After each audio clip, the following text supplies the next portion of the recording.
Prologue. Jazgul's mouth hung open in amazement at the biggest boat she had ever seen in her life. The boat was going to go down the river, go out to the sea, and then travel to a neighboring country, or so she was told. Jazgul was going to spend many days on the boat, more days than she could count on the fingers of both hands, which was as high as Jazgul could count. There were many people around who had come to see them off.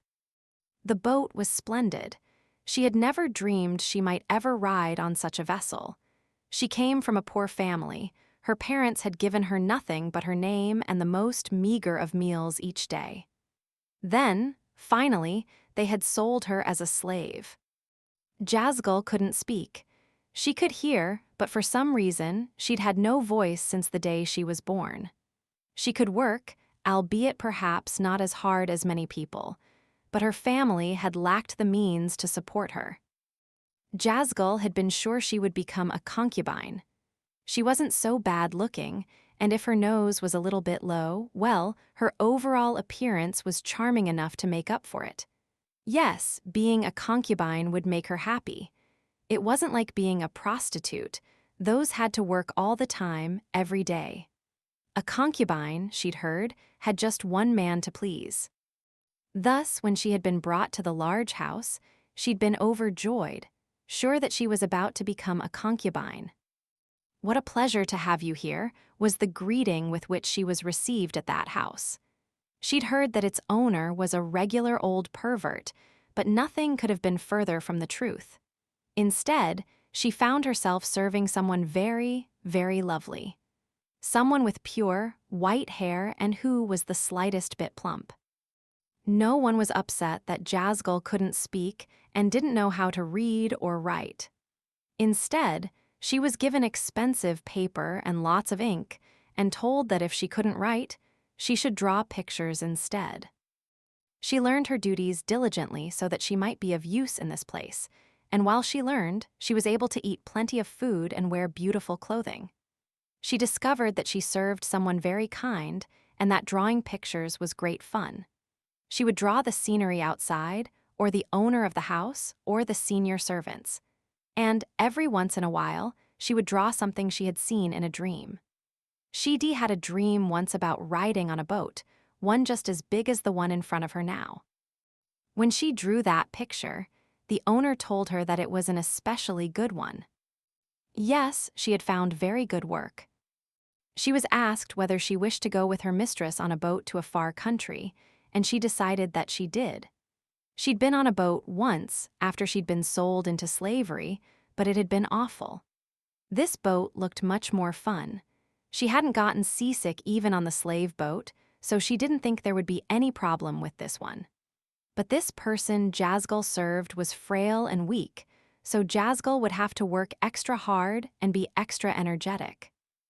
The person she served was sick. She gathered, with pale skin, white hair, and eyes as red as the flesh of a fruit. Skin that turned red and burned in the midday sun, this person couldn't even endure very bright places. But white skin and hair and red eyes were the signs of being chosen by God, and that made them special. Her mistress insisted the traits were not a burden. Jazgul thought her mistress lucky, and as if able to read her thoughts, a pale hand reached out and stroked her throat, and she was told that she, too, was special. She had something even more special than a voice. The thought made her very happy. This person Jazgul served was very important, someone who had the ear of the king. Why would someone so important have to go so far away? The reason was work. They were so special that they could do things the king could not. Jazgul served somebody very intelligent, who taught her many different things. But she found that the other ladies-in-waiting started to give her nasty looks if she spent too long with the mistress, so she couldn't be there very much. "Hey, you ready?" called a hulking man who must have been one of the sailors. Jazgul was practically bouncing up and down with excitement. She was so eager to get on the boat. Would this strange, distant land be full of spreading greenery like she'd seen in her dream? "Jazgul," a voice said, and she started. Her mistress was there, wearing a veil so as to evade the sun. Her face was covered in copious amounts of salve, and an attendant diligently stayed close with an umbrella. The woman had to stand on her tiptoes, though their mistress was almost a head taller than the lady-in-waiting. "Honored Shrine Maiden, please board the ship quickly if you would. Your skin will burn." "Yes, I understand." The skin-scorching sun was fearsome, but the breeze outside was pleasant. Red eyes squinted against the light. Jazzgull had it on good authority that the Shrine Maiden was already more than 40 years old enough for a person to be a grandmother or grandfather in Jazzgull's village, where people rarely lived very long. In fact, Jazzgull's parents were about that old. Their skin was tanned and wrinkled from long years of fieldwork and tending livestock. The Shrine Maiden's lovely skin looked quite young by comparison. Perhaps she had been thinner some long time ago, but now she had a touch of paunch. That was a sign of wealth, and in Jazzgull's village, would have been considered quite beautiful. "This country we're going to, it has far more water than Shea." Jazzgull nodded obediently. The other ladies-in-waiting had told her that when she had decided to go. "They grow wheat and rice there, and it's ever so green." Grain crops were a luxury. Even those who grew them found most of the fruits of their labor taken as taxes and never got to taste them. Shea's urban center bustled with trade, but one didn't have to go far to find no end of indigent villages. When the bugs started to multiply, starvation was quick to follow. Jazzgull herself had been sold because her family couldn't grow enough to eat. It was very important that they become friends with a country that had lots of food. That was why the Honored Shrine Maiden was going on this lengthy journey. They spoke a different language in this new country, but Jazzgull couldn't speak anyway, so she wouldn't have to talk. She would, though, have to focus on learning to listen. The Shrine Maiden looked at Jazzgull and patted her head. Jazzgull closed her eyes and smiled like a contented goat kid. "I wonder, what kind of dreams did you dream last night?" She dreamed of walking through a town abounding with beautiful water. Later, on the boat, there would be time to draw a picture. As the sailors bustled about getting ready to go, Jazzgull, the other ladies, and the Shrine Maiden made their way to their cabin. Chapter 1: The Court Ladies' Service Exam. "It's been a long time." "Yes, sir, a long time," Maomao echoed, all but repeating the words of the man who stood before her.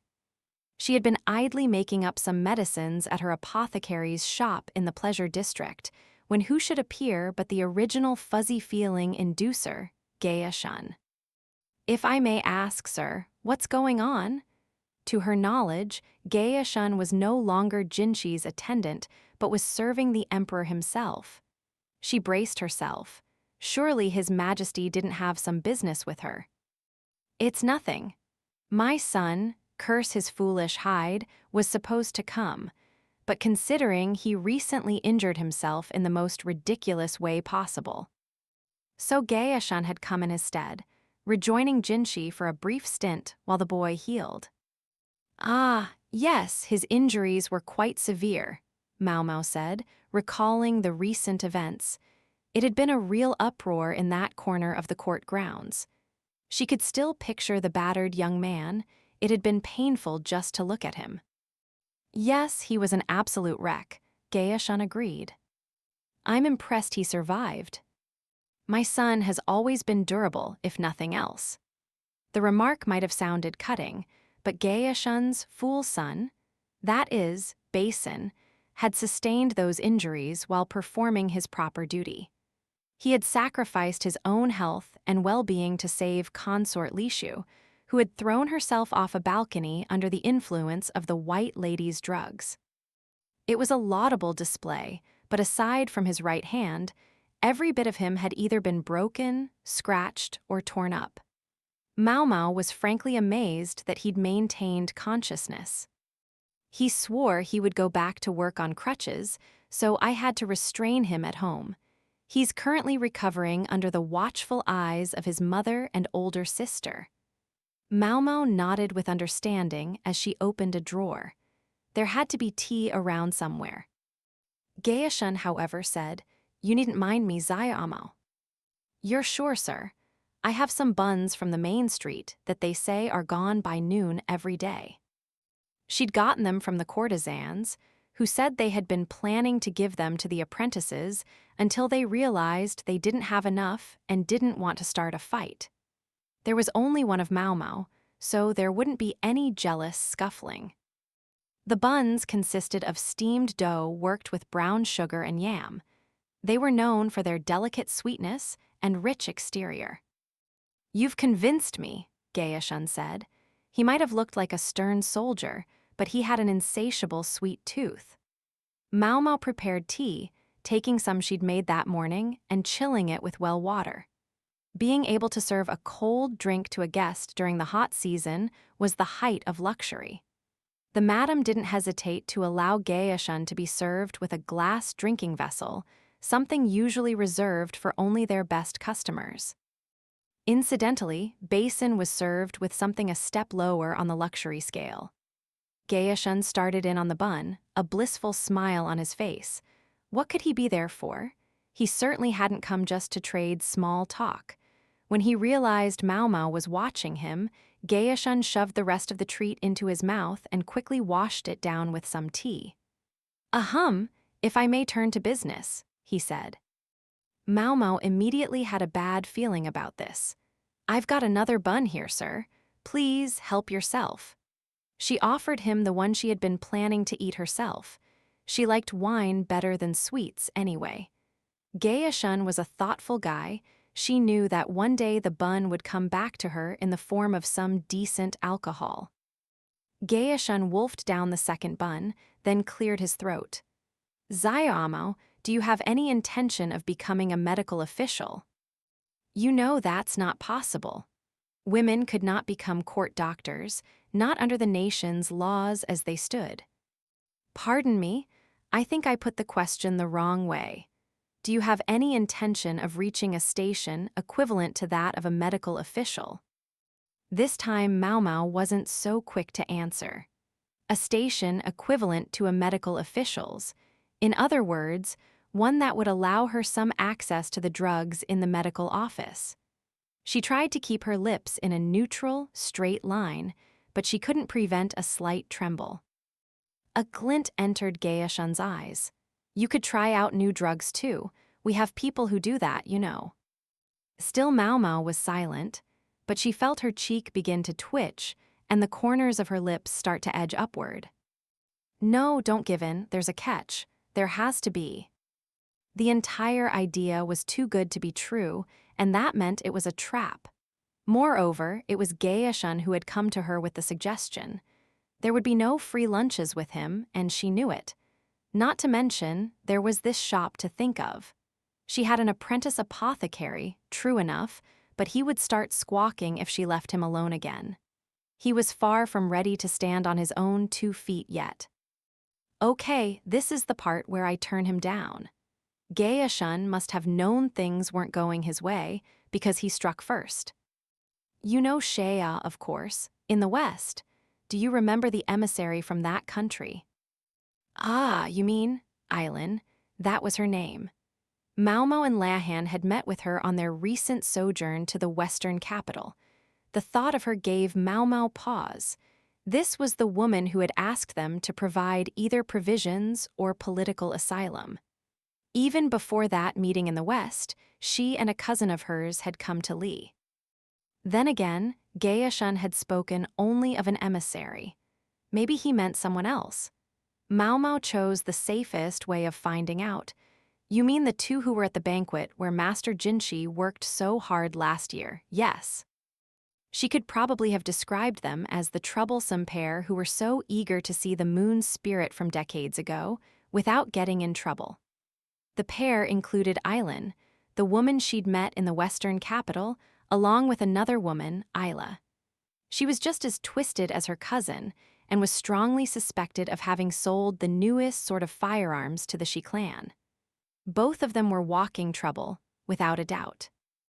I assume you know that Aylin was recently admitted to the rear palace as a middle consort. Yes, sir, and if I may ask, are you sure it's all right? Her arrival did seem awfully hasty.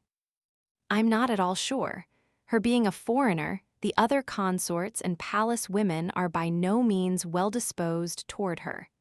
Not to mention, she didn't bring so much as a single maid with her from Shea. Considering her position, it seemed like a fair enough compromise, but it would also make her look rather sad. So that's how this involves me? Maomao asked. If she occupied a status equivalent to that of a medical officer, she could enter the rear palace easily. Ordinarily, it would be ideal for you to enter as a lady-in-waiting. But Gaeshun's expression was conflicted. Against all odds, Maomao had until the previous year been food taster to consort, Empress, Jyokayo. Then she had left that post and returned to the pleasure district. On direct orders, true enough, but for her to turn around and become another woman's attendant would have raised too many questions. Not to mention Empress Jyokayo herself might have gotten a bit bent out of shape about it. With the privileges of a medical officer, you can even be reunited with Empress Jyokayo as an assistant. The thought made her very happy when we brought it up. I haven't agreed yet, Maomao said, but she knew that if Empress Jyokayo was already on board, certainly, I have here a letter of recommendation from the Empress herself. Totally unfazed, Gaeshun held out a letter to her. It was strange. She thought she'd seen something similar before somewhere. And I have one from Master Jinshi as well. Gaeshun came up with another letter. Maomao's face began to twitch. And here's one from His Majesty. I can't imagine why His Majesty would. Maomao physically backed away from this last and most sumptuous letter. Gaeshun, his brow firmly wrinkled, slowly closed his eyes. You recall how we once had you take the court ladies' service exam so you could work in the outer court, yes? Yes, and you recall I failed miserably. There had been a brief span when Maomao had worked as Jinshi's direct subordinate. During that time, he and Gaeshun had urged her to become a qualified court lady, and many a thick tome had been pressed upon her. We assumed you would pass easily. We knew how passionate you were in your study of drugs and poisons, and what a ready learner you are. Yes, well, sadly, I'm afraid I let you down. Maomao wasn't specifically a smarter person or better student than anyone else. She simply cared less about some things most people cared about, and instead shunted that extra attention into fields in which she was interested. Just to make sure I'm clear, Xiaomao, it's not that you're incapable of learning things that don't interest you, it's just difficult for you, yes. For example, you learned the ways of the pleasure district. I wasn't given a choice. The madam might have looked like a walking mummy, but she still had plenty of vitality. Maomao would have been disciplined for not learning what she was taught, and worse, she wouldn't have been given anything to eat. Her father Liuomen had tried to cover for her, but her retiring old man was never going to win with the madam. Thus, in order to survive, Maomao had learned the ways of the pleasure quarter, calling on her older sisters to help her. All right, so what you're saying is you can learn something if you feel sufficiently compelled. A feeling which, I must observe, Master Jinshi's direct orders don't appear to have inspired in you. Maomao backed away another step. Gaeshun was holding 3 letters, from Jinshi, Empress Jyokayo, and the Emperor. They might not be official communiques, but nonetheless, she felt she was being stared down by 3 of the least Seino-doable people in the nation. By hook or by crook, Xiaomao, we need you to pass that test. Easy for you to say. Gaeshun threw open the door to the shop. A man who appeared to be one of his subordinates was waiting outside with a package wrapped in cloth, which he brought in and unwrapped to reveal a glittering pile of silver kernels. "This time," Gaeshun said, and Maomao realized she could see the madam standing in the background holding one of her favorite disciplinary rods and eyeing the hill of silver hungrily. Trapped, Maomao thought. "This time, you're going to pass the test. No ifs, ands, or buts." And that was the end of it. Gaeshun's planning was a work of art. The madam had already been paid. The apothecary shop would be minded by the apprentice Seizhen, and Maomao would be given a spare room in the verdigris house in which to study. Every once in a while, the little brat Chuyu put in an appearance and interrupted her work, but the madam or the manservants would always grab him by the scruff of the neck and drag him off. It was too bad for him, but he was interrupting Maomao while she was trying to study. What else did he expect? In the room, they burned incense that was supposed to increase focus, and the dulcet notes of Erhu and Qin sounded from the next room, where courtesans who were especially talented musicians had been chosen to handle the instruments.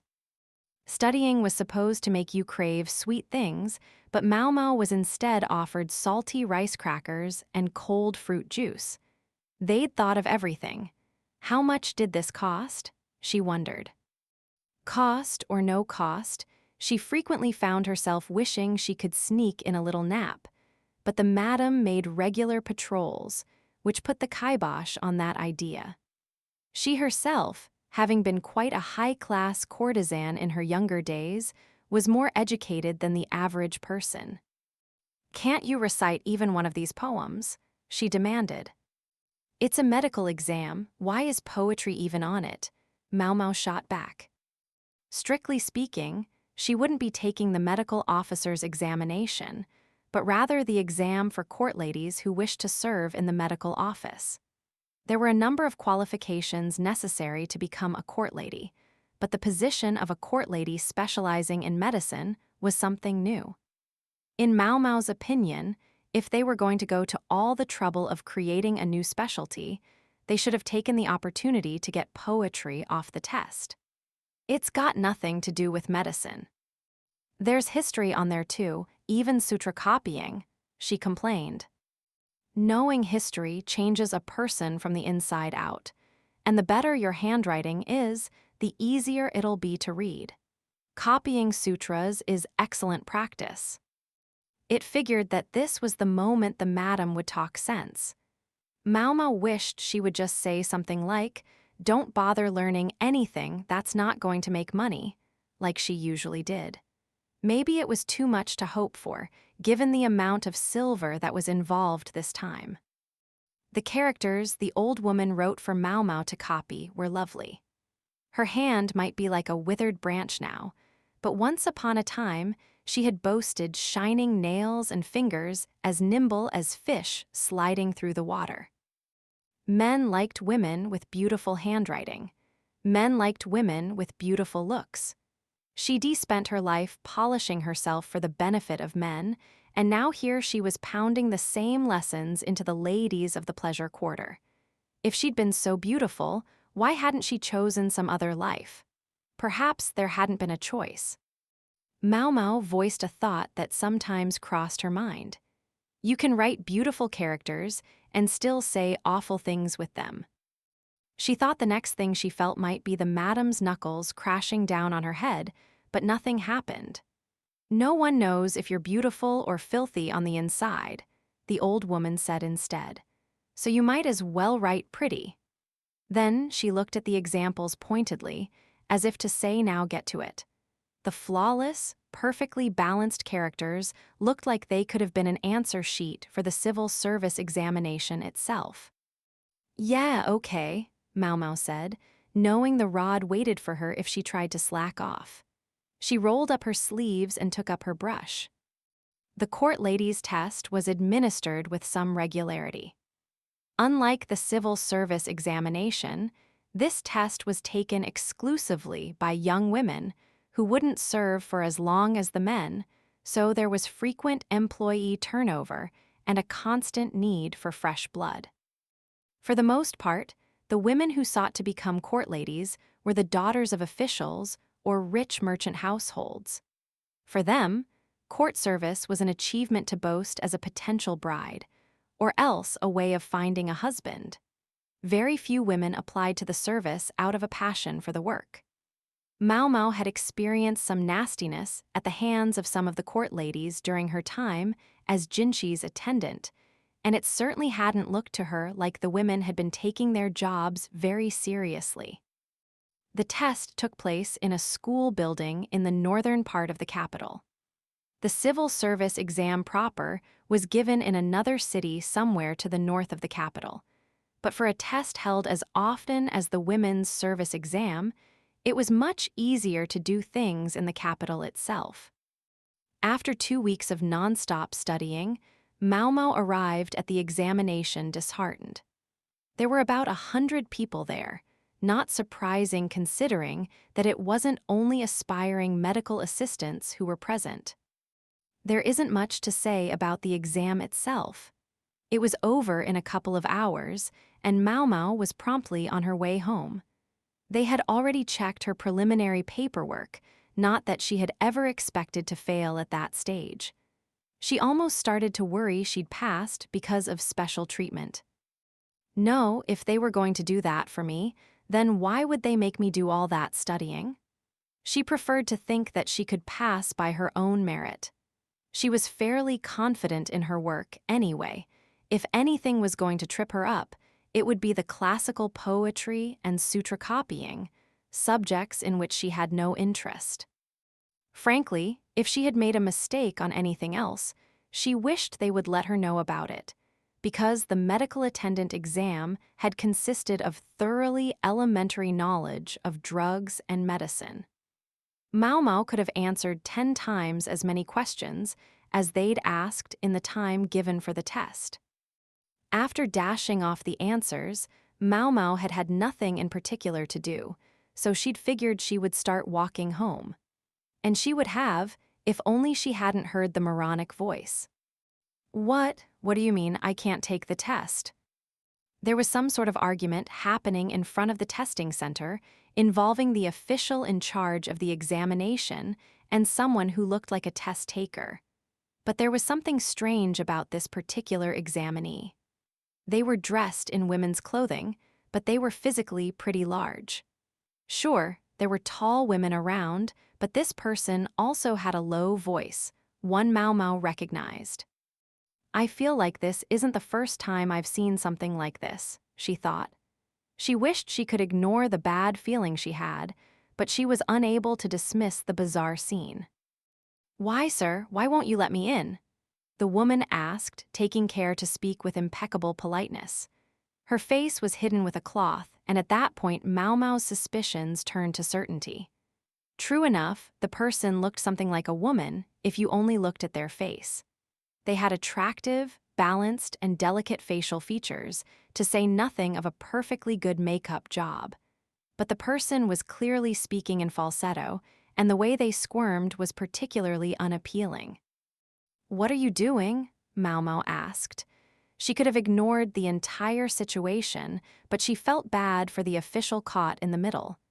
He was a nice enough man. If Maomao had been in his place, she would have immediately called security. Kokaiu.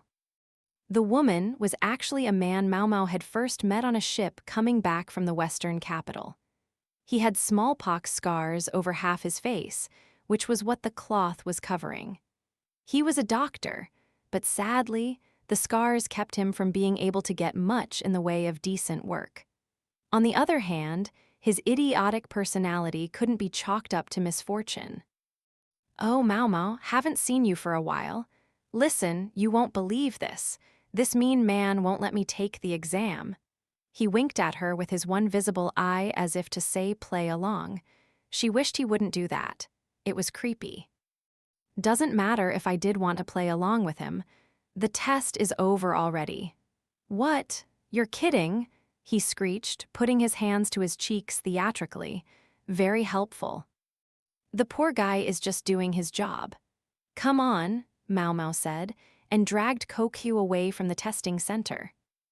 It's a frightful thing to be caught up in the flow of events. For example, the above led immediately, inexorably, to Maomao having lunch with a weirdo wearing women's clothing. She wished he would change, but unfortunately he hadn't brought another outfit with him.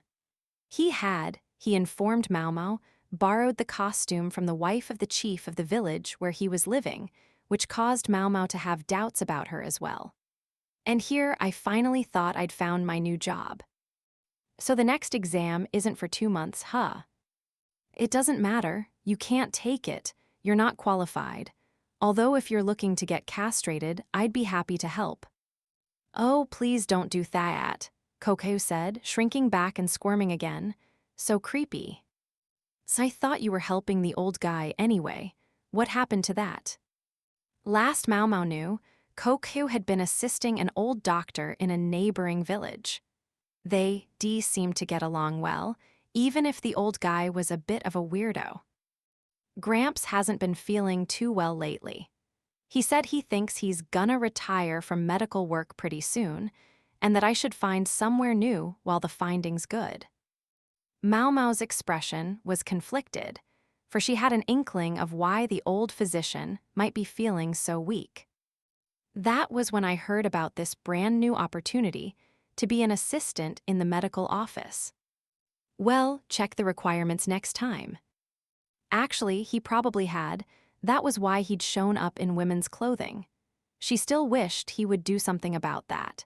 He actually looked rather attractive and was drawing stares from some of the men around. His half-hidden face gave him an air of mystery, too. If they'd heard his voice, though, it would have taken the wind out of their sails. Maomao was eating a small, light bun, while Congee was having some steamed dumplings. Gramps said he would give me the house if I wanted to stay in the village, Congee remarked. There's plenty of medicinal herbs around there, too. So you just take over for him. Sounds good to me. What's the problem? Maomao asked. It's not that simple. Gramps was a former medical officer, right? People came from far and wide to see him because he had that authority. I don't think people will come from far and wide to see some guy who just happened to turn up and take over the place. There was truth to that. Congee might have gained some measure of trust from people in the village itself, but such a small settlement wouldn't provide enough work to put food on the table. Gather and sell enough herbs and medical concoctions, and you might just barely scrape by. At that moment, Maomao held up her pointer finger. These problems solve each other. Say, would you be interested in coming out to the pleasure district a few times a month? Congee only had to think about it for a moment. If you pay my traveling expenses, sure, and it would be great if I could get a meal out of it. We have so much rice we can afford to sell some off, so I don't think that should be a problem. They had the rice and wheat they'd gained after the events in the quack doctor's village, and now they had sweet potatoes as well, so many that they were thinking about stewing and candying them. Maomao went on, your brief would be to teach medicinal and herbal knowledge to the apprentice apothecary there, and to continue supplying the herbs we've bought in the past. I'll also want you to mix up any medicines the apprentice can't manage, although he and our landlord, the madam, will need to vet anything you whip up. That much was only fair when she was effectively asking a stranger of unknown origins to do the work. The apprentice apothecary can handle running the shop, so you won't even have to talk to customers. Ah, but I'm a great salesperson, Congee said, squirming again. Considering he'd been unable to find a job precisely because his looks kept customers from wanting to talk to him, Maomao chose to ignore him. How's this for a salary? Maomao held up one finger.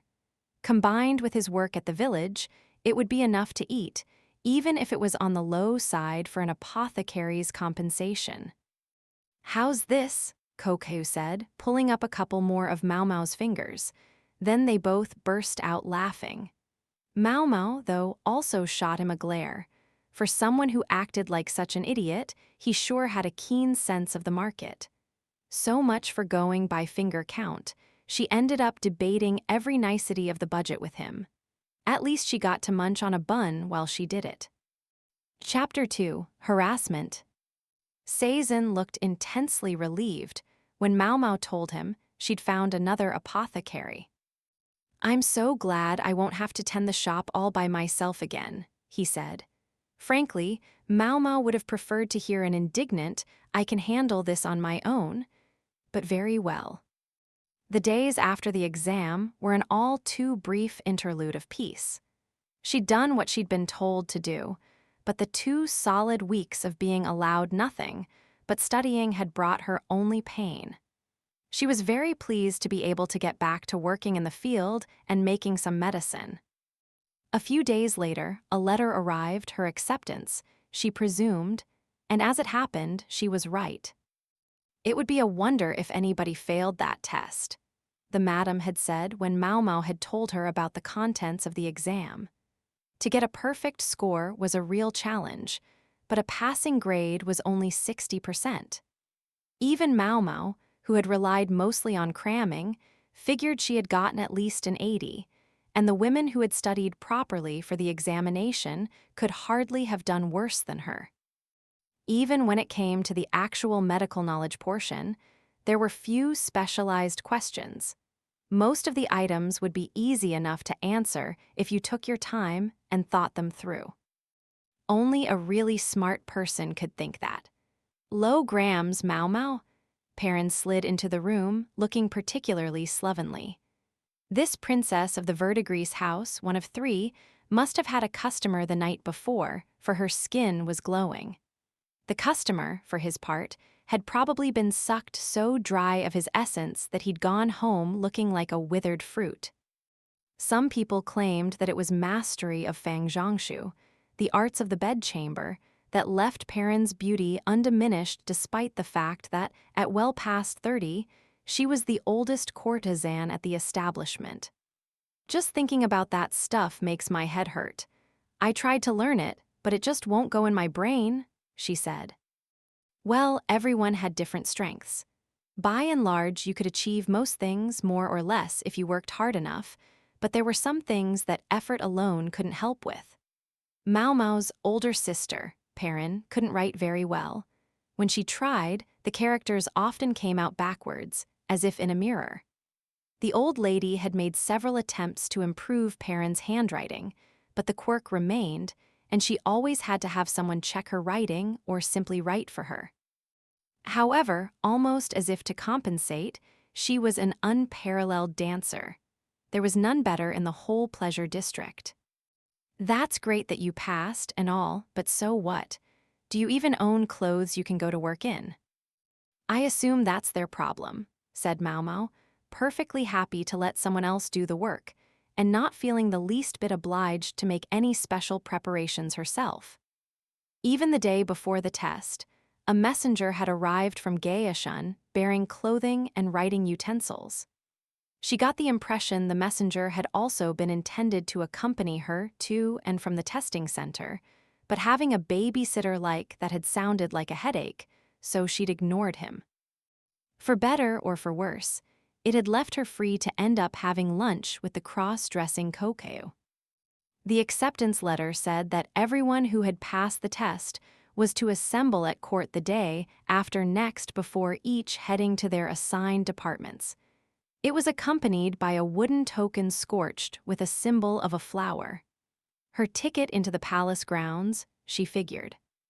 Maomao hummed and put the letter on top of the medicine cabinet, then set about grinding some herbs.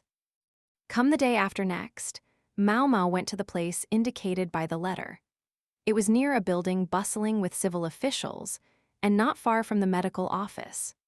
She judged that she saw about 80% of the test takers among the acceptees, and knowing that 8 out of 10 applicants had passed the test made her doubly glad she hadn't washed out.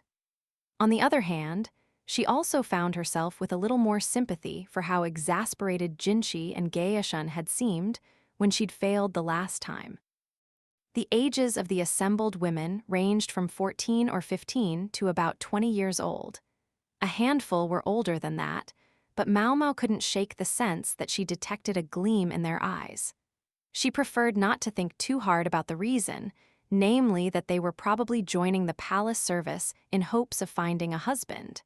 It was a matter that came to feel ever more pressing as one got older. Actually, I think it's ideal to be at least 20 before you become a mother. It was common for girls to get married at 14 or 15 and start having children, but the body wasn't fully developed at that point. Some women hadn't even had their first period by then. A few years after the monthly visitor had arrived and was coming reliably, then you could be sure the body was mature enough to bear children. Marrying too young was, in Maomao's opinion, not a good idea.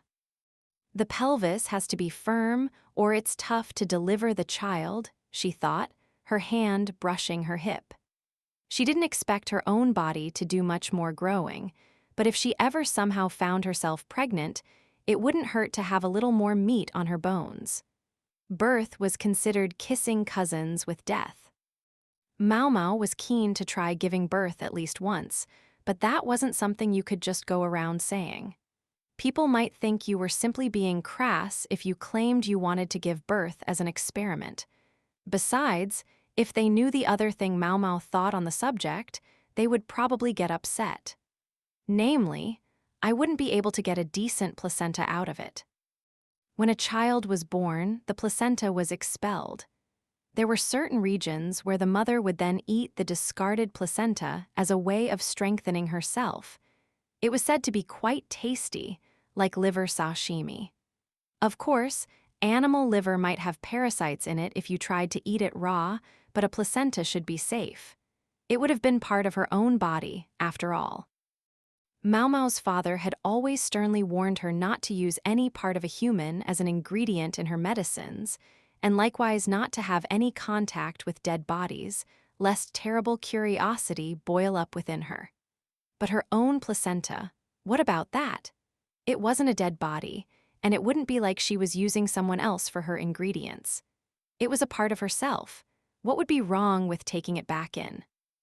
In short, it would be a way for Maomao to explore an aspect of medicine with which she'd heretofore been unacquainted, while still respecting her father's rules.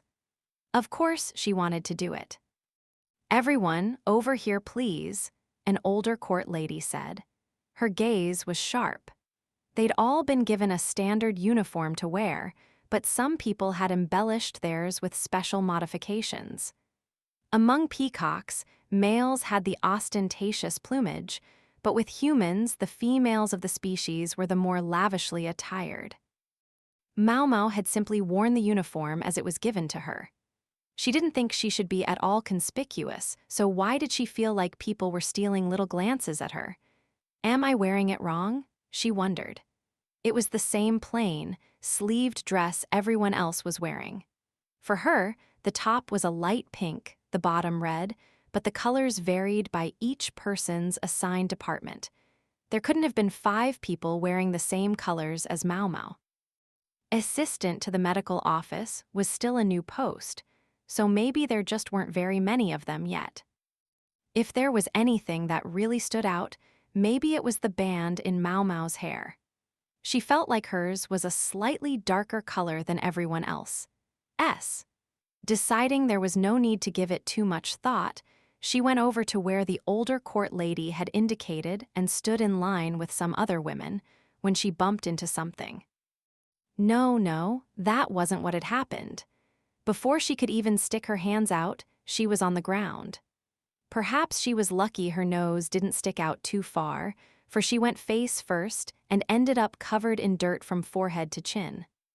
She got back up, wiping her face with her palm, not saying a word. At least her nose wasn't bleeding. "Oh my goodness, I'm sorry," said a woman with an elegant smile on her face. She was wearing the same colors as Maomao, as was everyone walking by with her. "Are you all right?" the older court lady asked, hurrying over. "It's nothing," Maomao said, her face impassive. But she thought, this brings back memories. She was in a workplace full of women again, and the inevitable consequences of that nearly brought a warm glow to her heart. The first day of their employment was to be spent being indoctrinated with the principles of court service. Thus, the new court ladies, who numbered fewer than 100, were escorted into a large hall where they were lectured by their more experienced counterparts. Maomao herself had once given a lecture in a similar hall in the rear palace, which was all well and good, but frankly, listening to other people talk made her sleepy. There were more than enough chairs and desks for all the attendees, so the newly minted court ladies sat in clusters according to their assignments. Except no one sat near Maomao. The woman who had bumped into her earlier sat in a group somewhere in front of her. Most women who became court ladies were the daughters of officials, or sometimes of prosperous merchant households, and it seemed that just as in the rear palace, squabbling amongst the ladies was not uncommon.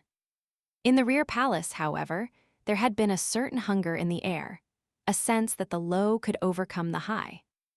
Not so here, where it seemed more important to figure out where best to position yourself in the existing hierarchy, a fact that was obvious from the way small cliques had already formed. You could tell who ruled each one just by the way they walked. I guess having an important daddy makes you an important little girl. A no one from nowhere like Maomao would obviously be excluded from such a system, or at least made to understand her place. It gave their behavior earlier a certain logic. Nonetheless, Maomao thought it was childish. After almost an hour's lecture, the women were split off by department, Maomao heading to the medical office with the other ladies who had received that assignment. There were actually several medical offices around the palace grounds.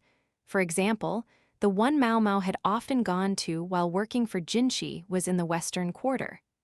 That was where her old man, Liumen, was assigned. There was another office on the eastern side, which was where they seemed to be headed. Maomao scowled. The western side of the palace grounds was home to many civil officials, while the east was the province of the soldiers. Her father had been assigned to the western office as an act of consideration, to allow him to avoid the soldiers as much as possible, although it hadn't done him too much good in the long run. And why had he wanted to avoid the soldiers? For the same reason Maomao did. How did he find me already? She'd been trying to follow the other women as quietly and inconspicuously as possible.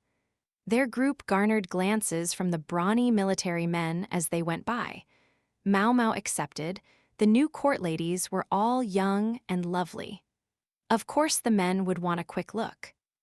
It was well and truly summer now, the sticky season.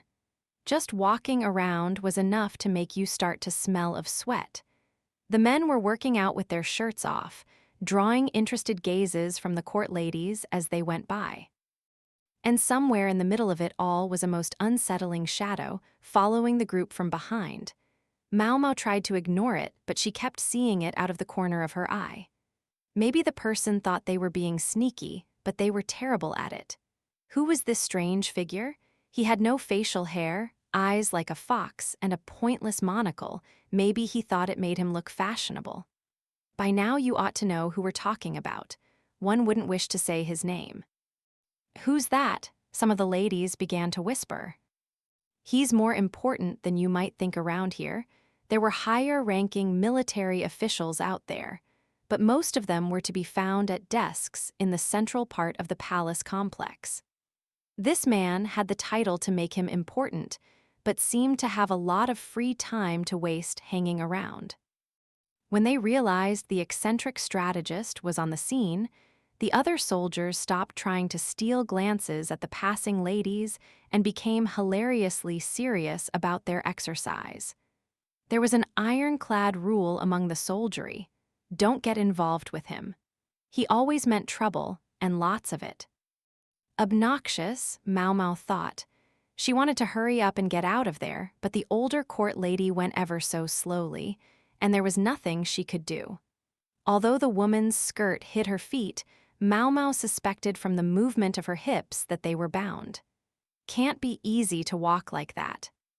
The new court ladies, 5 of them including Maomao, all walked with a spring in their step. With this many officials' daughters in one place, Maomao might have expected at least one of them to have bound feet, but by coincidence, all their feet appeared to be good and healthy. "That is the medical office," the lady leading them said, pointing to a stern, sturdy building near the training grounds. It was certainly less pretty than the Western office. It was then that Maomao heard shouting from behind them. Everyone turned to see a man being borne on a stretcher. He was limp, and there were bruises all over his body. "Make way, we're taking this man to the medical office," shouted some well-built soldiers, hustling the stretcher along in a way that suggested this was nothing new to them. "Let's follow them," someone said, and Maomao and the others went after them. They arrived at the medical office to find the soldiers looking worried. "What's the matter?" Maomao asked. "Well, normally there'd be a doctor here," one of the men said, but there was no one inside, not even a note saying that the doctors were out or when they would be back. The injured man had been laid on one of the cots, still limp. Maomao couldn't help looking at him. Along with his bruised skin, she saw he was still young enough that he had no beard, while his tanned skin showed that he trained hard outside every day. "What caused him to collapse?" Maomao asked, looking into the young man's face. "Now just a second, you," one of the other new medical assistants said, but the older court lady stopped her. She gave Maomao a look that said, "Take care of him, if you know how." "We were training, and he suddenly dropped. We didn't hit him anywhere too bad, I think," one of the soldiers said. He didn't sound very happy about it, maybe because it was obvious to see that they had been working this man to the breaking point. Then again, maybe it was the freak, half-visible peering through the window that was making him uncomfortable. The injured man was sweating, and his body temperature was normal. The only thing Maomao noticed was that his pulse seemed somewhat slow. "I'm not so concerned about where you hit him," she said. She took several washcloths from the office's supply and put them in a water jug, then laid them over the young man's body to cool him down. "May I use supplies from the medicine cabinet?" Maomao asked. She was directing the question at the older court lady, but the response was strange. Instead of the woman answering immediately, the person outside the window raised his thumb. When she saw that, the woman replied, "Yes, you may." So the freak was an eyesore, but he could be a useful eyesore. Maomao put some water in a bowl, then added salt and sugar, just like she had when Jinshi had collapsed in the heat during the hunt. The young man here had succumbed to heat-induced dehydration. She gently lifted his head, wetting his lips with the water in the bowl. As he started to come to, she let him drink on his own. The soldiers who had been working the young man looked relieved, although Maomao had half a mind to glare at them as hard as she could. As she was resoaking the lukewarm washcloths to continue to cool the young man, there came a sound of applause. Several men in white overgarments, showing that they were doctors, appeared. One of them was elderly, the other 2 of middle age. "You pass," one of them said. "Who passes what?" asked one of the newly minted court ladies. "Passes what? Did you really think we would consider you qualified to be our assistant on the basis of a simple written exam? We just wanted to get a look at you all." In other words, they had been hidden somewhere, watching what Maomao and the others did. Not very nice of them. "If you didn't look like someone we could use, we could have cut you loose right here and now," said the elderly physician. He was taking a drink from the water jug and looking at Maomao with what might have been regret. "This guy is going to be trouble. I can smell it." Maomao had to be careful her private assessment didn't come out her mouth. Incidentally, the eccentric strategist was still peering in from outside, but for the moment, she figured she could safely ignore him. Chapter 3, Medical Assistant. The 5 new medical assistants, including Maomao, would spend the first month of their employment at the medical office near the army training grounds, learning the ropes. Why that particular office? Because it was the busiest by far. It didn't matter that Maomao had Jinxi's personal recommendation. She received no special treatment. If she wanted to go to the rear palace, she was going to have to prove herself through her work. Every day, soldiers were carted into the office for care. Scrapes, scratches, and cuts were the assistants' bread and butter, but more than once they had to stitch someone up too. It certainly was the perfect way to get accustomed to the job. Maybe they're more serious about this than I thought, Maomao said to herself. Both the new department, which she'd thought might be purely an outward display, and her colleagues, whom she had assumed were only there to find suitable marriage partners. 2 of them look particularly dedicated. Of the other 4 new court ladies, 2 went about their work with noticeable verve.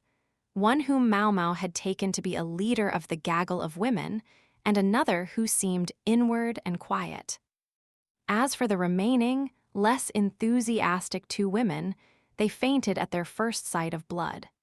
After a few days, they had started to get used to it, although they still looked disgusted on a regular basis. Maomao wasn't sure it was the best idea to make faces like that at sweaty, muddy soldiers. "NN, grab me some of those bandages." "Yes, Lady Yao." So the demure, quiet woman, NN, appeared to be the attendant of the court lady named Yao. In this office, they were technically colleagues, but it was clear from their interactions that there was a difference in status between them. Yao was a well-developed and vivacious young woman. Even without palace work on her resume, there must have been many people who would have been happy to have her for their bride.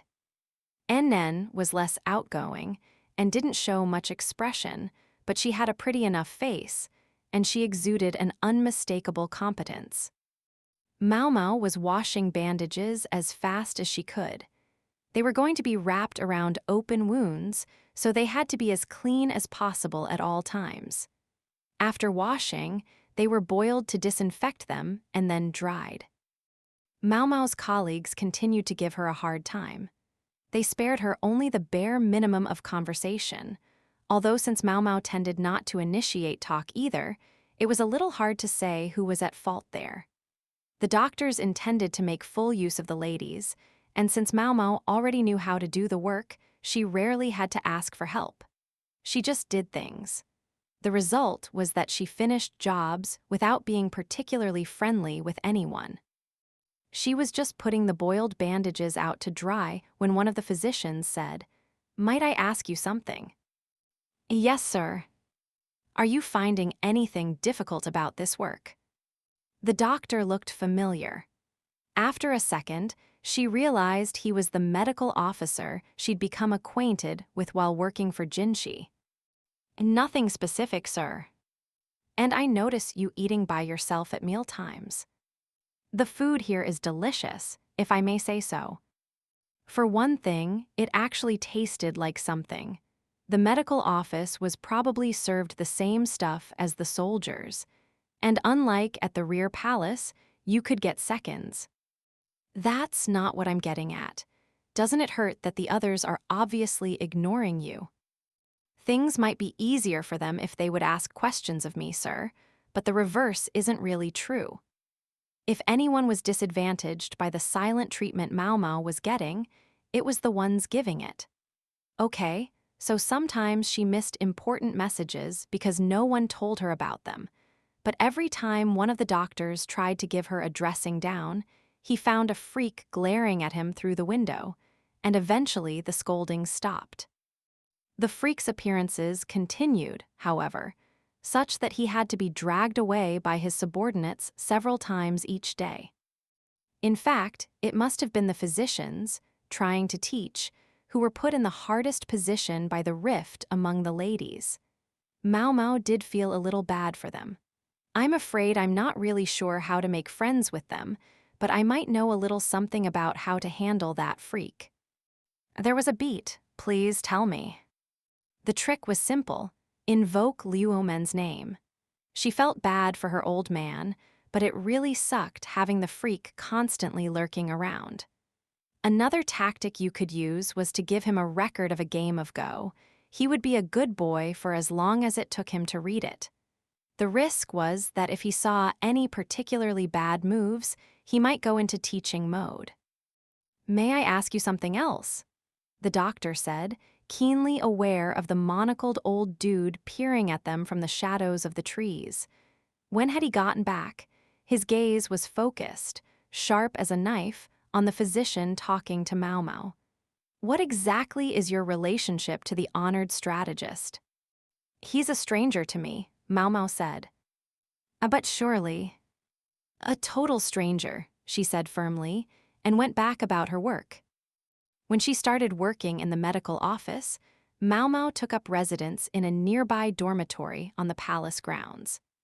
The pleasure district wasn't so far away that she couldn't have commuted, but there was a desire to avoid any unpleasant rumors should word get around about where she was living. She was concerned for her apothecary's shop, but knowing that Congee would be keeping an eye on things put her mind somewhat at ease. Her old man was likewise living in a dormitory. The physicians had frequent night duty, and more than a few medical officers had ended up all but living in the on-call room near the medical office. Even Maomao's father seemed to go back to his dorm only rarely. As for Maomao, her room wasn't big, but it wasn't small. There was a bed, a dresser, and enough space for a writing desk, so she had no complaints. There also happened to be a bookshelf. Books were too expensive for her to buy very many, but you could borrow the books at the medical office if you asked permission. All in all, Maomao found life here fairly congenial. The only problem was that everyone had to prepare their own meals. There was a restaurant not far away, but Maomao often borrowed a stove to make congee for herself. She sat on the bed and opened some mail that had evidently arrived during the day. There were 2 letters. The first was from the pleasure district, informing her about how the shop was doing. The madam was leery of Congee, but so far he hadn't done anything to give her cause for concern. Seizin seemed to be doing well enough too. The other letter was from Jinshi. It had come in Gaeshun's name, but the handwriting was Jinshi's. It read like a basic rundown of what had been going on recently, with nothing that would be problematic if seen. In fact, he was talking about the new middle consort at the rear palace, Aylin, the woman from Shea. Just in case the letter should be intercepted by some unintended recipient, she was written of in terms of a beautiful flower from a foreign nation. Still, something was strange. This new woman certainly had her quirks, but when she'd come to the rear palace, she had done so alone. Why be so cautious of her? Maomao finished reading the letter and put it away in her letter box. Aylin, the report related, didn't seem to have done anything suspicious yet. Some days later, she would understand. But at that point in time, she had no way of knowing. Maomao was pretty used to the medical office by now. Each day she would work, and the freak strategist would peer endlessly through the window until her old man came and collected him. Her father, Liu Omen, had a bad leg, so it wasn't very nice for him to have to make the round trip repeatedly. Recently, he'd taken to having the freak hauled away on a cart. It didn't look very comfortable, but her father was missing the kneecap of one knee, so what was he supposed to do? Maomao said. Liu Omen had just appeared again. Hadn't he dragged the freak away just a few minutes earlier? Maybe he'd forgotten something, she thought, but he came into the medical office. Maomao grabbed the dry bandages and went inside. The other court ladies were already in a neat line. Apparently she had once again been left out of the loop. Scowling, the medical officer told her to get in line. "I'm planning to go to the rear palace today, and I'd like an assistant," Liu Omen said. So that was what had brought him here. The rear palace had the quack doctor, but recently Liu Omen had been going there too. The other palace physicians still had their most important of possessions, so only the eunuch Liumen could enter the rear palace. "If you're looking for volunteers, I'll go," said Yao, the one who seemed to be in charge of the other court ladies, stepping forward. As soon as she did so, two of the others joined her. "I'm afraid we've already decided who's to go," the medical officer said. Yao gave him a look. "Would that be referring to this young lady?" she asked, glancing at Maomao but not deigning to use her name. Maomao didn't much care if Yao didn't want to remember her name, but she wished she wouldn't try to interfere with her going to the rear palace. That was supposed to be the whole job she was here to do. "She only ever does the laundry," interjected another of the court ladies, one whose name Maomao hadn't bothered to remember herself. "I don't even know if she can do real medical work, although I suppose she's all right at cleaning up. Do you suppose she's better suited to being a maid than a court lady?" Two of the women snickered to each other. "I have to do it because you don't," Maomao thought. She wasn't particularly offended by the idea of being a maid as such, since she'd been exactly that for quite a while. She did wish, though, that they wouldn't try to stop her from doing her literal job. Just when she was thinking maybe she needed to say something back to them, the second medical officer, the elderly one who'd tested the women upon their arrival at the office, clapped a hand on the anonymous lady's shoulders, smiling, and said, "Yes, I see. You two can go home now." The sudden pronouncement left them wide-eyed. But why?" one of them asked. "Because I told you all to make sure to do the laundry, yet you seem to have decided it doesn't fall within the scope of your duties. And you think I can keep you here like that? I particularly dislike that kind of person." His tone was gentle enough, but it was clear there would be no arguing. "You did pass the test, but I've discovered you're not cut out for medical work. You'll be able to go to a different department instead, but you should prepare yourselves for the fact that most places do much more laundry and cleaning than we do here." With that, he gestured to the younger medical officer to show them out. "La Lady Yao," one of them exclaimed, hoping for a lifeline. Yao and Anen, though, just looked at her. Maomao had taken them to be such a clique, but it turned out maybe they weren't so close after all. The doctor turned to Maomao, the other two remaining court ladies, and Liumen and said, "Now that it's a little quieter in here, perhaps I should add one more thing. There's something else I despise: nepotism." Liumen's eyebrows knitted in an expression of consternation. "Don't tell me," Maomao thought, looking from one of them to the other. She believed she had successfully passed the test, but judging by the men's looks, maybe she hadn't. Even if she had, there was no denying that productivity had taken a hit since her arrival, thanks to the constant incursions of the freak strategist.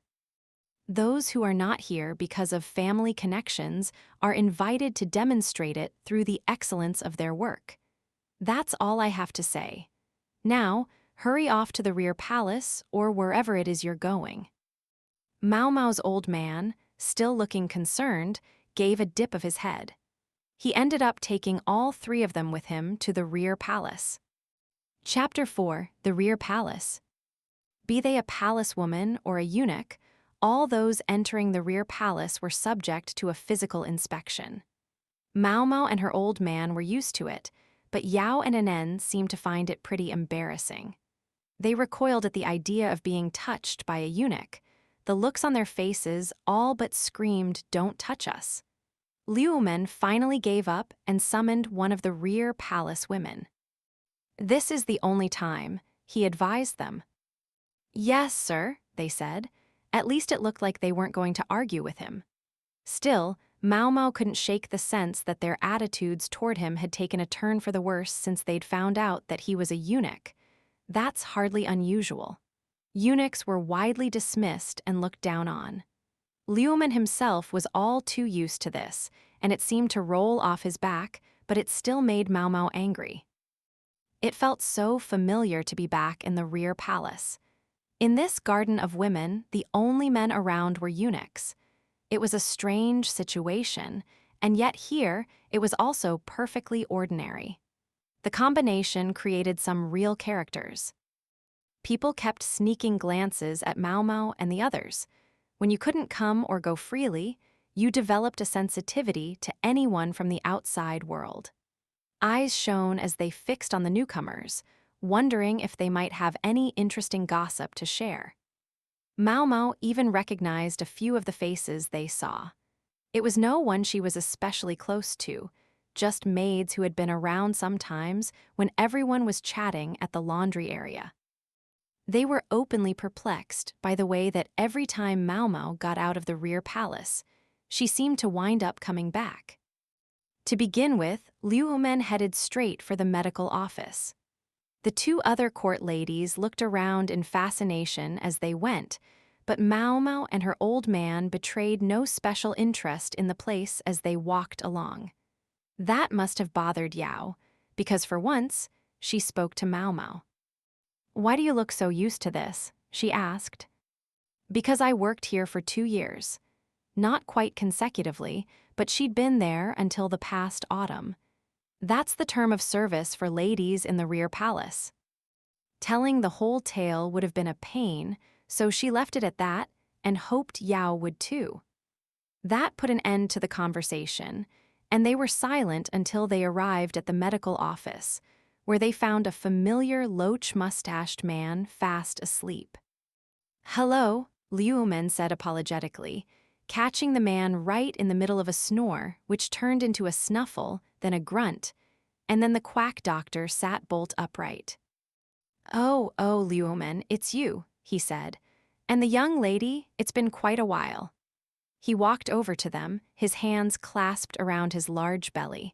It had been several months since Maomao had accompanied him to his home village.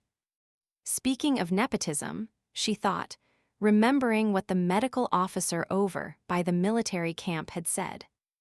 "And who are your friends there?" the quack asked, looking at Yao and Anen. The two of them seemed a bit conflicted. This man was a eunuch, but he was also a medical officer, and while that was easy enough to grasp intellectually, they seemed to be struggling to decide exactly how to behave toward him. Either unable or unwilling to read the look on their faces, the quack said, "Who wants some tea and snacks?" He started rifling through the medicine cabinet. In one sense, his ignorance was indeed his bliss. "These 3 are court ladies who are going to be helping in the palace medical offices in the future," Liu Humen explained. "I've brought them with me today as an experiment. You and I alone can't handle the entire rear palace forever. Didn't you get my message?" At that, the quack glanced guiltily at his desk, where there was an unopened letter. But let's spare him any further embarrassment on the subject. "Ah, yes, of course," he said, as if, in fact, he had been entirely aware that they would be coming. "And what do you plan to have them do?" Maomao knew this was pretty standard for the quack, and her old man was giving him a wry smile. Meanwhile, Yao and Anen had already started to sense that there was something wrong here and were looking at the quack suspiciously. Maomao guessed that it wouldn't be long before they figured out what a quack he was. "We're going to visit Consort Lihua's pavilion today, and then the middle consorts." Among the high consorts, Lulan had disappeared after the Shi rebellion, Jiokayo had become Empress and left the rear palace, and Lishu was effectively stuck in her nunnery. Lihua was the only one remaining in the rear palace. "I heard she gave birth to a boy. I wonder how he's doing," Maomao thought. It had been a long, long time since she'd last seen Consort Lihua. She had a certain attachment to the consort, whom she'd personally attended for a long stretch while nursing her back from an illness. It could be said that Lihua had had her share of misfortune, if perhaps not quite as much as Lishu. She'd gotten rid of her most problematic ladies-in-waiting, and Maomao wondered how things were going for her. She was also curious about the real reason they were there, Aylin, the new woman from Shea. She was the entire reason Maomao had become a court lady in the first place. In any case, how about we start by heading to the Crystal Pavilion? Liu Men said, and then they were off.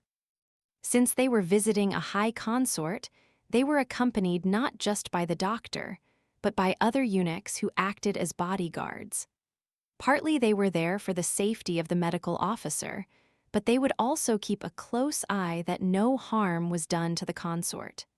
Turnover wasn't that high among the eunuchs, so Maomao recognized their guards. Ever faithful to their duty, the men only spoke to Maomao and the others when absolutely necessary, so she didn't even know their names. That didn't bother her, though. She figured that as long as she didn't cause trouble for them, they were happy too. She was perfectly content with these sorts of well-defined relationships. Lihua, also known as the Wise Consort, had always kept a lovely house, and her pavilion was as stunning as ever. Now there were roses everywhere, a legacy of the time Maomao had borrowed a building on the grounds of the Crystal Pavilion to grow some. She'd given the consort all the flowers she hadn't used, and they had been planted all over.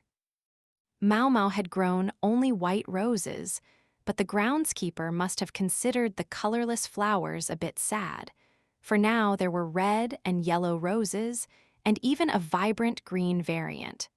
They could have renamed the place the Rose Pavilion. Maomao was only sorry they'd come near the end of the flowers' season. The lady-in-waiting who had come to greet them saw Maomao standing in the pavilion's entryway and let out an eep. Apparently not all of the old ladies-in-waiting had left, for several of them wore undisguised looks of distress when they saw Maomao.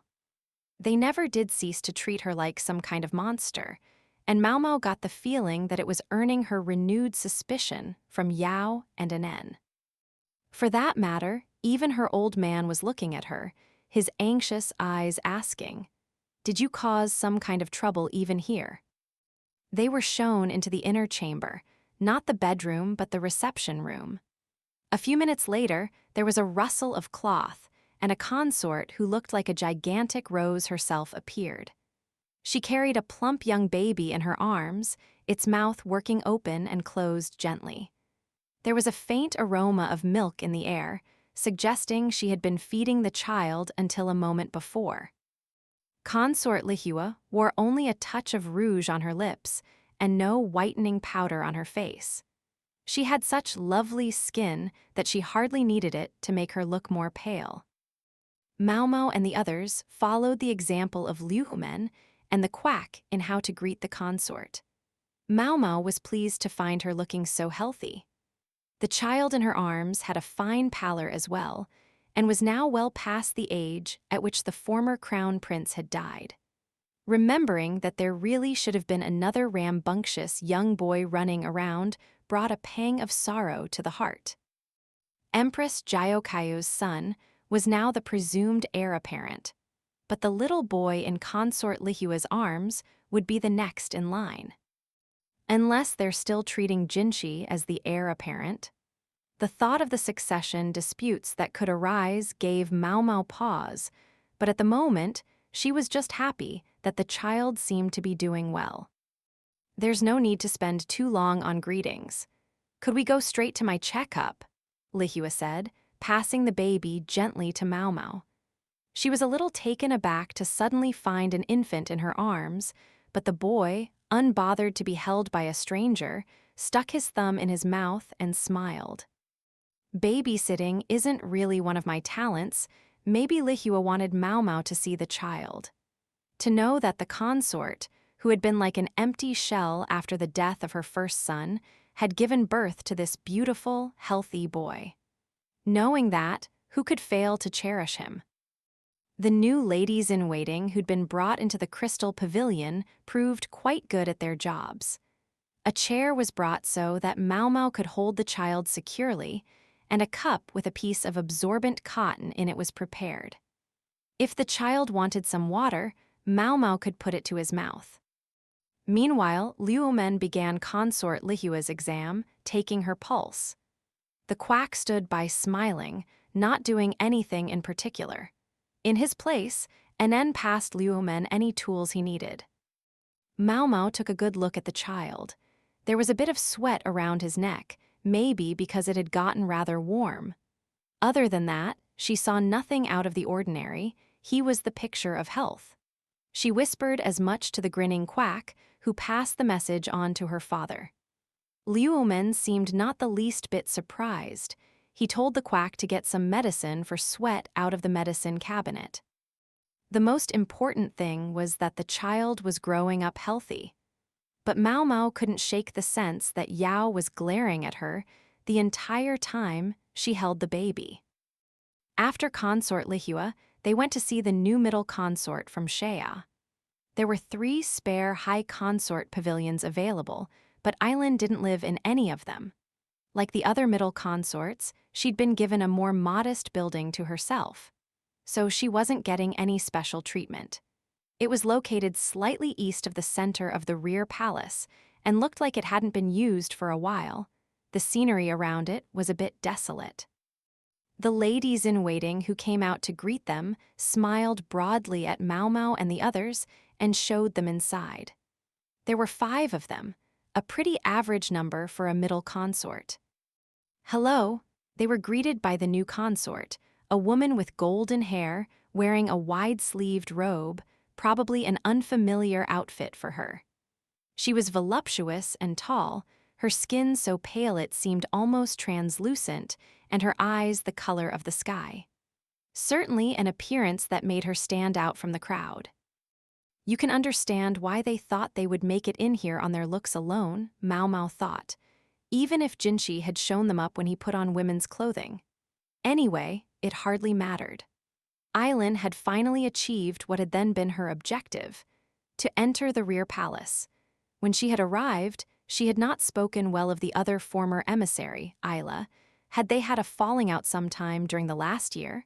They certainly looked like they got along well enough. Maomao knew that women's friendships could be fragile and easily broken, but she couldn't help wondering what had shattered this one. She knew better than to ask, of course. Aylin reclined on a couch, watching one of her ladies prepare tea. She certainly checks all His Majesty's boxes, notably the curves. Foreign women tended to look older than they were, and Maomao had heard Aylin was only in her late 20s. The Emperor could certainly be energetic after dark, but Maomao also knew he was a sharp thinker. He had 2 perfectly healthy sons already. He didn't need to be in a rush to add a third. For that matter, if he had a child with a woman who had come seeking political asylum, it could be a source of much diplomatic strife later. And there's enough sources of that already. Maomao looked at the woman with whom Lahan had been so pleased to chat out west. At the moment, she sat demurely sipping her tea, but it was impossible to say what thoughts she harbored in her inmost heart. The lady-in-waiting beside Aylin tasted the tea for poison and then poured it for the visitors. Liumen sounded unhurried as he began the conversation. "Have you gotten used to life in the rear palace?" Aylin spoke the local language fluently, but slowing down a little bit could only make it easier for her to understand. "Yes, thanks to the kindness with which everyone has treated me." Her long fingers wrapped around her cup, a foreign-style mug with a handle. Her fingernails were conscientiously painted red. From the faint, sweet aroma of the tea, Maomao guessed it was the fermented stuff they served in the West. She was eager to try a sip, but only her father and the quack had been given cups. They included us at the Crystal Pavilion, she thought. A bit of politeness on Consort Lihua's part, perhaps. Normally, it seemed, there was to be no tea for assistants. Liumen started his examination by taking the consort's pulse. One thing that set him apart from the other doctors was that he wrote down numbers as he did his exams. He wasn't as mad about them as Lahan was, but he valued numbers greatly as concrete guides to a person's health. Now he placed a portable writing set on the table and began scribbling down figures. Maomao noticed that his writing wasn't the ordinary kind. Western characters? She wondered. At a glance, they appeared twisty, like earthworms. Long ago, her old man had recorded his medical knowledge in characters like this, but Maomao had worked furiously to decode them, and he had ended up switching to another mode of writing. Even as Maomao wondered why her father had decided to use those letters, she noticed several people stealing peeks at him and his writing.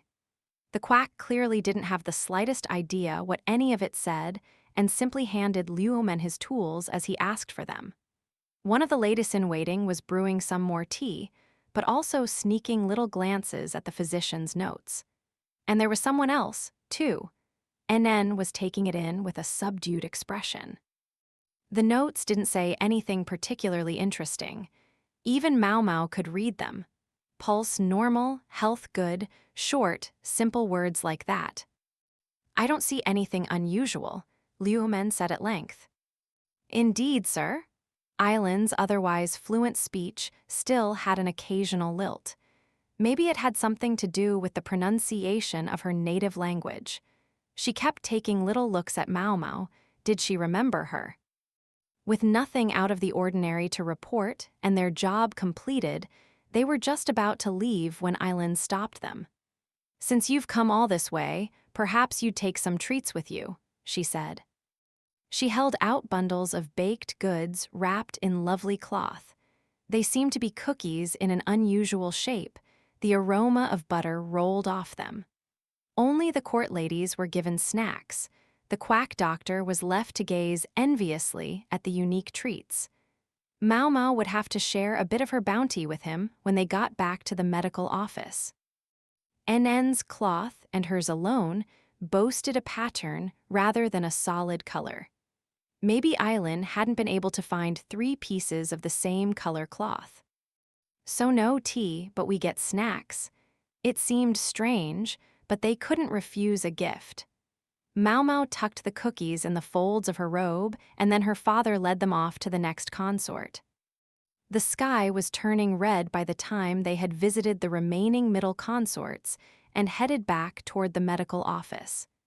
It was about the time of day when Maomao, who always ate modestly, started feeling peckish. She wondered if she could entice the quack to serve up a little tea in the office. "That takes care of the middle consorts, but we'll have to go around to the lower consorts and eventually see the ladies-in-waiting too," Liumen said genially. Maomao seemed to remember he only used to visit down to the middle consorts. It seemed he'd gotten busy lately. The quack was looking at him admiringly. Liumen was back as a medical officer, and there were court ladies to help too. He was getting on in years and wouldn't be able to do these examinations forever. He probably intended to turn the work over to the court ladies eventually.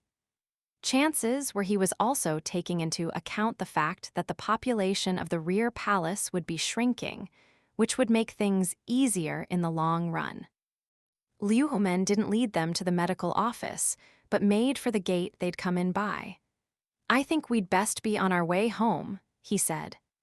"Surely you could stay a little longer," the quack said. "Yeah, we've got snacks," Maomao added silently, but her father shook his head. "I'm afraid we can't. There's more work yet to do." The quack looked positively crestfallen.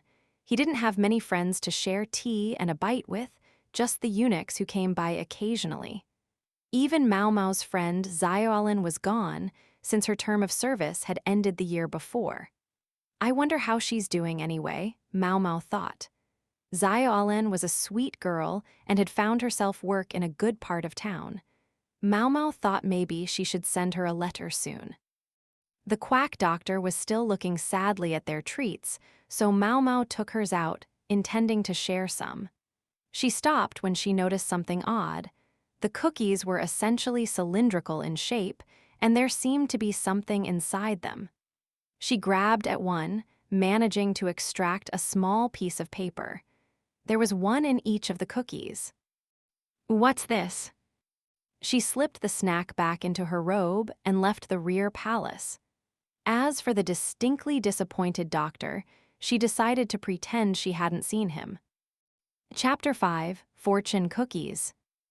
Once Maomao got back to the dormitory, she pulled out the treats, opening the cloth and laying the cookies on top of it. There were 7 in total, all with papers of about the same size inside them. The heck is this? The characters looked like a cross between snakes and earthworms. They were Western characters, just like her father had been using. She thought she recalled that this was called cursive, a form of the letters adapted for writing quickly.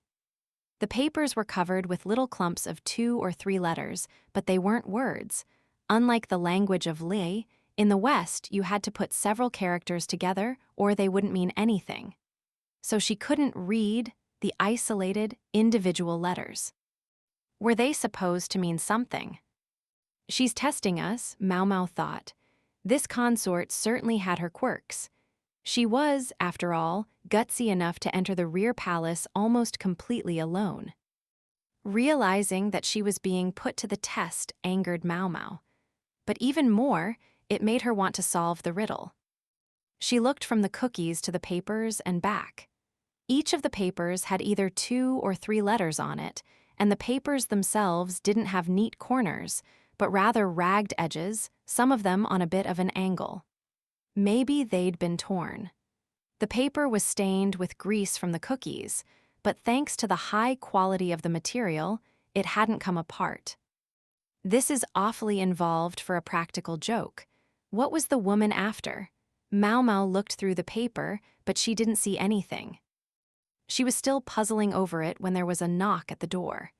She answered it, a piece of paper still in her hand, to discover Yao and Enen standing there. They lived in the same dormitory, not that it mattered much to Maomao, seeing as they never spoke to her. "Can I help you?" Maomao asked politely. Yao, however, looked incensed. "I know you got some treats from the consort this afternoon. Give them to me." Funny thing, Maomao didn't even have a special attachment to sweets, yet the moment she heard the demanding tone in Yao's voice, she decided she wasn't about to hand the cookies over. To be fair, she could tell that Yao wasn't asking for them as a snack. So she decided to tweak her a bit. "I'm very sorry, but I ate them for my dinner. Western cookies are rather papery, aren't they? Do you suppose they have germ in them?" She tried to make it sound like she could still feel the funny texture in her mouth. The blood drained from Yao's face and she virtually pounced on Maomao. Spit them out right now." She was shaking her. Her cookies must have had paper in them too. "Where are the rest? You couldn't have eaten all of them without noticing." "Lady Yao," Enen said, finally stopping her from the violent shaking she was giving Maomao. She looked as dispassionate as ever. I think I detect a slight smile on Maomao's face, as if she thinks she's made a fool of you. "I believe you're being teased." So Enen remembered Maomao's name, and could read her expressions, no less. "You're teasing me, is that true?" Jigs up, Maomao thought, straightening her collar and meeting Yao's eyes. "I admit I was having a bit of fun with you, but I might suggest you were uncivil to me first. I don't know what you have against me, but bursting into a person's room and trying to take their things is theft and nothing but." What Maomao was saying was perfectly right and true. No one could have objected. The blood rushed back to Yao's face until she was so red she looked like steam should be coming out of her like a teapot. She took a deep breath, then let it out again and looked straight at Maomao. "Was there anything unusual about the cookies you were given? If there was, I want you to give them to me. I'll pay you enough to get another snack." "What do you mean by anything unusual?" "Anything, unusual. Like, was there something weird inside them?" The idea of getting some pocket change appealed to Maomao, but she couldn't let go of the riddle of the mysterious paper. She didn't want to just fork over the cookies. It sounded like Yao and Enen had found something similar in their snacks, but Maomao doubted they would be too eager to tell her what it was. She glanced at Enen. The young woman played the part of Yao's attendant to perfection, but when she looked back at Maomao, she seemed far more cool-headed than her mistress. Maybe I should try talking to her, Maomao thought, trying to figure out how to move the conversation along. If you're asking whether there was anything inside the treats I received, it implies there was something in yours, yes. If you tell me about it, I'll share what I know too. Yao didn't say anything, but she looked awfully put out. NN was watching her mistress's reactions closely. Maom held out the piece of paper in her hand. Show me what you found, and you can see the rest of these. Each piece of paper had different letters written on it. If they were ever going to decipher the meaning, they would need all of them, which meant Maomao had no qualms about revealing just one. Where are they? Yao said. You show me yours and I'll show you mine, Maomao replied. Ultimately, she and Yao were equals. They'd both taken the same test and they'd both passed, so now differences in social status weren't supposed to matter. Many people might feel they still did, but here, at this moment, they were on even terms. Lady Yao, NN said. Fine, Yao said at length. All she could do was nod her agreement. But I won't have this conversation standing out in the hall. Certainly, in my room then, Maomao said. No, in my room, Yao responded. Maomao couldn't have cared less which room they talked in, but to simply roll over and let her have her way would have handed her the initiative. It was NN who saved the situation from becoming a stalemate. How about we use one of the meeting rooms, then? I can go reserve one for us. She was referring to the dormitory's meeting rooms, which could be used for business and locked for more private conversations. Very well, I'll get ready, Maomao said. She scooped the rest of the cookies into a carrying cloth and they left the room. NN succeeded in reserving one of the meeting rooms immediately. The place was big enough for at least 10 people, which made it feel pretty massive with just the 3 of them in there. We each show what we have at the same time, Yao said. I know, said Maomao. They were on either side of a long table, with NN sitting at the head. They each opened their carrying cloths simultaneously, revealing piles of cookies numbering 7, 7, and 6. One person had fewer cookies than the others, and that person was Yao, who looked bashfully away from Maomao. I might have tasted one. Ah, Maomao said, seeing that one of the pieces of paper was partially torn, the characters damp. At least Yao had a full complement of 7 pieces of paper. Like Maomao, each one had some letters on it. Then there was NN, who had cookies but no paper. You haven't taken yours out yet, Maomao asked, but NN shook her head. None of mine had so much as a scrap in them, she said, showing them the holes in the mysterious cylindrical cookies. It was clear there was nothing inside. If she was telling the truth, then they had 7 and 7 pieces of paper, 14 in all. Could they make some kind of sense out of the letters written on them? Maybe if we line them up the right way, we'll see something, Maomao thought. Yao appeared to have had the same idea because she was setting the pieces next to each other, trying them in different arrangements. She'd put slight folds in Maomao's pieces so they would remember whose were whose. No matter how they swapped the pieces around, though, all any of them could do, including Maomao and NN, let alone Yao, was stare at the letters, perplexed. Can you tell what it says, NN? Yao asked. I'm very sorry. I've only dabbled in Shayahese. I can carry on a bit of a conversation, but this. So Maomao had been right. NN had been watching her father write during the exam because she could read a bit of the language herself. Yao turned to Maomao, though she wasn't very happy about it. What about you? I'm not much better, I'm afraid. If I had actual words front of me, I might be able to understand them, but putting them together from pieces. She was probably about as likely as NN to figure it out. As they arranged and rearranged the pieces of paper, she kept thinking it was about to come to her, only for it to not quite click. If they just kept trying combinations, she felt like they would hit on something eventually, but it would take a tremendous amount of time.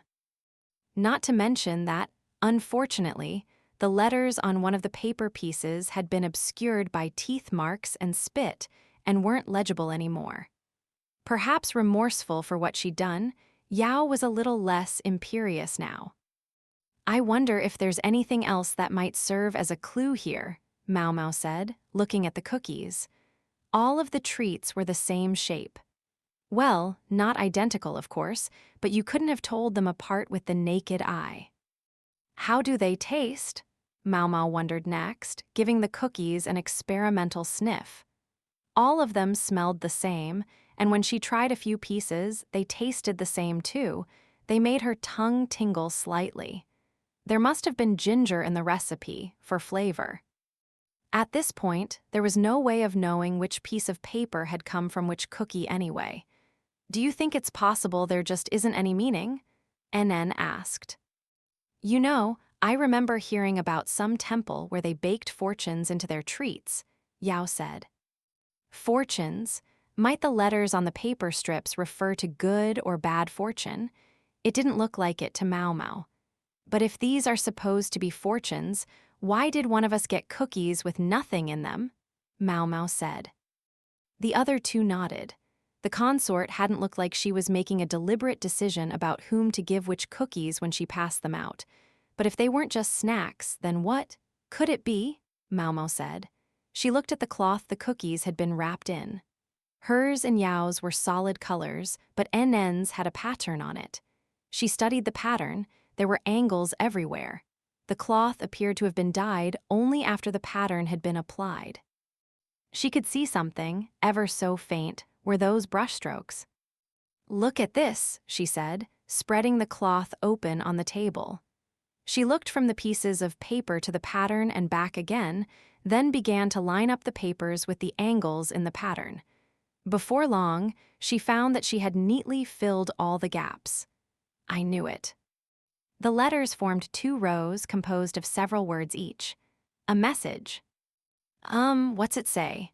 Yao asked, squinting at it. It clearly bugged her to be the only one who couldn't read the words. "I see pale and a question mark," Maomao said. "And this one means to know, right? And this one the truth," NN added. Between them, they tried to work out what they could. Even with the faded and unreadable paper, by piecing together the rest of the context, they thought they could make sense of it. "Does this say woman?" "It looks like it." They put their heads together, and bit by bit they decoded the message, until they read, "Do you want to know the true identity of the pale woman?" Maomao broke out in gooseflesh. Give me a break. She'd been so sure that was all over. Why was it coming back to haunt her now? The pale woman, she had to be the one they called the White Lady. But she was supposed to be imprisoned, unable to do anything more. Did Aylin know something about her that she hadn't told Jinshi or Basin? And why would she choose to reveal it to some court ladies working as medical assistants? "Who or what is the pale woman?" Yao asked, cocking her head. Apparently she didn't know of the White Lady or all the talk she'd stirred up among the populace. NN only studied the row of letters quietly. For her part, Maomao thought this was something they should report to Jinshi immediately, but when she stood up, someone grabbed her wrist. It was NN. "Where do you think you're going?" she asked. "Where? To report this, that's where. We have to, don't we?" Maomao was a careful person. She didn't like having to keep dangerous secrets all to herself. What she was doing was perfectly rational. "I think it's the right thing to tell someone about this," Yao said, for once taking Maomao's side. Maomao assumed that NN would give in and follow Yao's decision, but instead she said, just what kind of person would give a riddle like this to some medical apprentices she just met? She looked at Maomao. The way she asked the question, it almost sounded like she thought Maomao knew Aylin. "I really don't," Maomao objected privately. She did know one thing, though. Aylin was a skilled operator. Even if they went to someone with this story, she'd probably already prepared some way of getting out of it. Or could it be, Do you think this is some sort of test as well? NN said. A test? Maomao asked. When she thought about it, it seemed plausible. Candidates for the medical assistantship had been screened more aggressively than the other court ladies, and even those who passed the test could be cut loose without a moment's notice if they were deemed unsuitable. Yes, the possibility was certainly there. But then again, if this was a test, it seemed to go well beyond what could ordinarily be expected of helpers in the medical office. For one thing, solving it required some knowledge of the language of the West, and of course, it had never been a given that the three young women would share the information from their snacks with each other. Someone was searching for people with the ability to consider multiple sides of a situation and adapt. Almost like a spy. If Jinshi had some part in this, then it was possible. What connection could there be, though? But go far enough and nope, I don't understand. If that was the case, then they didn't have to report things willy-nilly.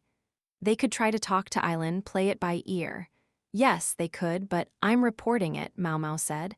You think I can't hear you two talking? What if it's a test? Yao demanded. If it was a test, then she would fail, that was all. Maomao had already qualified as a medical assistant. She didn't expect they would take work away from her because of this. Frankly, she was already on more than her maximum tolerable dose of work. Please, don't worry, you're both welcome to talk to the consort. And I'll be mixing up medicines in the medical office. The two other young women could pass the test. They would be more than enough. There was no telling what they might be called on to do when, and if they passed this additional test. I'm not interested, Maomao thought. She was perfectly content to hang around the medical office, doing laundry or making tea or whatever other little chores were needed, having her old man and the other medical officers teach her new formulae. Maybe occasionally trying them out on some sturdy-looking soldier who came by. That was all she really wanted. A modest happiness, but enough for her. The other two ladies, however, wore scary looks. They had a firm grip on Maomao and were glaring at her. Particularly Yao. We couldn't have solved this without the three of us together. If you go telling, she'll assume we agreed. So what was she trying to say? You're in this with us. Yao and NN chorused. All Maomao could do was hold up her hands a little and smile wryly. Chapter 6, Strategist Down. Maomao sighed as she stood doing the laundry under the baking sun. This was really a huge pain. Not the laundry, no. The net she'd found herself caught in since Aylin had given them that riddle and they had solved it. All morning, Yao and NN had been giving her the evil eye, making sure she didn't sell them out. I'm in this too, huh? That explained why NN was smack next to her, her bucket right beside Maomao's. She was working industriously on some bandages, and because she'd thought ahead and gotten some soapberry pulp ready, the wrappings came clean nicely. After the bandages were cleaned, they would be boiled.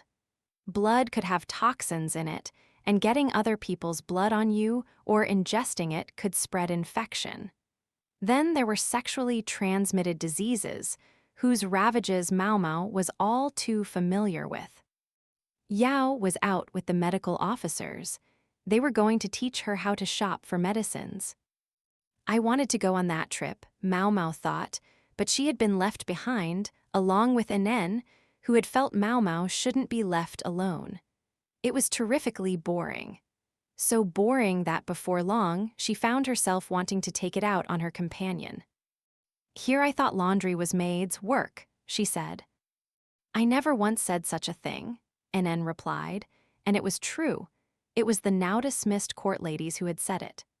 Maomao wondered how they were getting along these days. Given that neither Yao nor NN had looked particularly distressed by their departure, it seemed the ladies weren't so much old friends as sycophants who had been trying to ingratiate themselves with Yao when they heard about her family background. Unfortunately for them, Yao wasn't soft enough to stick her neck out for such fair-weather toadies. I wanted to go on the shopping trip, Maomao grumbled. So did I, NN said. For that matter, they could have just taken you, for all I care. In other words, she just wanted to be with Yao. It turned out neither of them was exactly happy, so Maomao resolved to stop griping about it. They were just wringing out the washed bandages and putting them in a bucket when several people came running into the medical office. Maomao squinted, trying to see what was happening, and saw they had someone on a stretcher. "An injury?" Maomao asked as she and Anen went back to the office, carrying the buckets. With the real doctors out shopping, the apprentice physician was the only one watching the place, so they figured they'd better get back and see what was going on. The apprentice physician was in a tizzy, lost for what to do. Given their proximity to the military camp, injured men were hardly uncommon here, and even the apprentice should have been more than comfortable with them by now. When Maomao worked her way into the gaggle of people and saw who was lying on the stretcher, however, she couldn't refrain from a disgusted Who should she find but the monocled freak laid out on the stretcher, tossing with pain? "They say he's been poisoned," the apprentice told her, his face pale. Unbelievable, reluctantly, Maomao took a look at the eccentric strategist. He was pale and shaking, holding his stomach, which was fine as far as it went until, "I can't hold it in." At that, needless to say, his stretcher bearers paled, then hefted him up and hurried him off to the toilet. Let us refrain from saying which end it came out of. It came in waves for the next hour or so, until the strategist's condition finally stabilized. Expelling so much had dried him out, though, so Maomao and the others gave him water with some salt and sugar mixed in to make it easier to absorb. For the record, it was the apprentice physician who administered the drink. Maomao only stood by and watched. She knew it might have been even easier for him to drink if they'd mixed it with a little juice, but she felt no obligation to go that far. At least he was able to get the water down. When it came to vomiting and diarrhea, staying hydrated was key. When things had calmed down a bit, Maomao got out a pot, intending to boil the cleaned bandages, but she was interrupted when Lahan came rushing in. "I received word that my honored father collapsed," he said. Maomao simply pointed to the room where the freak was sleeping.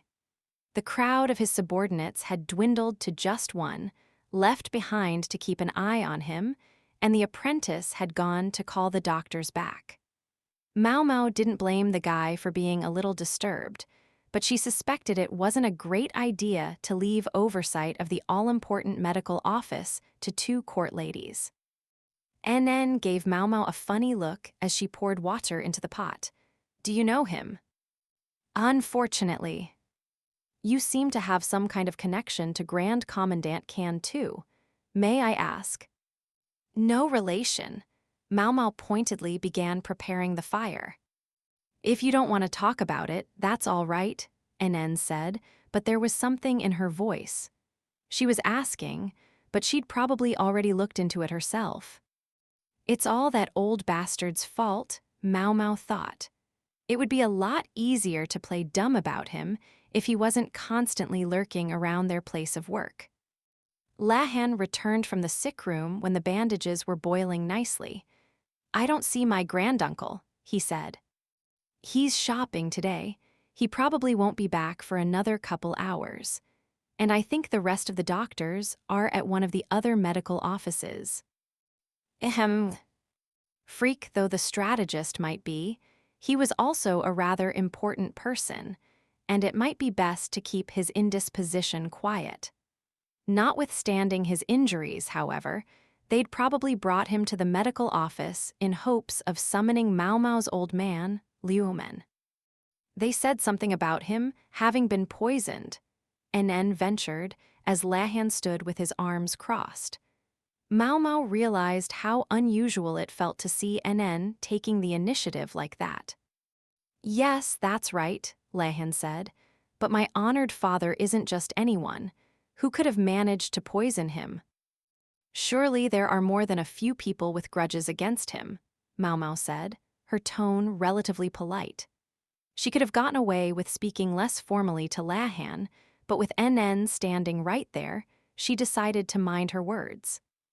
Anyway, when someone climbed as high as the strategist had, and done it in part by deposing his own father, there had to be as many grievances against him as there were stars in the sky. My father is an excellent judge of character, if nothing else. I don't believe he would leave someone in his orbit who would poison him. I agree with you. Take away his ability to judge people, and you're left with nothing but an old man starting to stink of age, Maomao said. How rude. He can play Go and shogi, you know. Both of you are positively awful, NN said calmly, stirring the contents of the pot with some chopsticks. She was pretty enough that Lahan clearly felt it was worth his while to talk to her. The way his glasses flashed, you could almost see him turning her body into a series of numbers. His gaze was growing dangerously perverted, so Maomao gave him a sound smack on the head. My apologies if this question rubs the wrong way coming from an outsider, but for my future reference, perhaps you might tell me what it was he was poisoned with, NN said. Good question, Maomao replied. Everyone is using the word poison, but is it possible this is simply from bad food? Did he eat something he found on the ground? I have a guard watching him at all times to make sure he doesn't, Lahan said proudly. You do, Maomao thought. Excuse me. They turned at the voice to find the soldier who had been stationed by the eccentric strategist. He was rather slim and looked somewhat retiring. Rikyusen was something of a pretty boy too, Maomao recalled. Aide-de-camp to the strategist was a military position, but no doubt it involved a lot of paperwork. Now that she thought about it, she realized she'd hardly seen Rikyusen recently. Had he been prized away from the strategist? I wrote down what you asked for, the soldier said. He handed them a ratty piece of paper, some of the characters smudged and indistinct. They spelled out what the freak had been doing and what he'd eaten over the last several days. Let's see, immediately before the incident he was, Well, I feel sorry for the Moon Prince. It seems my honored father was intruding on him again, Lahan said. In other words, immediately before falling ill, the freak had been bothering Jinshi. It sometimes seemed like that weirdo didn't even have a job, except when it seemed like he did. Occasionally, he would put his stamp on some important paperwork or make a snap personnel decision. He might be useful if a war broke out, but in peacetime he was less helpful than a lantern at midday. While it was one thing to be useless, he had to go bothering everyone else. This says he ate one mooncake and drank some juice, and that he offered the mooncake to the Moon Prince. It also says he was angry that he wasn't offered tea. That's right. The prince was as lovely as ever, if I may say so, the strategist's assistant replied, his eyes glistening at the memory. Another of Jinshi's victims. Anyway, someone might try to poison Jinshi, but Maomao didn't think Jinshi would try to poison anyone else. Maomao, how much poison are we likely to be talking about here? Lahan asked. There's no single answer. It depends on the poison. Also, with some poisons, the victim can appear to get better, only for the effects to recur later and cause death. She glanced toward the sick room. The aide's face was pale. Although I think he'll be fine, she added. Your bedside manner leaves something to be desired, Lahan growled. He put the piece of paper on the table. Before he'd visited Jinshi, the strategist had apparently been lazing around at an open-air pavilion in one of the palace gardens. With its cool breezes and the river flowing by, it was apparently one of his favorite spots. He'd brought along a snack, a steamed bun, which he'd been eating. Wage thief, Maomao grumbled. This might be a good moment to not say everything we think, NN chided, but privately Maomao was sure she agreed with her. The freak had arrived 30 minutes late for work in the morning, truly the kind of privilege afforded only to the bosses. For breakfast, he'd had congee with sweet potato mixed in and a mooncake. It's all sweets, Aylin remarked. He's going to get diabetes, Maomao said. My honored granduncle told him the same thing, Aylin replied. Incidentally, Maomao, any ideas yet? He was looking closely at her. He would normally have turned to her father, but since he wasn't here, Aylin was left with no choice but Maomao. No doubt the attempted poisoning of a military official was a case they wanted solved as quickly as possible. If there's anything left of the food he was eating, I might be able to figure something out, she said. I'm afraid not. He ate all of it. The aide once again volunteered weakly. There's still a few sips of the juice he was drinking. Can you bring it here, right away? Maomao asked. Yes, ma'am. The aide left the room but was soon back. It took him exactly as long as it took the boiled bandages to dry. Here it is, he said. He gave her a glass drinking vessel with a wooden stopper, about 1/3 full of a pale liquid. The coloration implied grape juice, diluted with water to make it more drinkable. That's quite large, Aylin said, looking at the vessel with interest. It couldn't have been easy to carry it around all the time, but since the freak always drank juice instead of water or tea, he probably needed it. I don't believe it's poisoned, the aide said. What makes you say that? Maomao asked. Because I had some too.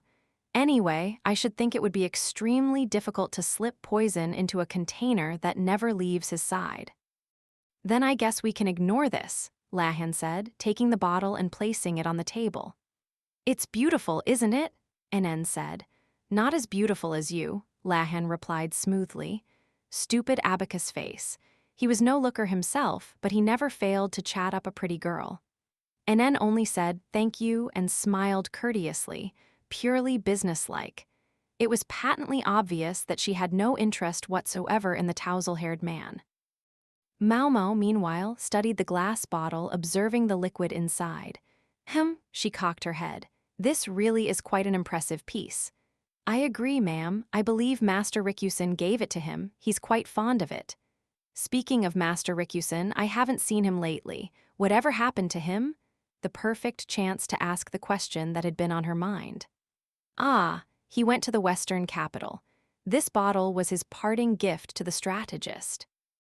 I'm his successor, and I must say he left big shoes to fill. The aide bowed his head. You didn't know, Aylin said. I certainly didn't. She and Rikusen had both been in the Western capital only recently, and now he'd gone back. With Master Gyokuen coming to the capital, he requested that someone knowledgeable about matters in the central regions be sent west in his place. Master Rikusen has gone to fulfill that request, the aide said. Gyokuen, the father of Empress Gyokyu.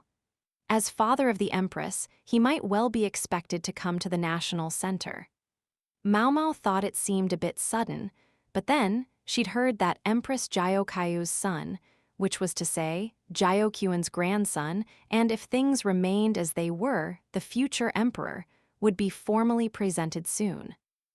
The crown prince's presentation would be a lavish affair, with even VIPs from other nations present, so Gyokuen could hardly fail to attend, even if he was the most powerful person in the Western capital, and even if it was a very long trip. He insisted, and I'm afraid we were in no position to turn him down, Aylin said. And he was so useful. Aylin knew Rikusen well and was clearly distressed by his loss.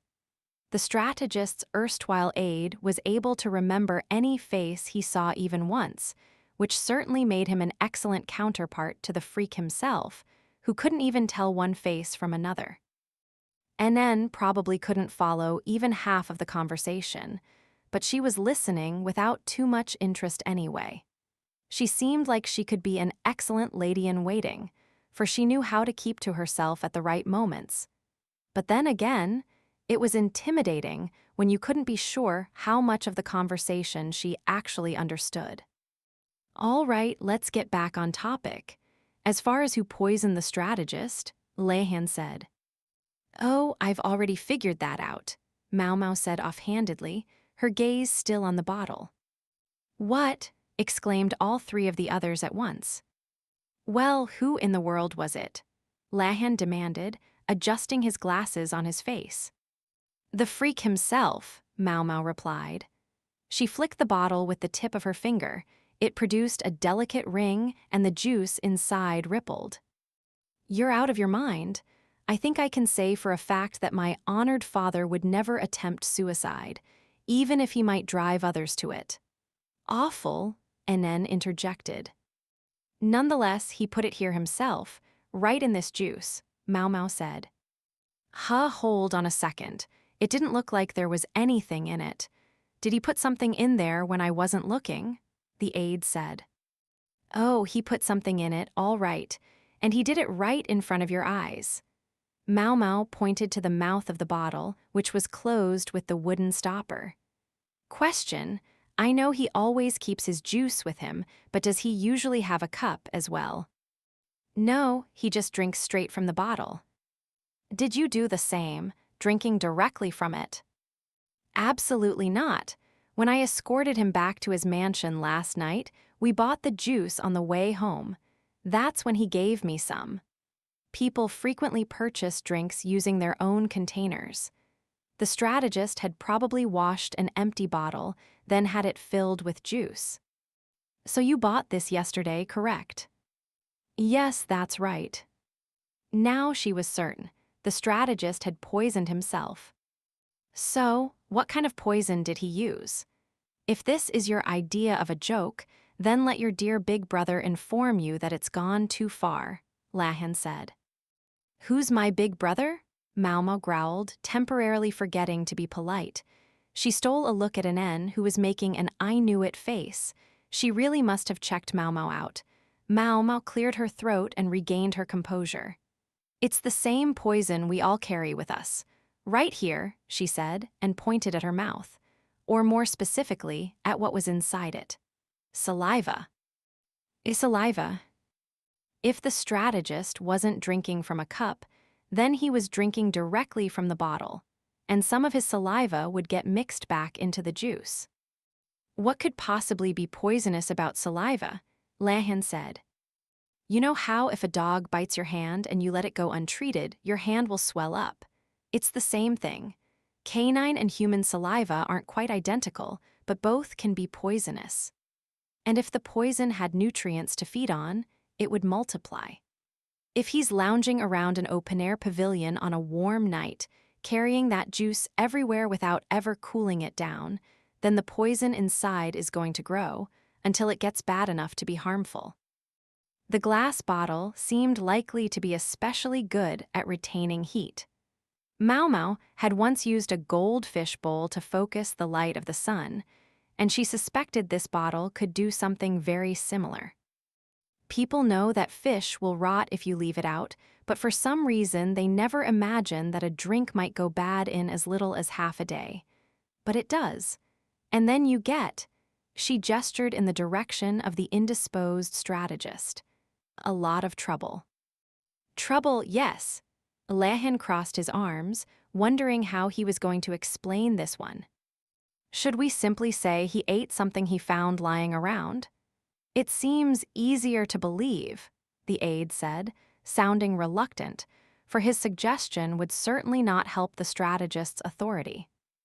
No, when it comes out that the contents of the bottle were poisoned, the situation will explain itself.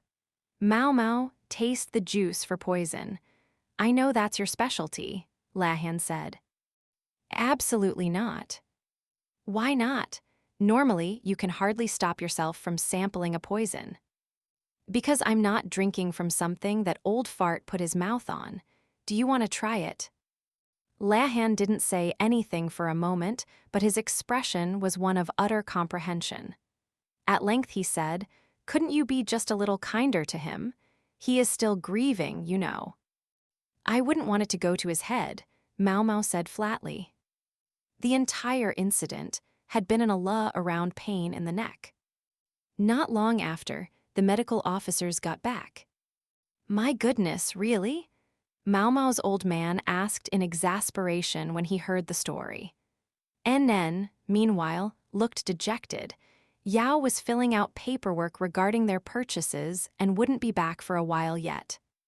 The freak strategist had seemed basically fine, so Maomao had sent him home.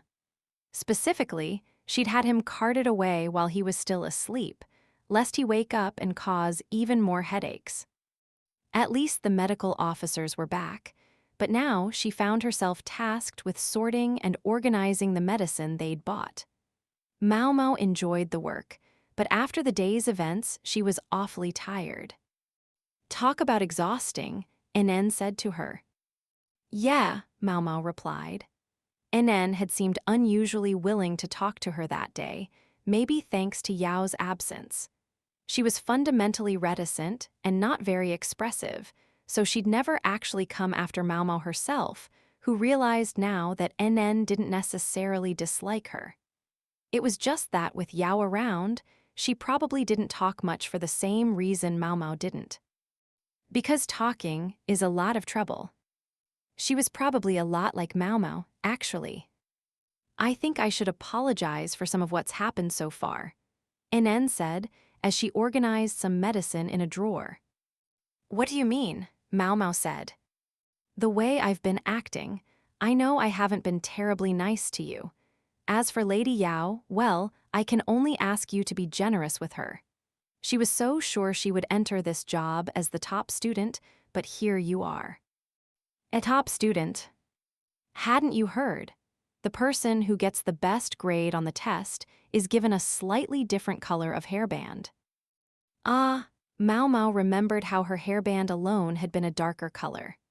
No, I hadn't heard. She'd left the matter of her outfit entirely to Gaia-shun, and when he'd brought her a change of clothes, there had been too much badgering on the part of the madam to leave time for explanations. She felt a bit bad about it now, but she was also surprised. She figured she had only barely passed the test. Setting aside the general education portion of the test, when it comes to the specialized knowledge, getting even half the questions right is considered good, Nen said. General education? Did that refer to the history and poetry Maomao had choked down so unwillingly? She'd wrung herself out for those questions. Oh, how she had worked. Lady Yao swore she got all of the general questions right, so she must have lost out to you in the specialized knowledge portion. I was confident my grade was as good as anyone's, too, so I admit that at first I wondered if you'd been hired because of your family connections. Is that what this was all about? Maomao said. Her only regret was that if she'd really done so well, it meant she could have afforded to study a little less. Not that it would have made much difference. From the moment she'd been sold out to the old lady, she'd been left without a choice. I'm an apothecary by vocation, you see. Yes, I know, you proved it today, but I don't think that will take the sting out of it for Lady Yao. Maomao could understand, and she didn't necessarily have a problem with people like that. She certainly liked it much better than if Yao had tried to suck up to her instead. The problem was that it was all too easy for other people to misinterpret such aloofness. Because Yao was from the best family of any of the newly minted court ladies, the others had felt obliged to follow her. She's not a bad person, Nen said. I hope you won't hold this against her. Nen's handling of the situation was downright adult. Maomao hadn't asked how old she was, but she suspected they were about the same age. Nen added, Lady Yao is just 15. She still has some growing up to do. Did you say 15? That made her 4 years younger than Maomao, yet her body was so developed. She's quite large for her age. Maomao didn't specify where. Yes, I've worked hard to help her grow, Nen replied, sounding strangely proud of the fact. If she's just 15, then I guess I can hardly blame her, Maomao thought, although she suspected that if she said out loud that Yao was still a bit childish, Nen would get upset. All this still left one issue. Namely, Nen was obviously Yao's attendant, yet she was also quite intelligent in her own right, as evidenced by the fact that she knew a smattering of the Western tongue, which even Yao didn't speak. May I ask you something? Maomao said. Yes, what? If I hadn't been here, Lady Yao still wouldn't have been the top examinee, would she? You would have. A fixed smile came over Annen's face. As she was putting away the next medicine in the drawer, she said, such a thing would absolutely never have happened. Absolutely, huh? Cheating in order to raise one's grade was a problem, but deliberately missing questions you knew the answers to? That wasn't even cheating. NN was polite and circumspect, but Maomao saw she had to stay on her toes around her. She was one shrewd young woman. Chapter 7, Aylin's Intentions. About every 10 days, one of the physicians from the outside, principally Maomao's father, would visit the rear palace. The system was simple enough. Upper consorts were seen once a month, while middle and lower consorts received exams every 3 months. Even this made seeing everyone something of a challenge, but if Liu Omen was ordered to do it, then he would have to do it. It had been 9 days since their last visit to the rear palace. 9 perfectly normal days for Maomao, other than the 2 court ladies keeping a constant eye on her. If there was a problem, it was that any letters that came to her were examined. Thankfully, none of them arrived from Jinshi personally. They usually came in Gaeshun's name. Also, not that it mattered to her, it seemed Basin was back at work. His recovery struck her as preternaturally quick, considering the severity of his wounds. Maybe he's just built differently. One day, she hoped she would be able to test his powers of recovery against those of other people. A letter came from Seizin letting her know that the apothecary shop was doing just fine, although he also complained that Congee was obnoxious. Yes, Maomao knew he could be obnoxiously cheerful, but Seizin would just have to live with it. Once in a while, pictures of Maomao the cat were mixed in with the letters. These came from Chu Yu. In lieu of a personal seal, Maomao's toe beans would be pressed on the pictures in scarlet ink. The scratches on the pictures suggested she signed them under duress. In the name of careful inspection, Yao studied one picture of the cat particularly hard. At length, she handed it regretfully back to Maomao. Nen later asked if Maomao wouldn't give her the cat painting. Maomao suspected it would then make its way to Yao. Yao and Nen seemed to think the Pale Woman was just a code name. It seemed to nag at Nen, but Yao didn't pay it much mind, so Nen didn't pursue the matter too far. The Pale Woman, Maomao was almost certain it was the same person she knew as the White Lady, although she couldn't be absolutely sure. If it's not, she thought of the painter she'd saved from food poisoning. His house had had a painting of a beautiful woman with white hair and red eyes, someone he claimed to have seen in the Western Reaches. Could that be the woman that Aylin, who herself hailed from Shea, was referring to? But why the riddle then? No, it had to be the White Lady, Maomao thought, shaking her head. Yet still the woman in the painting wouldn't leave her mind. Could there be some sort of connection? Her question would be answered the very next day, when they saw Aylin again. There were not quite 100 women in the rear palace with the rank of consort. Rumors always swirled whenever an upper consort left the rear palace, but lower-ranking consorts often departed without anyone remarking on it. Sometimes they were given in marriage to deserving officials or returned to their families, never having been visited by the emperor. Many of the palace women scoffed at the idea of leaving the rear palace, but it didn't particularly bother Maomao. Maomao, Yao, and Nen were with Liu Men and the quack doctor, making the rounds of the rear palace. This was their second time on this duty. They found the room with the flower and number indicated by their tag.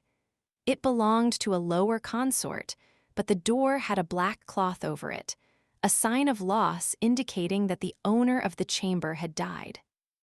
"Do you suppose she was ill?" Yao asked. But this was one of the women Maomao's father had seen on their last visit, and he hadn't noticed anything. which implied suicide, I suspect, Maomao said. It wasn't that unusual. As long as the death was obviously self-inflicted, with no signs of foul play, the rear palace hardly batted an eye. It wasn't exactly an everyday occurrence, but it was nothing to get excited over. The ladies in the rear palace might represent every different kind of flower, but most of them arrived convinced of their own beauty. Many had an awfully high regard for themselves, and more than a few were driven to despair by the gulf between their expectations of the rear palace and the reality. The group heard some ladies chattering. They say she was addicted to alcohol. They were so caught up in their gossip that they didn't notice the gaggle of medical personnel standing right nearby. As soon as they spotted the white overcoats, they scurried back to their posts. It truly is a graveyard of women, or rather, a battlefield, Maomao thought. Those who were defeated in combat had no choice but to disappear. On some level, the maids could be said to be freer than the consorts. They might be worked like dogs, but they had a fixed term of service. If they could just hold out long enough, they would get outside the palace walls again. Today's plan was to visit the lower consort's chambers, then lastly head to Aylin's residence. They hadn't initially planned to see her, as they had visited her last time, but the plan had been changed because of a personal request from the lady herself. Was she not feeling well? Or was there something else she wanted to know? First, they came to the room of a lower consort, with a camellia symbol on the door. No particular problems, said the consort, who reeked of perfume as one of her ladies fanned her. The bountiful odor came drifting toward them, making Maomao want to scrunch up her nose. It was summer, yet amazingly, the room was shut tight, giving the smell nowhere to go. Too bad for her. She has His Majesty's preferred body type. Even under the consort's robe, the collar of which was fastidiously closed, it was clear she was voluptuous. Her facial features gave her a somewhat aggressive look, but she seemed intelligent enough. Very much within the scope of their ever-energetic emperor's interests. Maomao stole a glance at the quack's notebook. It was open to a page with the name of the odoriferous concubine before them, along with notes about illnesses she'd suffered in the past, not to mention how many visits she'd had from His Majesty. I was right, she is his type. Only one such visit was recorded. She suspected it was the thick smell of perfume that had kept him from coming back for more. The odor seemed to be something imported. It was a shame, really. A touch of it behind her ears might have been quite pleasant. It might seem startlingly frank, even uncouth, but in the rear palace records were always kept of the emperor's nocturnal visits, which were required to be reported to the physician. But being required didn't make it any less trying sometimes. Like for Empress Jyokayo. His Majesty had sometimes visited the Jade Pavilion every third night. It wasn't just for show, it definitely wasn't. But someone had to be posted outside the bedroom just to make sure. The duty usually fell to Hongniang, Jyokayo's chief lady-in-waiting. But when His Majesty came on consecutive nights, or the job otherwise grew too demanding, Maomao had sometimes taken up the post. I had the advantage of being used to this stuff from the pleasure district. From what Maomao could deduce, the Emperor and Jyokayo were engaged in some pretty advanced hanky-panky. Just the noises that could be heard through the wall, for Hongniang, more than 30 years old and still single, it must have been a trial. The simple fact that they kept a tally of such things was enough to prove that you weren't in the outside world. Maomao suspected that visits to this lower consort wouldn't resume at this point, but the one visit she'd had appeared to have left this woman imperious and proud, though in Maomao's eyes it only made her seem the more sad. That lone visit put the world beyond the inner palace, all but out of her reach. Maybe if it weren't for this stink, it was so overdone, Maomao wondered if there was something wrong with the woman's nose. In fact, it seemed there might be. The consort's small, shapely lips kept opening. It seemed less like a tick and more like she was breathing through her mouth. Living creatures normally breathe through their noses, like dogs and cats do, and, normally, humans. If she was breathing through her mouth, it might suggest that her nose was blocked. And if she'd had that habit since she was a child, it would have affected the alignment of her teeth. The alignment of her teeth, Maomao mused. Her old man was just checking the woman's mouth, evidently having had the same thought, but the woman's teeth were more or less straight. "Do you sneeze often?" Liu Homen inquired. "I do." "Any stuffiness in the nose?" "Frequently, especially from spring to early summer, and especially since coming to the rear palace." "Do you have trouble sleeping?" "I could sleep just fine, if only my nose weren't blocked up." Liu Homen scribbled some notes. The quack was simply standing and watching, so Maomao took it upon herself to grab the portable medicine chest and give it to her father. He took out something for nasal inflammation. "Try using this. Stop if it gives you trouble sleeping. You may also find yourself urinating more frequently, but I don't think that should be an issue." Then he added, "I think the perfume you're currently using may not agree with you physically. If you must use it, use just a little, or consider switching to a different kind." "All right," the consort said. Maybe her meekness was inspired by gratitude that he had understood about her nose. Maomao knew that if she noticed something, her old man could hardly fail to do the same. What was more, he'd managed to tell the consort that her perfume was too heavy in the gentlest possible way. Though if he hadn't, when her nose got better, it would probably have dawned on her just how badly she'd overdone it. Once they left the consort's room, Liu Omen began inspecting the garden, where there were colorful summer flowers everywhere. "Where did this consort come from, I wonder?" he said. The quack flipped through his notebook. "She's from far to the northwest, close to the desert. Oh, the climate there must be very unpleasant." Maomao's old man turned slowly toward her and the other two assistants. "Well, let's make this a teaching moment, shall we? What do you think caused the lady's rhinitis?" His riddle was accompanied by a gentle smile. Maomao's hand was in the process of shooting up when she saw him give her a bit of a look, and she put it back down. He wasn't asking her so much as Yao and an N. Slowly, Yao put up her hand. "Is it because her room was so stuffy?" It was certainly true that her chamber was closed up tight. That was one reason the smell refused to dissipate. It won't have helped, Maomao thought. The room had looked clean enough, but it didn't seem like the consort was getting much fresh air in her living quarters. And they hadn't seen her bedroom. There was always the chance it was dusty in there. "It's also possible her room is unsanitary," Yao went on. "If her sleeping area was dirty, it could breed bugs that harmed her body." It was possible, but Maomao didn't think that was what was going on. That consort didn't look like a woman who had given up on attracting His Majesty's notice.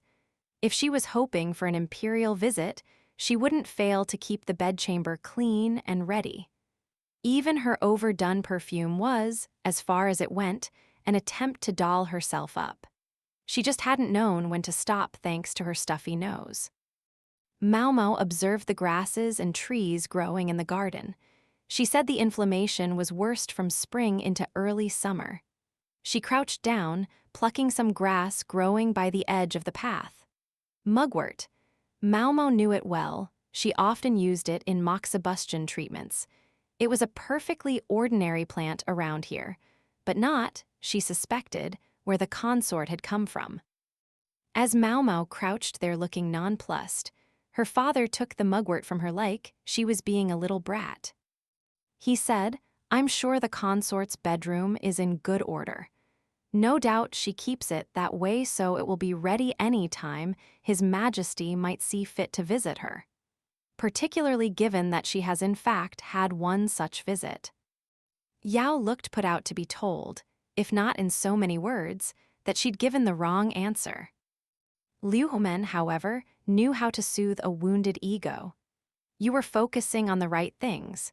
Illness often follows from a lack of sanitation, especially in bedrooms. Now Yao seemed conflicted. Praise, good, but praise from a eunuch, good. I would have gotten the right answer, Maomao thought. Call it something less than mature. Yao was younger than her, after all. But Maomao's adoptive father was one of the few people whose approval she craved. However, sneezing can also be caused by grass and flowers like these, Liu Homen went on. It wasn't the same as having a cold. Plant pollen and spores could get into the body and cause fits of sneezing or seemingly unstoppable floods of snot. Pollen can wreak havoc in the body, hence the sneezing. It was unusual for Liu Homen to state the facts quite so plainly when he was dealing with Maomao. It was enough to make her wonder if there was something else going on with the woman. But no, the straightforward approach was probably easiest for Yao and Anen.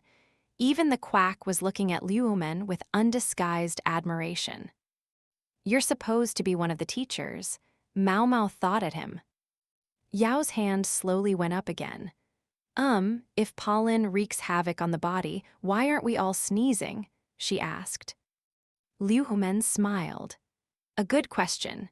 Just as there are those who catch colds more easily than others, there are those whose bodies aren't affected by pollen. It's also possible to find your body is suddenly affected when it wasn't before. For example, if you're already in ill health from something else. A long journey from a far country to an unfamiliar land, for example. Rather like their consort. I knew all that, Maomao pouted. Her father looked at her apologetically. Physicians were supposed to hand down cryptic pronouncements from which students had to unravel the truth for themselves, but Maomao's father didn't work like that. He was kind enough to explain things so that anyone could understand. It still stung a little, but Maomao could act adult, too, even if she didn't always like it. She forced herself to assume a neutral expression once more as they went to the next consort's residence. After they had seen 10 or so of the other consorts, they finally came back to Aylin. Maomao found it challenging, somehow, to think of her as Consort Aylin. Not because she was a foreigner. If that were the case, she would surely have faced a similar difficulty with Empress Jyokayu. No, Maomao had trouble with Aylin's title for one simple reason. She didn't believe Aylin had really come to the rear palace as a consort. A lady-in-waiting opened the door for them, exactly as a lady-in-waiting should, and they were shown to the same room as last time. Just before they entered, Maomao felt Anen tug on her sleeve. Yes, I know, she thought. Maomao was a co-conspirator, but Yao would play the part of the ringleader. Maomao thought Anen would be better at thinking on her feet, but that wasn't how things worked around here. Anen's role was to support Yao. The first question was when to broach the subject. Aylin's face was red and feverish. Maomao had no idea if it was an act or a real condition, but it certainly helped explain why she had specifically asked for them, and the flush gave her face a striking beauty of its own. God, her chest is big, Maomao thought. Being in ill health, the consort was wearing what amounted to sleepwear. One of her ladies looked like she wanted to object about the propriety. Maomao spotted Anen discreetly comparing Aylin's chest with Yao's, but she could keep that to herself. Was Anen hoping to help Yao grow even more? I'll take your pulse then, Liu Men said politely. However ravishing the consort might look, the men here lacked the means to respond. Anyway, they were an old man and an older man, their libidos already long withered. Liu Homen considered the woman's symptoms and then prepared a medicine. She complained of some stiffness in her neck, so he made a concoction of arrowroot. You just have a cold, he said. The unfamiliar environment here must be stressful. Thank you very much. I was thinking after your last visit, I'm glad to discover that the physicians here use more than chants and charms. Aylin wore a look of wonderment. Some doctors do practice that sort of medicine. It simply happens that I don't, Liu Men said, refusing to specifically denigrate folk practices like chants and charms. Of course, there must be some. If you'd prefer magical practices, I can certainly bring someone who specializes in them. Aylin shook her head. No, in fact, I've been very pleased not to encounter any such. I once served as an apprentice shrine maiden, you know, and I would rather not find myself subjected to the rituals of another faith. Ah, I hadn't realized. Yes, if you follow the shrine maiden's faith, that's certainly understandable. The emperor was not cruel enough to make his women abandon their beliefs when they entered the rear palace. As long as they practiced their individual religions discreetly, he was willing to look the other way. She abandoned her country, but it seemed faith could not be put aside so easily. I'm familiar with the shrine maidenism of Shea. What will you do during rites here? Liu Men asked, referring to the sacred observances sometimes held in the rear palace. It is no problem. As long as I receive permission to take part, I will follow the ways of my new home. A very flexible response then. Yao fidgeted as she listened to the conversation, clearly feeling she was missing her chance to talk to the consort. As it was, it seemed it might be best not to try to talk to her at all. The mark of a good subordinate, however, is the ability to come to the rescue at such moments. The medical examination was interrupted by a distinct crack. The sound of NN, ever expressionless, biting into one of the lightly toasted rice crackers that had been put on the table along with the tea. NN, Yao exclaimed. Since she had spoken up, there was no need for Liu Men or the quack to intervene, but Maomao knew NN would never normally do something so impolite. My sincere apologies. They simply looked so enticing, NN said. Do not worry. That is why they are there, Aylin said, still looking languid. At that, NN glanced at Yao as if to say this was what she had been waiting for. It was only then that Yao finally seemed to realize what the other woman was doing. Why, yes, they do look delicious, she said. Almost as good as those treats you gave us the last time we saw you. They were most unusual, those pale-colored cookies. The cookies had indeed been a strange shape, but they hadn't been pale. Yao was trying to communicate that they had cracked the code.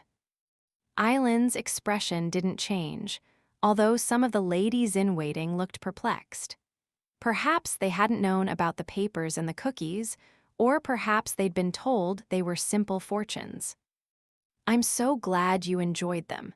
Baking treats happens to be a hobby of mine. I made more for today. I do hope you'll take them with you, Aylin said, a slight smile crossing her face. The smile didn't reveal whether or not she had understood Yao's meaning, but the young women couldn't wait to find out what kinds of snacks the consort would give them this time. The treats Aylin gave them on this occasion contained no puzzles, as the 3 medical assistants confirmed when they got together to see what they had after their work in the rear palace was over. Instead, the treats contained a letter, telling them to go to a restaurant near the dormitory. The fact that the same letter was in all 3 of their cookies suggested that they had been right to think they needed to pass the test together or not at all. Many of the establishments in the northern part of the capital city were luxurious places, and the location named in the letters was a fancy drinking establishment. A lot of government bureaucrats spent time there, so there were plenty of private rooms available. Is it just me, or do we look out of place here? Yao said. This was, again, a drinking establishment, a very fancy one, and despite her family's wealth, it wasn't the sort of place Yao, at just 15, was very familiar with. It also wasn't the sort of place 3 women usually went alone. Most of the patrons were men, the waitresses the only women in sight. The average person would probably have advised the girls to keep their distance, although Maomao, well acquainted with drinking and drunkards from the pleasure district, was unbothered by the cold looks their party received. At least no one seemed too drunk to think straight. They were greeted by a waitress in fancy makeup. "Can I help you?" she asked, polite, but obviously not regarding them as potential customers. Maybe she thought they were there to look for a job. "We're customers from the West," Maomao said, exactly as the letters had instructed. The waitress took the hint and led them inside. No sooner were they settled in their private room than Maomao felt herself go limp, as the tension left her body. "Hello," said a small, tousle-haired, spectacles-wearing man sipping some fruit liquor. No, more likely fruit juice. It was the freak strategist's nephew and adopted son, Lahan. There was another man there as well, someone Lahan occasionally brought along as a bodyguard, but Maomao had never known him to say a word and figured it was safe to ignore him. "Why, do you know this man?" NN had met Lahan when the strategist had collapsed the other day, but Yao had been away from the medical office at the time and didn't know who he was. "I'm so glad you made it here safely. I don't know what I would have done if you hadn't come," Lahan said. "I'm going home," Maomao said, spinning on her heel. Yao grabbed her arm. "Why are you going home? Do you know him too?" The question mark was practically visible over her head as she looked from Maomao to Lahan and back. "This is Master Lahan," NN offered. "Maomao is Grand Commandant Khan's daughter, you see." The freak strategist's full title, she really had done her homework, Maomao realized, scowling bitterly. She resorted to her usual insistence. "He's a stranger." Meanwhile, Lahan seemed entirely unbothered. "I'm impressed you know that," he said to NN with genuine admiration. "I would naturally investigate anyone who insisted on hanging around so often, even if there does appear to be a certain tacit approval of his actions." "Damn freak," Maomao cursed the strategist silently. He was only ever a nuisance. She'd heard that since he'd managed to give himself food poisoning, his subordinates had been watching him closely at every meal. "And this man is the Grand Commandant's son," NN said. "So he's your older brother," Yao said, giving Maomao a curious look. "That's right," Lahan said. "That's absolutely wrong," Maomao said. "Which is it?" Yao said. Maomao was bent on keeping Yao at least out of Lahan's web. But the other woman went on, "So you've had someone on the inside all along." She was under a misunderstanding, but not the one Maomao had feared. And who could blame her when she found out that an acquaintance of Maomao's was the ringleader? It was Lahan who intervened. "Now that is wrong. We have no use for anyone who can't solve a riddle as simple as that one, even if I am related to them. After all, if we sent someone without a working brain into this situation, it would only make things more dangerous for everyone." He squinted his already fox-like eyes behind his large, round spectacles. Maomao knew he wasn't simply standing up for her. It was what he really thought. This was the man who had betrayed his own family and chased them out of their house. This was Lahan. There was a crook to NN's lips. Maomao thought it was a smile, but if so, it was a distinctly sarcastic one. Maybe she'd heard rumors about Lahan, what kind of person he was. She certainly seemed more wise to the ways of the world than Yao, who was still cocking her head in confusion. Maybe she has to be, so she can help her more sheltered mistress. She was the right woman for the job then. But why stand around to talk when we can do it while we eat? Sit, and let's have a pleasant meal." Maomao, still openly upset, took a seat. By dint of his social standing, the meal was presumably Lahan's treat. She would take the opportunity to order the most expensive thing on the menu. "So there you have it," Lahan said, And although his tone was light, the content of his explanation sounded very troublesome indeed. It certainly warranted reserving a private VIP room at a lavish restaurant. What he'd said couldn't go beyond these walls. In outline, the story went something like this. Lahan had been involved in getting Aylin into the rear palace. That much Maomao had known. Aylin claimed a political enemy of hers was making a bid for power and that she was in danger of her life. Her request for Li to export food to Shea had been, after a fashion, an attempt to give herself a lifeline. In times of famine, having a ready supply of food could make you powerful. She had probably hoped that would be a major card for her to play. But ultimately, even that didn't faze her enemies, Lahan said. The populace could be frightening if angered, but no weapon was powerful enough if you were assassinated before you could use it. So instead, Aylin had elected to enter Li's rear palace. As such, outwardly, Li wasn't offering her political asylum. In fact, it could even appear to be strengthening its bonds with a neighboring nation. Maomao looked puzzled. "Question?" Lahan asked. "No, just thinking that women seem to do exceptionally well for themselves in Shea.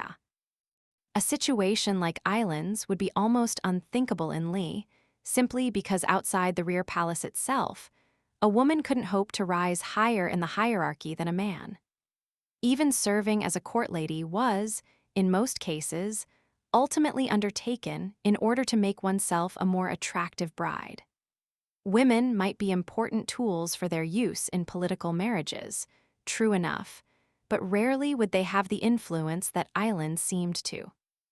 "What, didn't you know that?" Yao chuckled, sounding pleased to know something Maomao didn't for once. She was obviously itching to explain. Maomao was increasingly starting to see the charm in her personality. "The country of Shea is supported by two pillars," Yao said. "One is the king, and the other is the shrine maiden." Maomao had heard tell of Shea's shrine maiden, at least a little bit. Her prognostications could influence the country's politics, and that was what the faith sometimes called shrine maidenism consisted of. "That's right, you know your stuff," Lahan said.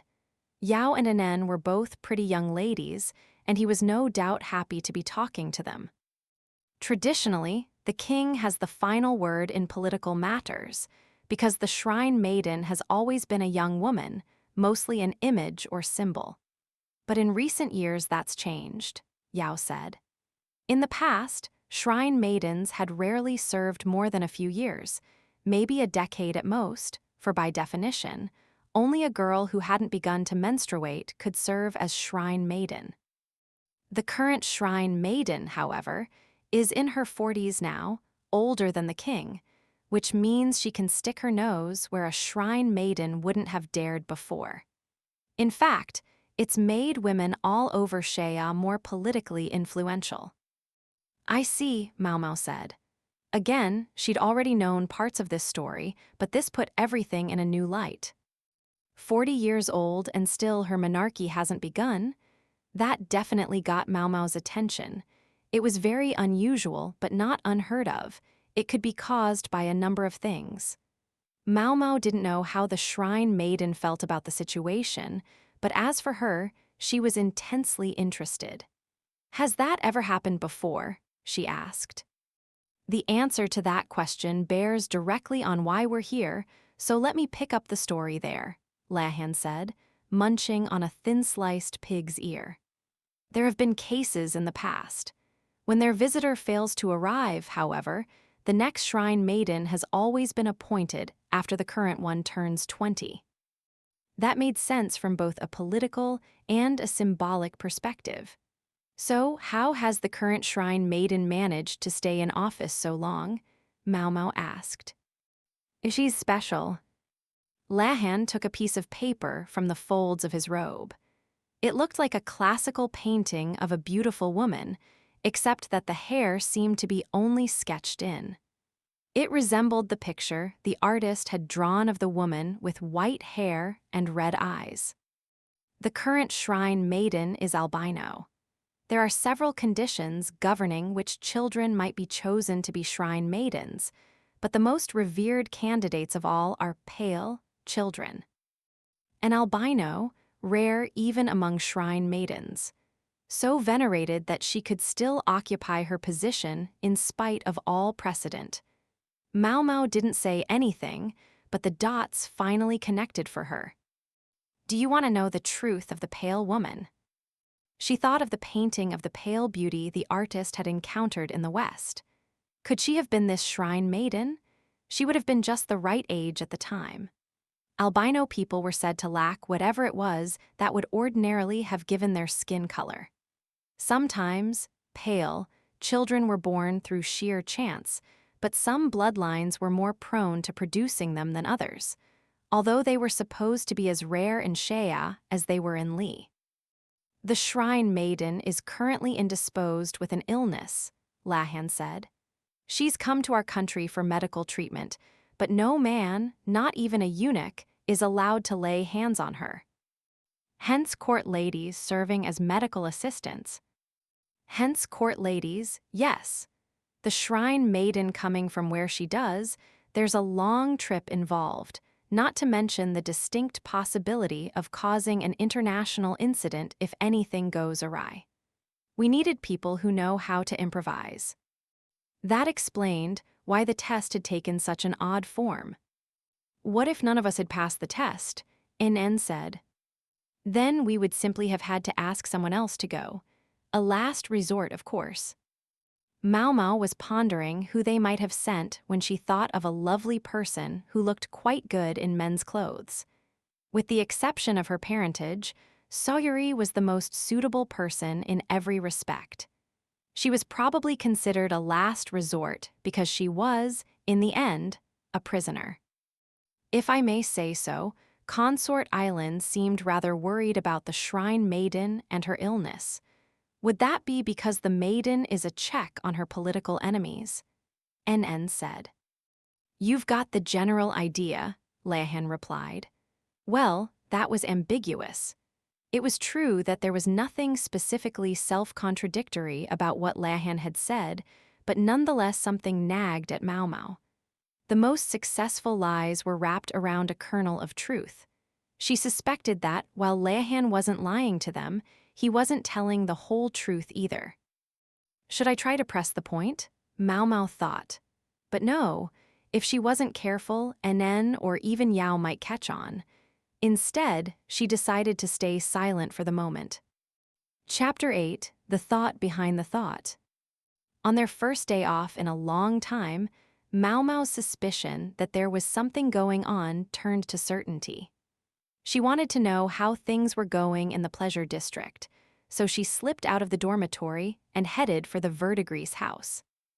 She discovered more or less what the letters had insisted, that everything was fine. In the middle of the day, the place felt relaxed. An apprentice was sweeping by the front door, and an obnoxious brat was playing with Maomao the cat. Freckles, Chuyu exclaimed when he saw Maomao.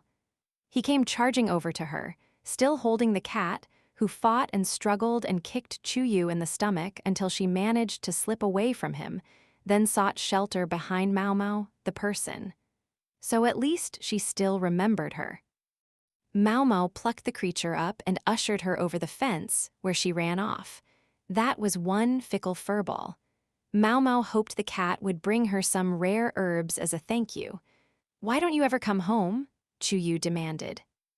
Because I'm working, I don't have much choice. Chuyu looked like he was about to cling onto her, so she stuck a hand against his head to hold him back. Chem, was it just her, or had he gotten taller? And his skin was more tan, maybe because he was outside playing every day. His front teeth had even straightened out, making him look markedly less dumb. Is Sazin around? Maomao asked, glancing about in search of the apprentice apothecary. Yeah, he's with the one-eyed guy right now. So Congee was here too. Maomao made her way to the apothecary shop, which occupied a space rented from the verdigris house, greeting familiar courtesans in passing as she went. She could hear voices from inside. That's right. You need to make sure you grind it to a very fine powder. If you get the amount even slightly wrong when you make the pills, they won't be as effective. Okay. Sazin was pulverizing something, Congee giving him diligent instructions. It was great that they were doing their jobs, but when she got a look at the two of them in the shop, her opinion quickly soured.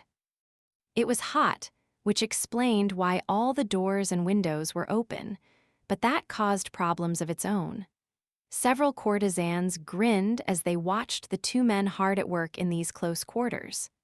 Congee could be downright attractive as long as he kept the scars on his face covered, and while Sazin's appearance was unremarkable, he couldn't be called ugly. Those ladies are rotten to the core, Maomao thought. There were plenty of women out there with an enthusiasm for male-male love.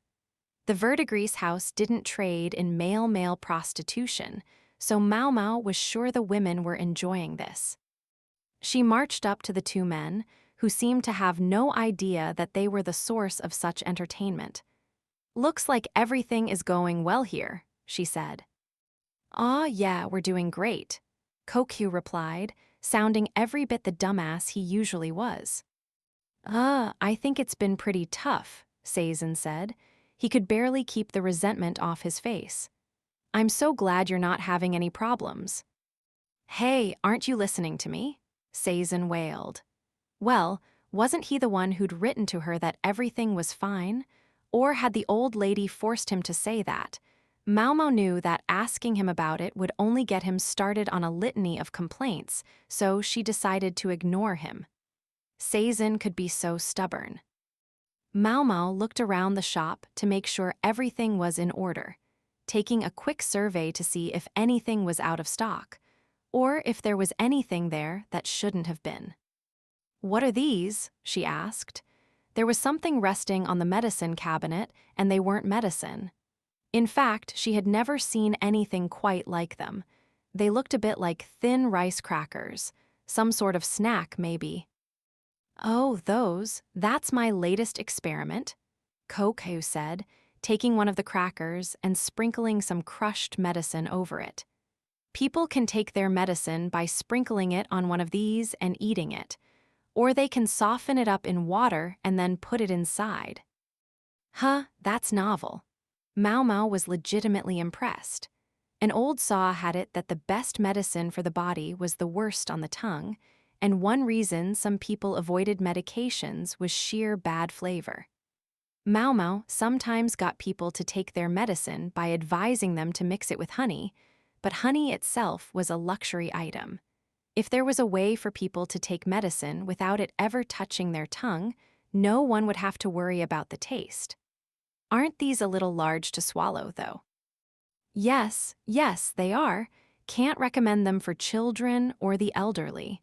They might choke. He shook a pitcher of water as if to emphasize it was available. "I hear people take medicine this way all the time in the West. They say the people there have more saliva than we do." "Really? You're very knowledgeable." Maomao's eyes were starting to shine. Congee could look like a real dumbass, but he did actually know a thing or two about medicine. He certainly had strong basics. She could tell that from listening to him instruct Sazin. "Where did you learn your medicine anyway, Congee?" she asked. "You can't possibly be entirely self-taught." "Ha ha ha. The person who took me under their wing, they came from a Western country. Golden hair, thick fur all over their face and body." "Were they from Shea?" Farther west than that, I think," he said. That was enough to intrigue Maomao. "Do you speak their language?" "Just a tiny bit." "And where is this person who raised you? She'd like to meet them if she could." "Oh, they're gone now. This is what got him," Congee said, pointing to his smallpox scars. "I see." She was sorry to hear it. It wasn't uncommon for doctors to contract an illness and die. In fact, it happened all the time. They spent more time with sick people than anyone else. Sazin, who'd been completely left out of the entire conversation, nudged Maomao. I'm sorry to interrupt when you're having such a nice chat, he said, but they're asking for you. He pointed outside, where she saw the madam and Lahan waiting. As so often, Maomao found herself in a private room designed for private conversations. The madam always provided accommodations in line with the potential for profit she saw in a visitor. It was one of her more amusing traits. Today the snacks she provided were on the high side of average. Incidentally, when Lahan's father visited, she put out only tepid water in a chipped teacup. At least she no longer chased him away with a broom. I heard you were off today, so I thought you might be here. My good luck, here you are. Good luck, sure. I know you checked before you came, Maomao said. Lahan would never have done something like this without making the proper preparations.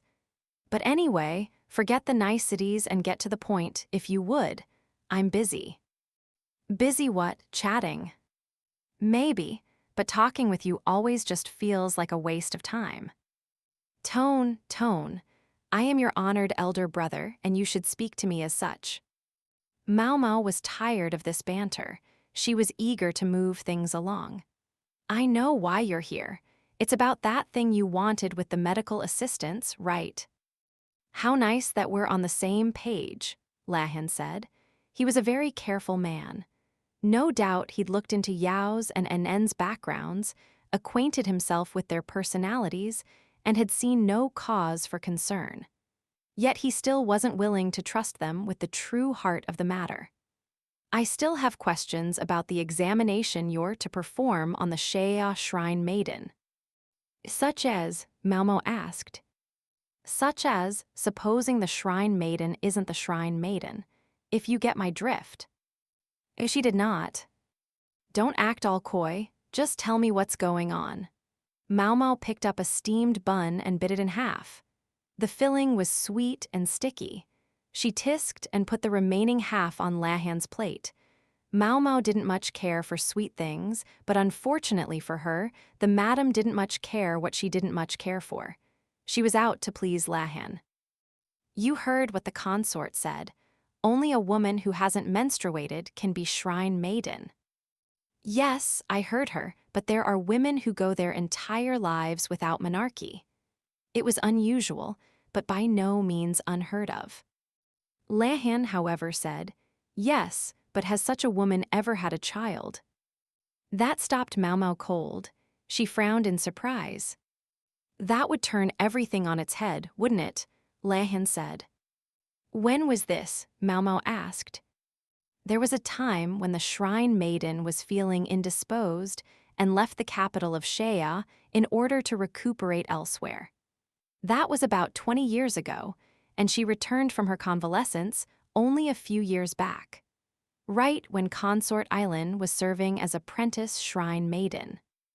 Apprentice Shrine Maiden, Maomao assumed that if Aylin had been an apprentice, she had been preparing to become the actual Shrine Maiden.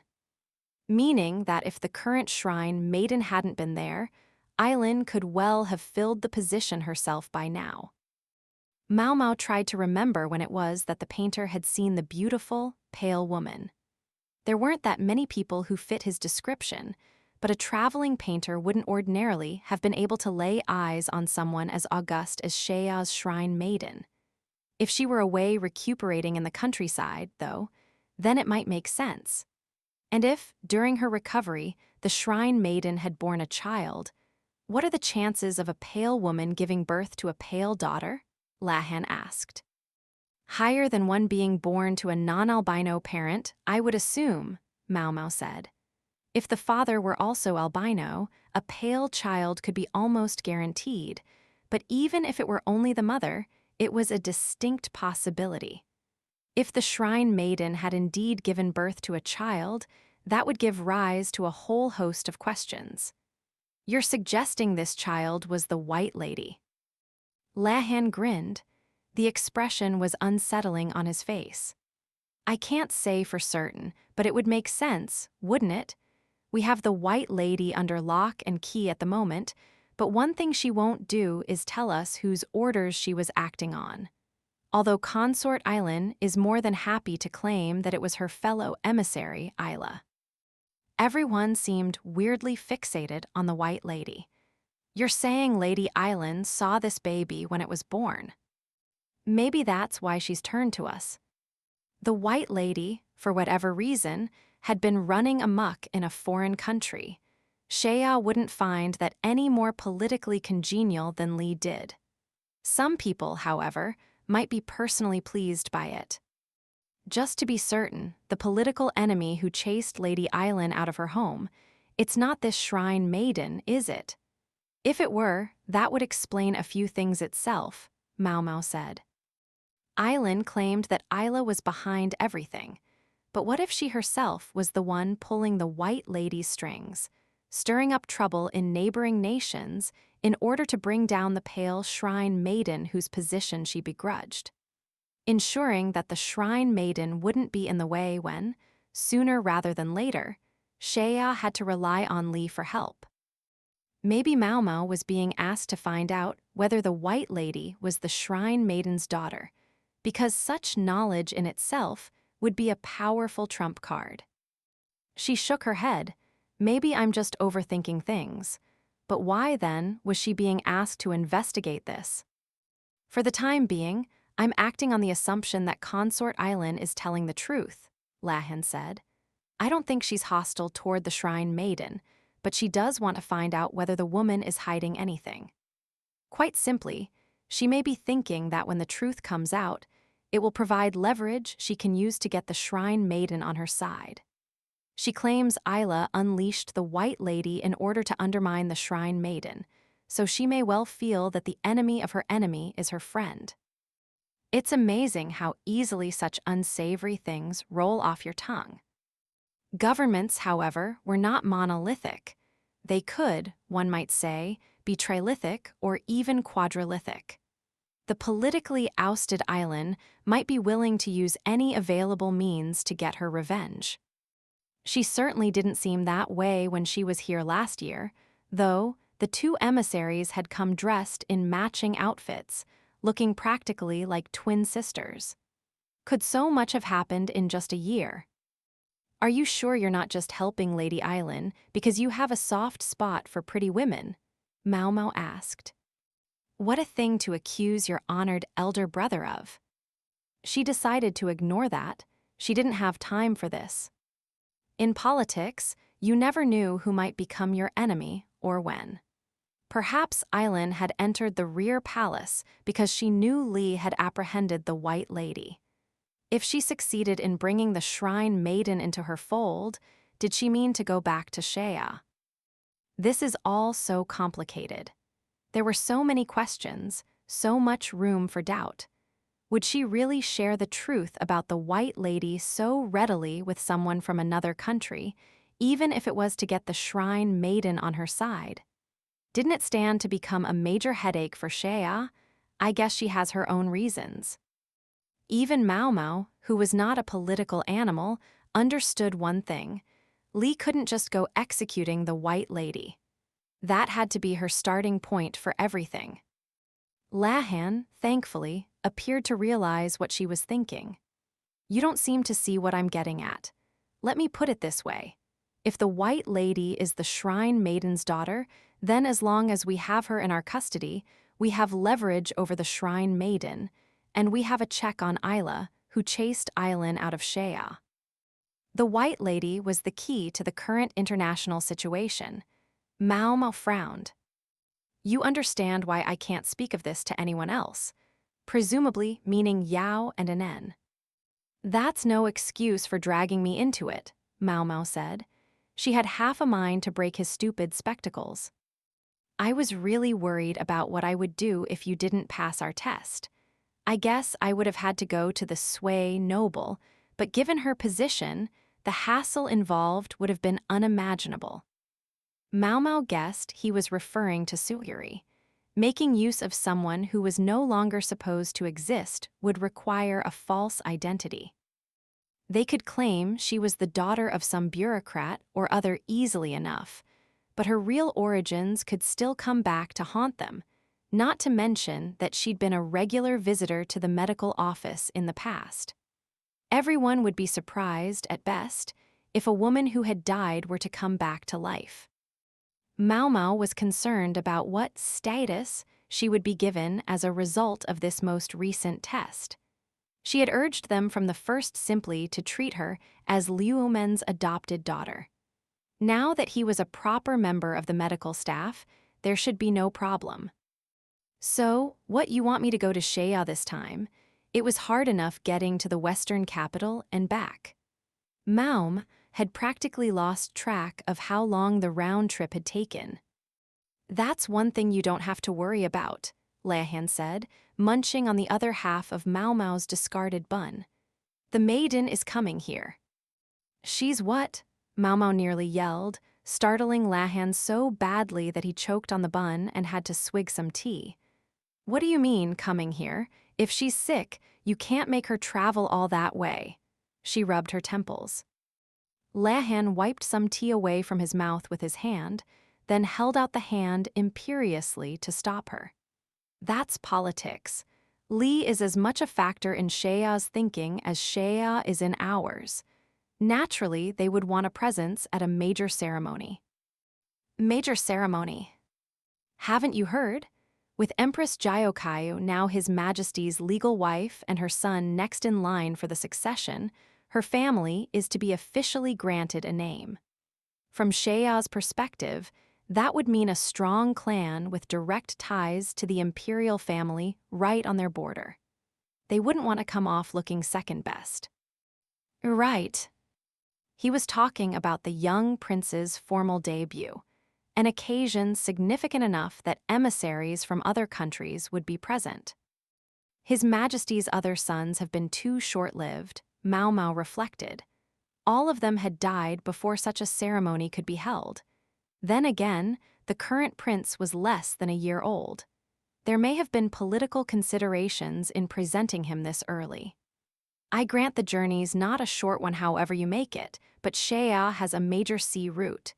If you can go with the seasonal wind, it's much faster than making the trip by land, Lehan said. I'm still not sure. If anything were to happen to the Shrine Maiden while she was abroad, it was easy, and worrying, to imagine responsibility being foisted on the host country. Hosting foreign dignitaries always carried such risks. The dignitaries' political enemies might even see such moments as opportunities. If things went well, however, it would result in stronger ties with Shea. I know you might not want to do this, but you have to. That's why I'm here asking. Maomao fell into a sullen silence, sipping her cold tea. She'd heard enough that she could no longer pretend to ignore the situation. Incidentally, this was Master Jinshi's idea. That bastard, Maomao thought. The words came dangerously close to making it out of her mouth, but she somehow forced them back down. With his social status being what it was, Jinshi couldn't personally involve himself in just anything, but Maomao wished he would spare a thought for those he troubled in his stead. I assume I'll be compensated for this work, Maomao said. Leave the negotiating to me. Lehan thumped his chest, the light glinting off his spectacles. If nothing else, Maomao knew she could trust him with this. Chapter 9, Empress. And so the consort became an empress. Jyokayu was now formally married to His Majesty, and it was important she made that clear to those around her. In battle, you could minimize casualties if you had an overwhelming strength advantage. If a consort of a similar rank to Jyokayu had given birth to a son at the same time she had, there could have been a bloodbath. But it was Jyokayu who had risen to become empress because she had given birth to her child before Lihua had produced her own male heir. Lihua's family lineage made her more than qualified to be empress, but though she had borne a son before, she hadn't been elevated to that rank. Not without reason. For one thing, there was no telling how long her child would live, but the lineage was itself something of a problem. The emperor seemed to be trying to avoid marrying someone who was too closely related to him, for in the past, that was precisely what had weakened the imperial bloodline and allowed a single disease to kill off its members one after another. Lihua had every right to be Empress, yet her ancestry, over which she had no control, stood in her way. Perhaps there was one more reason as well: a need to cozy up to Jyokayo's family with an eye toward future diplomacy. Whatever had gotten her there, Empress Jyokayo now towered in status even over others who lived above the clouds in the imperial court. People who didn't already know her personally might well be expected to cower in her presence, and did. He, I hope you like my snacks. It had been almost 6 months since Maomao had heard the dulcet tones of the preparer of these not-too-sweet treats, Yinghua, a lady-in-waiting who was eminently competent but also had a quick ear for rumors and gossip.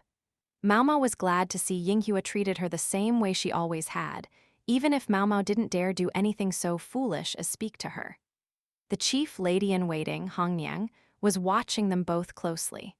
However, the minder soon stepped out. Suppose I could have one? Maomao wondered. Not everyone in the room had the wherewithal for such frivolous pondering. Beside Maomao, Yao was frozen like a block of ice.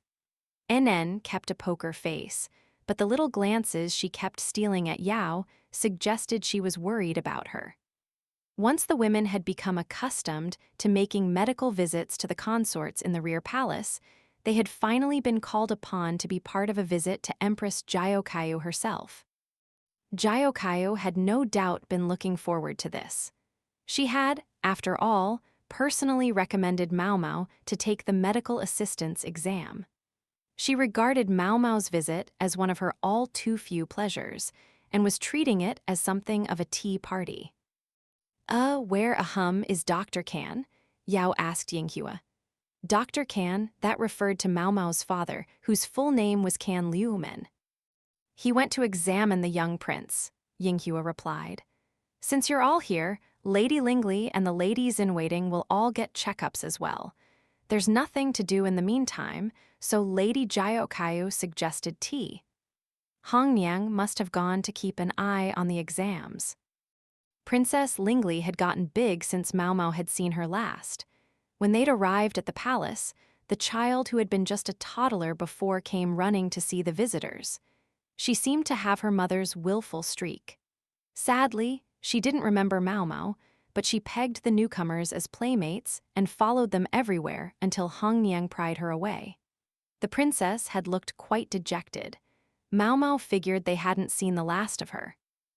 At least she's healthy. They both are. Empress Jyokayo sat across from Maomao, eyes sparkling, eager for any hint of an amusing, titillating, or generally interesting story. Which, unfortunately, I don't have, and if I did, I probably couldn't talk about it. Well, she did have some tales to tell about the commander of the military, but she preferred not to speak of him and chose to keep them to herself. Yinghua sat herself down with them, saying, I'd love to hear some kind of juicy story. Don't you have anything? Always with the wheedling, Maomao thought. If she could have conjured up some engaging anecdote on demand, people might have considered her a better conversationalist, but unfortunately, chit-chat was not her strong suit. Someone most unexpected volunteered, however, NN. I have a story, though I don't know if it's exactly the kind you want to hear. Ooh, really? It's about something that happened long ago, if that's all right. I can't wait to hear it, Jyokayo said, full of curiosity. NN, normally so reticent, began to tell the tale. Long ago, there were two chefs who found themselves pitting their cooking skills against each other, not just as a matter of pride, but to earn a place as the head chef of a rich man's household. One of the chefs had been born and raised in that land, while the other was a young-up handcomer from another place. Let us call them chef and young chef. The competition involved cooking the master's favorite foods, eggs and dumplings. He also loved mushrooms, so some expensive ones were prepared for the chefs to use. Both the competitors were seasoned cooks. They could show their skill in even the plainest of dishes. By all rights, there should have been little difference between them. For young chef, however, things didn't go well. The eggs came out especially poorly, in no shape to be presented to the master. Young chef at least managed to whip up some dumplings, but when the master tried them, he flew into a rage and threatened to have young chef killed on the spot. Young chef was completely befuddled. The food had been prepared using only the ingredients that had been provided, which should have been identical to those the other chef was using. What in the world had gone wrong? It's not a story so much as a riddle, Maomao thought. She glanced at Aylin and realized she viewed this as some kind of test. "Do you know why the dishes came out so wrong?" she asked with a glance in Maomao's direction. This situation felt oddly familiar. "Young chef didn't simply make a mistake in the recipe?" Yinghua asked. She still seemed the most domestic-minded of them, just as she had when Maomao had lived and worked at the Jade Pavilion. Being young, after all. Yes, but still a first-rate chef. Otherwise, they wouldn't have been summoned from so far away. While Aylin gave this explanation, her mistress Yao sat quietly, intensely focused on the ripples in her tea. This must have been one serious mistake. If the dumplings had produced such a furious reaction, they were talking about a screw-up on the level of mixing up salt and sugar. Maybe the chef's sense of taste was impaired. No, that didn't seem likely. Maomao thought it was more probable that something had been wrong with the flavor from the start. "A few questions," she said, raising her hand. "Go ahead," Aylin replied. "What sort of water was used for the cooking?" "Isn't water just water? You wouldn't deliberately use seawater or something, would you?" Yinghua objected. Maomao would have shaken her head, but Aylin did it first. It wasn't seawater. However, fresh water was very valuable in this place, so it was common to use salt water for anything that wasn't going to be drunk. The water there was hard anyway, and the place was a producer of rock salt, so it was common to add that. Meaning that a chef who didn't know the qualities of the local water intimately could end up cooking with salt water without realizing it, Maomao said. That earned her a nod from Aylin, while Yinghua clapped her hands as if it suddenly made sense to her. She did some cooking around the Jade Pavilion herself, and she seemed to have realized what must have happened. Empress Jiokayu, though, continued to look perplexed. "Would it really be that bad to boil your dumplings with salt water?" she asked. It was Maomao who answered. "You pluck dumplings out of the water as soon as they're heated through. They float to the top, that's how you know they're done. The presence of salt in the water would change things. It would make the water heavier, meaning that the dumplings would float before they were fully cooked." "So the dumplings were undercooked?" "Yes, ma'am," Maomao said, and then nodded. Apparently Maomao had the right answer. "What about the eggs, then? Salt water wouldn't have anything to do with that, would it?"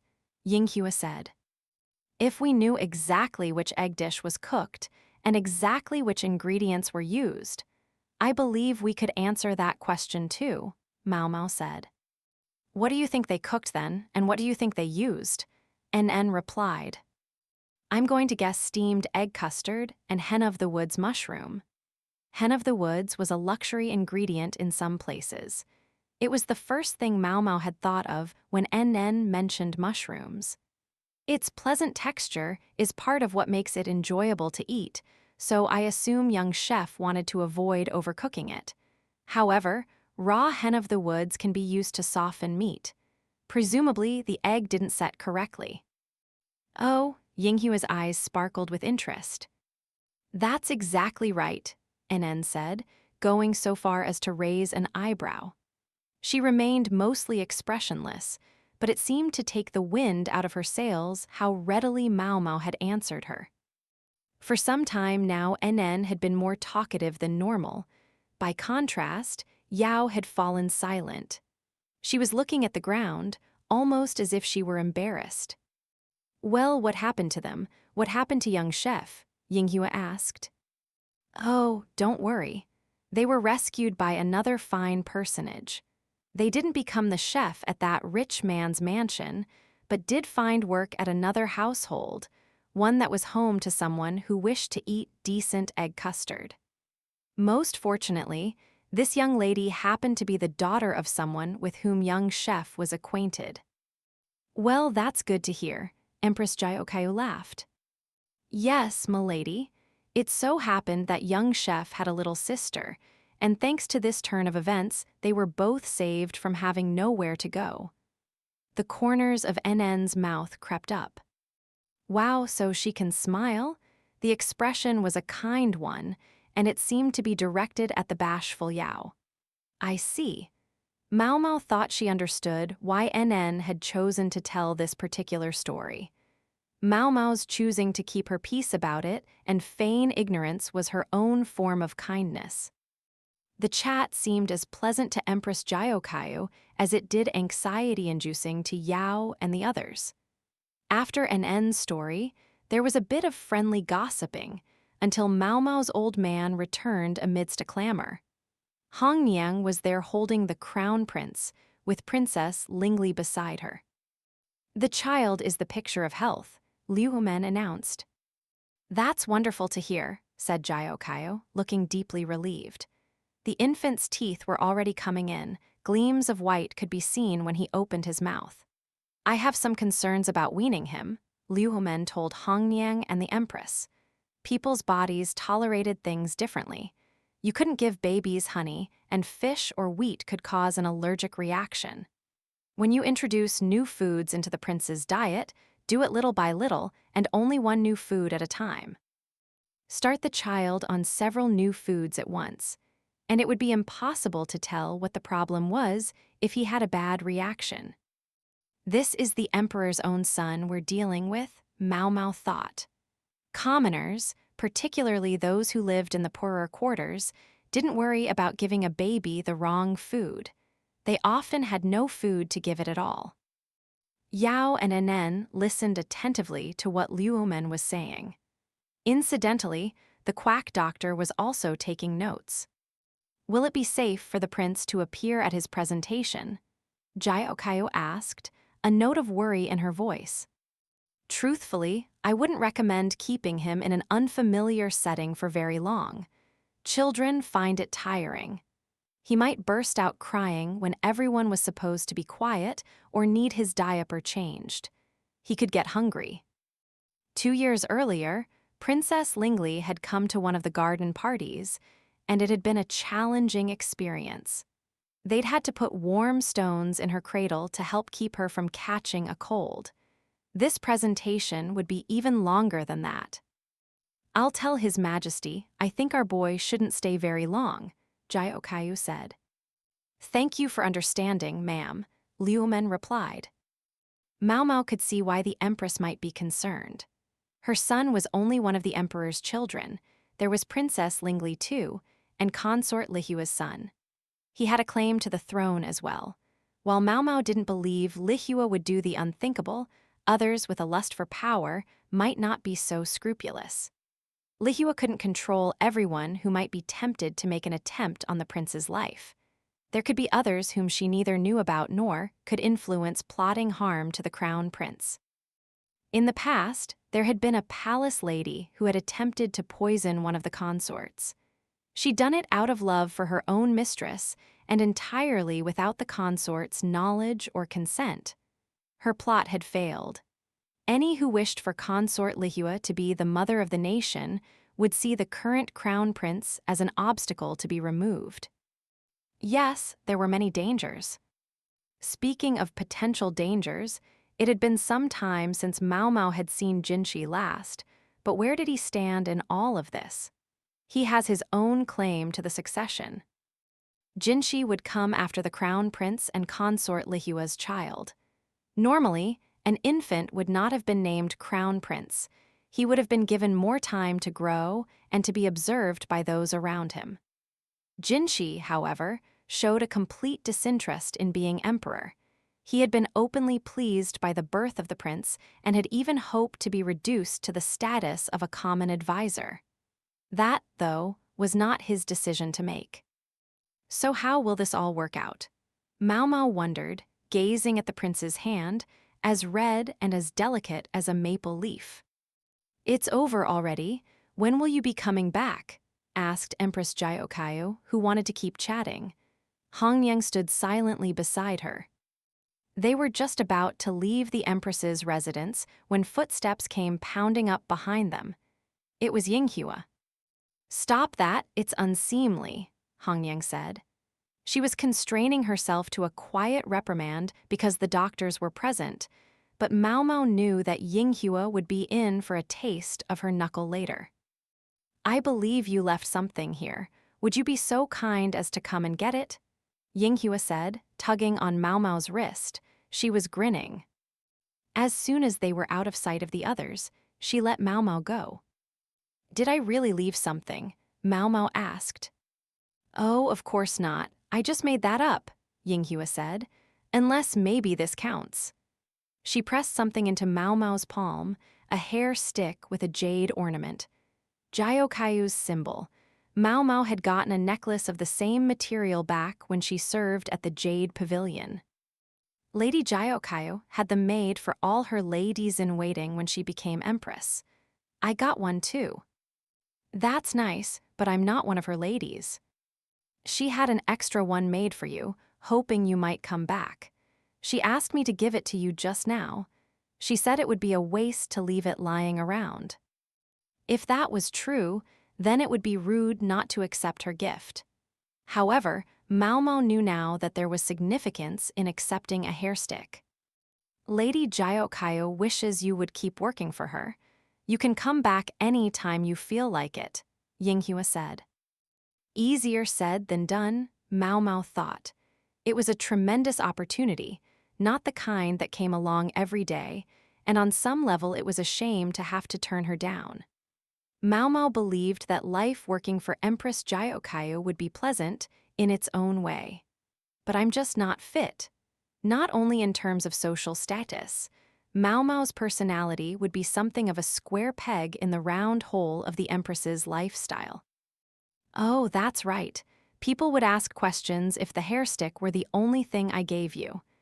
Yinghua gave Maomao 3 paper packages that smelled faintly of butter. "Share these with the other girls, all right?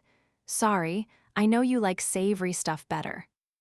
So she even had an appropriate gift ready. Maomao took the snacks and made her way back to the front entryway, where the others were waiting. Chapter 10, Covert Ops. The damp, stagnant air was disgusting, the humidity making his hair cling to his neck. Jinshi sat in his office and regarded the pile of paperwork with a mounting desire to flee. There was little more depressing than doing administrative busy work during the hot, rainy season. Jinshi brushed the hair off the back of his neck, sat up in his chair, and flipped some pages. The characters were running a little. Maybe someone had handled the paper with sweaty hands. He heaved a sigh and picked up the cup of tea, served cold, sitting on the corner of his desk. He let the tea ripple in the cup. When had it appeared there? He had the sense it had been left when he'd gone to the bathroom a few minutes ago. "Who put this tea here?" he asked the official in the office with him. Gaeshun had gone back to the emperor and was no longer there. Basin would return when he had fully recovered. In the meantime, Jinshi was making use of a bureaucrat with a particular gift for paperwork. "A court lady brought it while you were away from your seat, sir."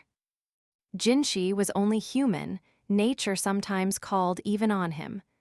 But for someone, a lady of the outer court no less, to wait for that exact moment to bring him tea, that was strange. A guard was posted at the door to his office at all times, except when Jinshi left the office, such as to use the toilet. Then the guard accompanied him. Perhaps the woman had known. Jinshi's office was typically off-limits to court ladies. Back when he had been pretending to be a eunuch, there had been actual fights among the women about who got to bring him his tea. Even after he had left the rear palace, women would sometimes sneak bits of their hair or nails into his snacks as a love charm, or simply charge in when he was alone and tear off their clothes. Nothing but trouble. The bureaucrat who had been assigned to him might have been good at paperwork, but it seemed he wasn't acquainted with the specifics of Jinshi's situation. Jinshi opened a drawer of his desk and took out an item wrapped in cloth. With measured movements, he unwrapped it to reveal a silver spoon, which he held with the cloth and used to stir the tea. The shining silver promptly turned cloudy. Jinshi was at least grateful his assailant had used a nice, obvious poison. The blood drained from the official's face as he watched. In fact, Jinshi wanted him to see this in order to judge his reaction. At least the man understood what the besmirched silver signified. It seemed he really hadn't known about the poison. Jinshi handed the spoon to the guard at the door, who didn't so much as blink as he rewrapped the utensil and placed it in the folds of his robes. His relief would come soon. He would probably hand the spoon on after that. "Can you describe the woman who brought this?" Jinshi asked the bureaucrat. Well, the man began. He was all out of sorts and failed to give much useful information. She was young, not very tall. At least it proved one thing, that the man was dedicated to his job. He'd been so focused on his paperwork that he hadn't taken special note of the woman who had walked in. Jinshi observed, incidentally, that there was a cup of tea on the bureaucrat's desk as well, half empty. Sigh, very well. Jinshi took out another spoon and stirred the official's tea, but this spoon showed no reaction. "You're safe," he said. An unmistakable look of relief passed over the man's face before he shrank back, obviously chagrined. Jinshi wasn't in any mood to reprimand him. He just wanted someone to take care of the paperwork. This man seemed good enough at his task, and on top of that, he never looked at Jinshi like he had any funny business in mind. All Jinshi needed was for the guy to do a decent job until Basin got back. "Put it out of your mind. There's more work to do," Jinshi said. He set the poisoned tea on a corner of his desk and went back to his papers. His assistant, still pale as the grave, returned to his desk.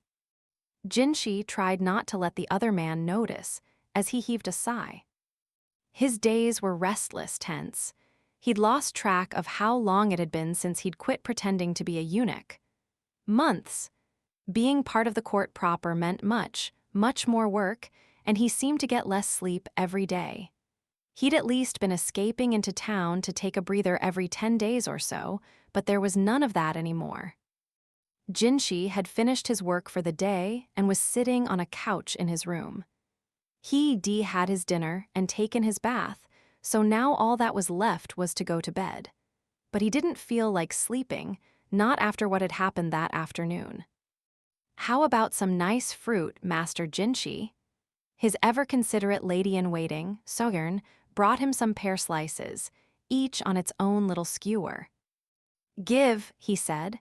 Perhaps it sounded a mite childish, but this was his milk mother, a woman who had known him since before he'd been weaned. It was just the two of them. She wouldn't be upset. He put a piece of pear in his mouth, savoring the crunch and the light, sweet flavor. The juice was cool and refreshing as it went down his throat. He thought about asking for a cup of wine, but decided that tonight he would be satisfied with this. "You must be so tired. You haven't been into town lately, even on your days off. Your work is taking all your time and energy," Soyeon said. "Yes, well, that's what happens when the work is endless. Going forward, I think I may need more assistants. And more ladies-in-waiting, I might add." Jinshi's milk mother was on the cusp of old age, and she sometimes remarked how the years weighed upon her. He would have liked to hire some ladies-in-waiting, but his circumstances being what they were, it wasn't easy. How I wish Maomao would come back," Soyeon said. "You and me both," Jinshi thought, but he only shook his head. He knew it wasn't possible. "I'm sure she knows you just work her like a dog again." "Well, what's the point of hiring someone who can't do her job?" Soyeon replied, her voice as sweet as her words were harsh. She could be very soft on Jinshi, but word was that every lady-in-waiting who served under her considered her a monster. "I must say, the amount of work I do every day is too much for these old bones," she went on, accompanied by a demonstrative rubbing of her shoulders. "Oh, if only you would hurry up and take a consort, Master Jinshi, even just one, my life might be a little easier." Jinshi could only give a dry smile. "Don't you worry that if I picked the wrong lady, your work would only increase." "No, indeed.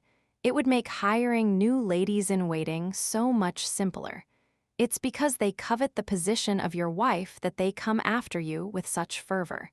Not that I imagine those types would vanish, but we could cut down on them significantly." She sounded like she was talking about garden pests. When Soyeon began speaking of consorts, there was only one person Jinshi thought of. He knew she considered the whole idea nothing but trouble. It might have been one thing had she been the cloistered daughter of some well-to-do family, but for someone who had the means to support herself already and live her own life, being Jinshi's consort could only be suffocating. "Young master," Soyeon said sadly, observing Jinshi's grim countenance. "Before I served you, I served His Majesty.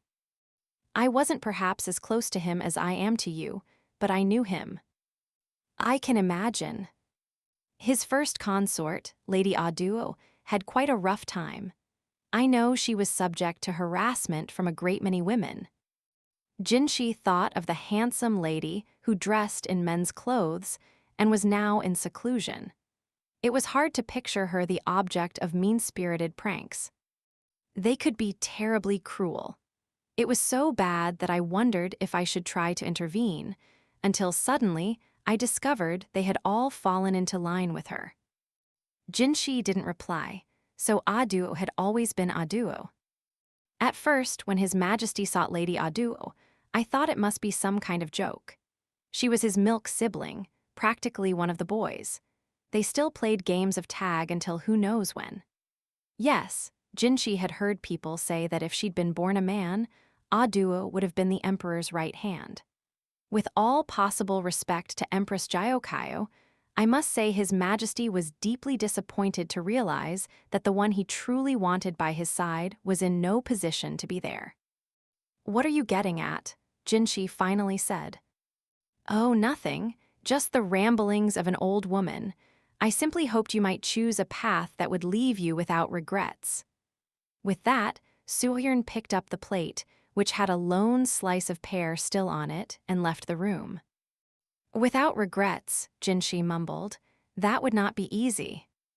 Chapter 11, Before the Celebration. It was high summer, and there was a festive atmosphere in the capital. Visitors from foreign parts meant money flowed freely. Events and happenings would naturally build until there was a spontaneous, unofficial party in swing. Celebrations were not inherently bad. They made everyone lively and happy, in the court as much as beyond it. And how did that liveliness manifest itself within the palace walls? Overwork? Such was the one-word verdict the physician rendered on the pale-faced bureaucrat.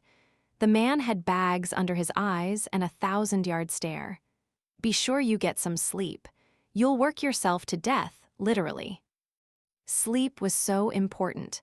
People thought they could go without it for a day or two, but it would catch up with them, come back to haunt them as they got older. At one point, Jinshi had been getting dangerously little sleep himself. Every time he came to the pleasure quarter, Maomao had made him take a nap. Setting up shop in the capital meant getting the bureaucracy's permission. Street stalls might appear on a whim, but a proper storefront demanded permits, for tax purposes if nothing else. If you were caught evading the necessary red tape, the best you could hope for was a heavy fine. You might even be thrown in prison. Festivals always attracted crowds. Foreigners were coming, which meant trade goods would be more readily available, and plenty of people had come to the capital hoping to get their hands on some. All of which meant the civil officials were doing paperwork morning, noon, and night. The soldiers had been busy as well. The frequency of the freak strategist's visits declined, for which Maomao was grateful. Then again, it might have been more accurate to say that after the food poisoning incident, his subordinates had set up something of a dragnet for him. More people meant more potential for crime, and it was the soldiers' job to shore up public safety. Between the fact that they could simply allocate training time to work instead, and the fact that they were generally muscle brains, there was much less collapsing among the soldiers than among the unfortunate bureaucrats. There were, however, more injuries. HFFF, can't you be a little more careful? Demanded a soldier as Yao daubed some medicine on a cut a good 3 sun long. It's just a flesh wound, Maomao thought. The soldier had sustained it, he said, when he'd confronted a man who'd opened a stall without a permit and was selling dodgy medicines. When they'd tried to shut down his shop, he'd pulled a knife on them. I'm sorry, Yao said steadily, although Maomao could see her lips purse. She didn't look angry so much as like she was holding back tears. NN discreetly went to help out. She offered the soldier a cup. This should numb the pain, she said, although Maomao was fairly confident she'd simply picked up a cup of cold barley tea. The physicians still only rarely let the young women handle patients, but they thought quite highly of NN's small, thoughtful touches like that. Complaints about the medical office had allegedly diminished. And what was Maomao doing? She was busily making medicines.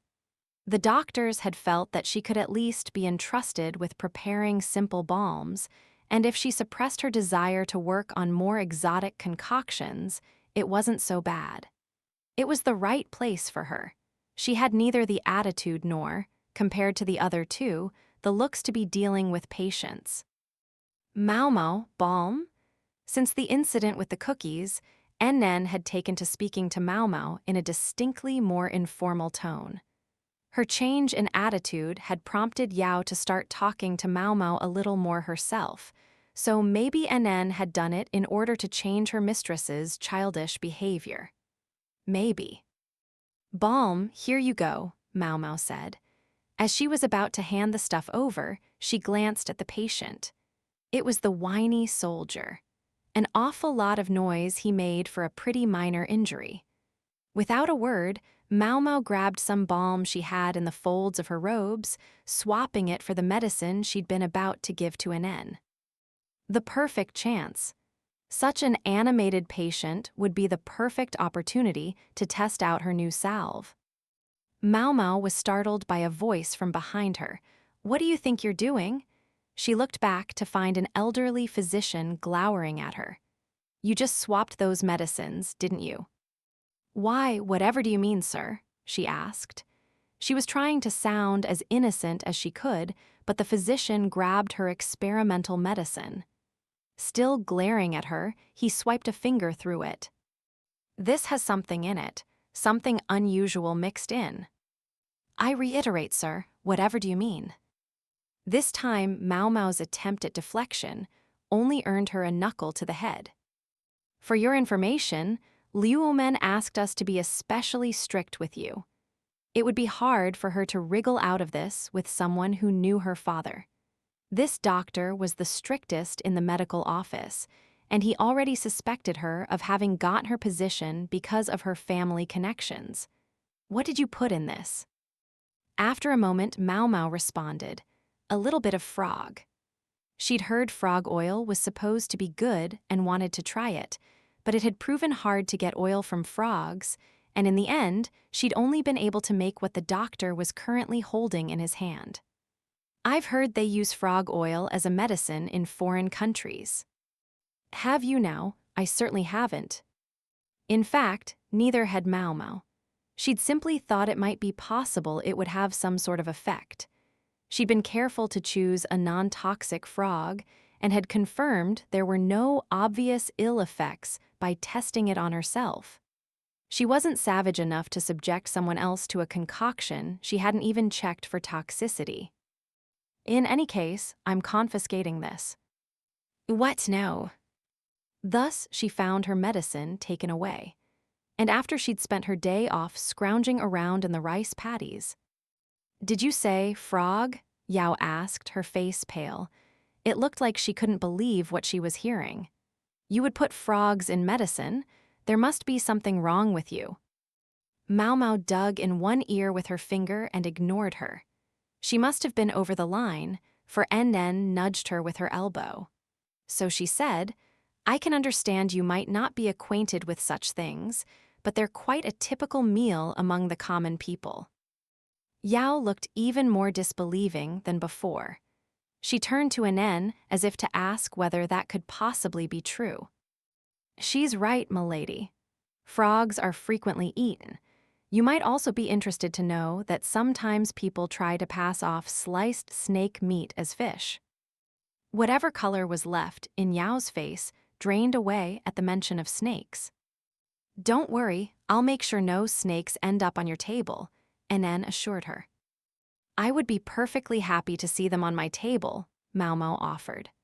The profusion of tiny bones could make them some work to eat, but all you had to do was fry them up and it was fine. If the smell bothered you, some fragrant or medicinal herbs could take care of it. In fact, Maomao had a few skewers of dried snake meat with her as a nice little snack in case she started to get peckish. She took one from her bag and held it out to Yao in silent invitation, but Yao only shook her head and turned limply to the wall. Maom shrugged and put the skewer back. No slacking, ladies, snapped the doctor, and the three women abandoned their chat and got back to work. Maomao and the others had lunch at a nearby dining hall. The food was free and you could even get seconds, but if you didn't want what they were serving, you had to bring your own meal or snack. The court ladies ate separately from the men. Usually, Yao acted all but indifferent toward Maomao, but at meal times she edged a little closer on account of the atmosphere in the dining area. Whether it be the rear palace or the pleasure quarter, there was a side of women that only came out with other women. When the ladies were off in their own corner of the dining hall, where the men wouldn't see or hear them, that was when the talk really started. I give up, I just can't abide soldiers. He gets paid well, but he's so busy, and so much of his money goes to all the food he needs. He doesn't even treat me to a decent meal. That's awful, but civil officials aren't so great either. That one who chatted me up the other day, remember him? Well, it was nice of him to ask, but I just don't think I have anything to talk about with a man who's made his way in life by organizing shelf after shelf of moldy books. I can't even accept his hair stick. It's so old-fashioned, I wouldn't be caught dead with it. So take it. I know, Yawa, you're just going to pawn it anyway. Many of the court ladies came from high-ranking families, but their personalities weren't always as good as their upbringings. It was something of a difficult reality for a genuinely prim and proper young lady. Maomao usually chose a seat in a corner of the dining area, and wherever she went, Yao would dart after her. She knew that if Maomao was there, the crueler ladies, especially those who were hostile to the newly minted medical assistants, would keep their distance.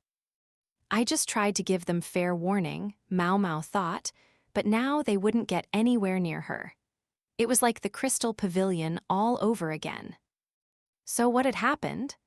There had been a court lady who decided to launch a preemptive strike against what she took to be the naive young medical assistants.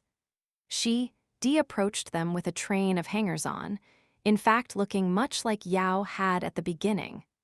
But where Yao had obviously been passionate about her work, this woman gave the impression that she was mostly at the palace in hopes of landing a mate. The way she seemed to have a different male dining companion at every meal, it was almost as if she took pride in being a woman of easy virtue. Maomao couldn't help but notice a rash around the woman's mouth.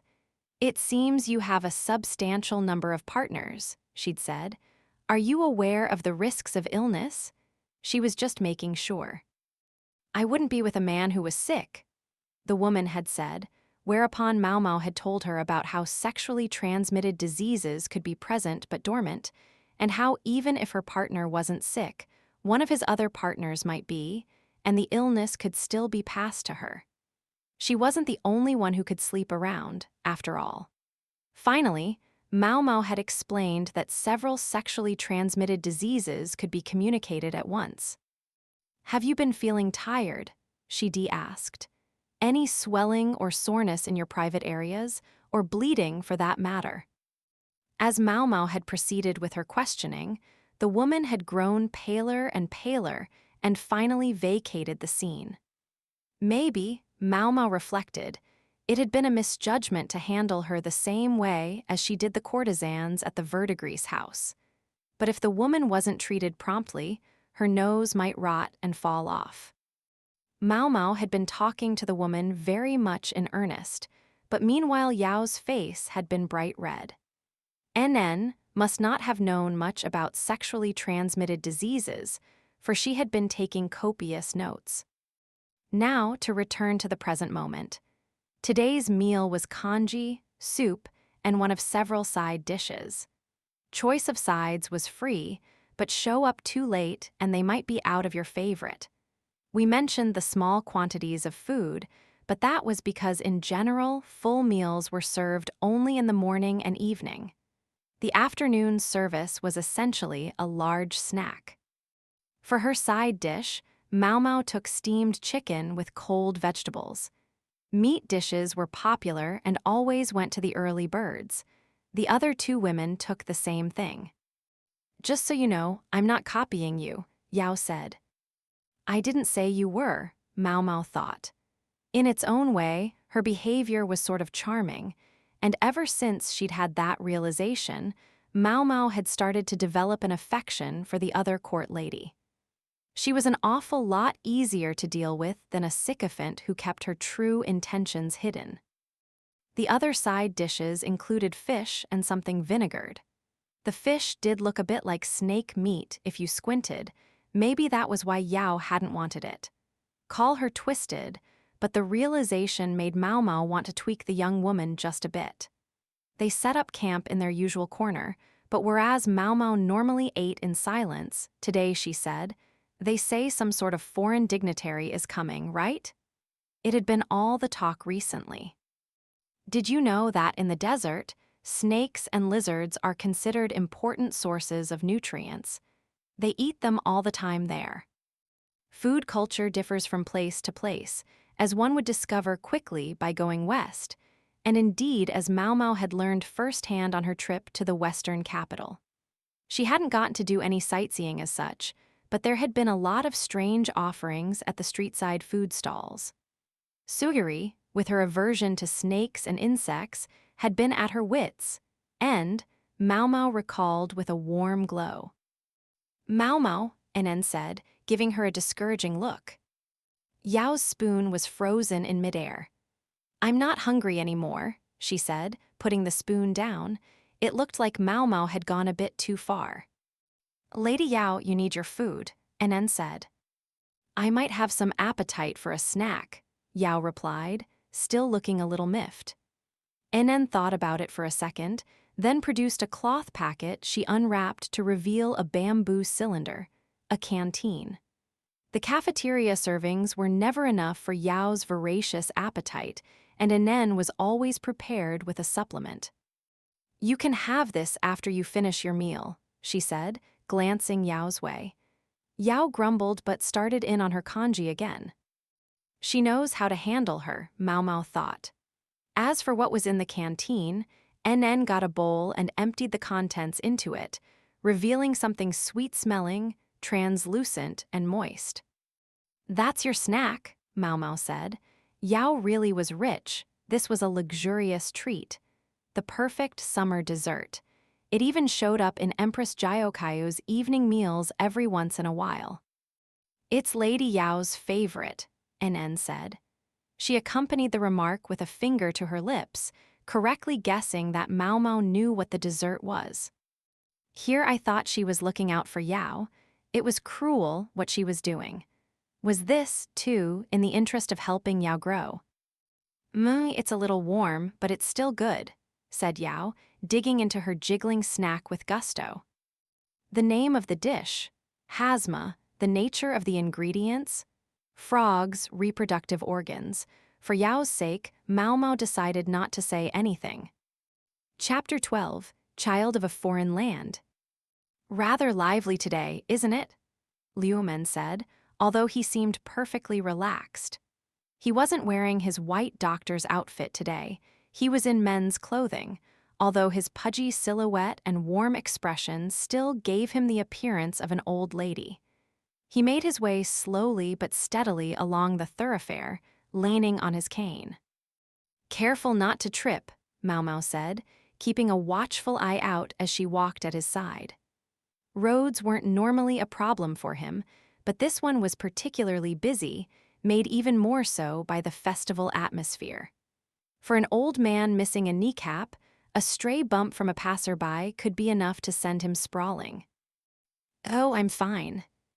"I'm sure you are, just humor me." Normally, Maomao might have spoken more bluntly to her father, but today she tried to mind her manners. There were other people present, namely Yao and Anen, along with the doctor who was forever getting angry at Maomao. A soldier was with them too, as a bodyguard. What brought them outside the palace confines? A shopping trip. Only Yao had gone last time, but today all three of the girls were along.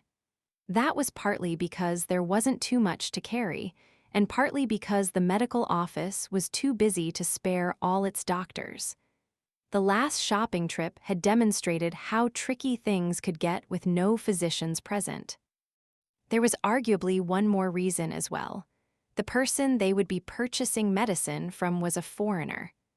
Maomao's father was the most accomplished in the foreign tongue among the medical staff, while Maomao, NN, and the other doctor each knew at least a little.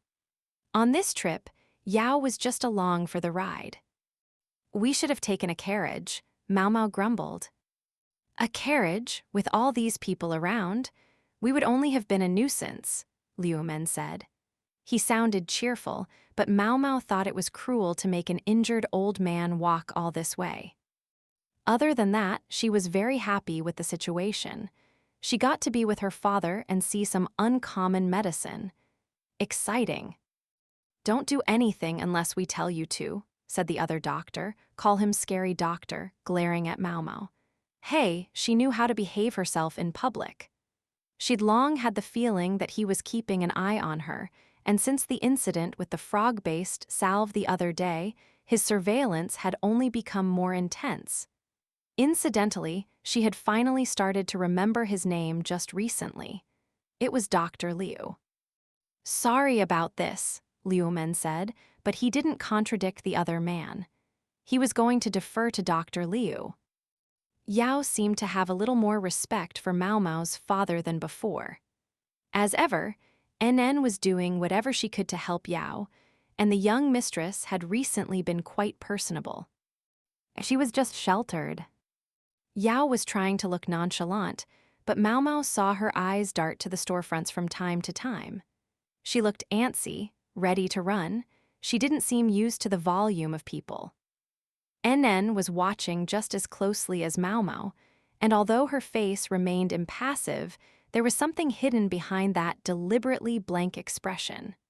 Her eyes sparkled like she'd spotted a baby squirrel and was enjoying the sight.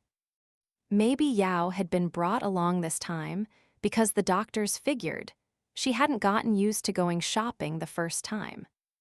Think she's really cut out for this? Maomao wondered.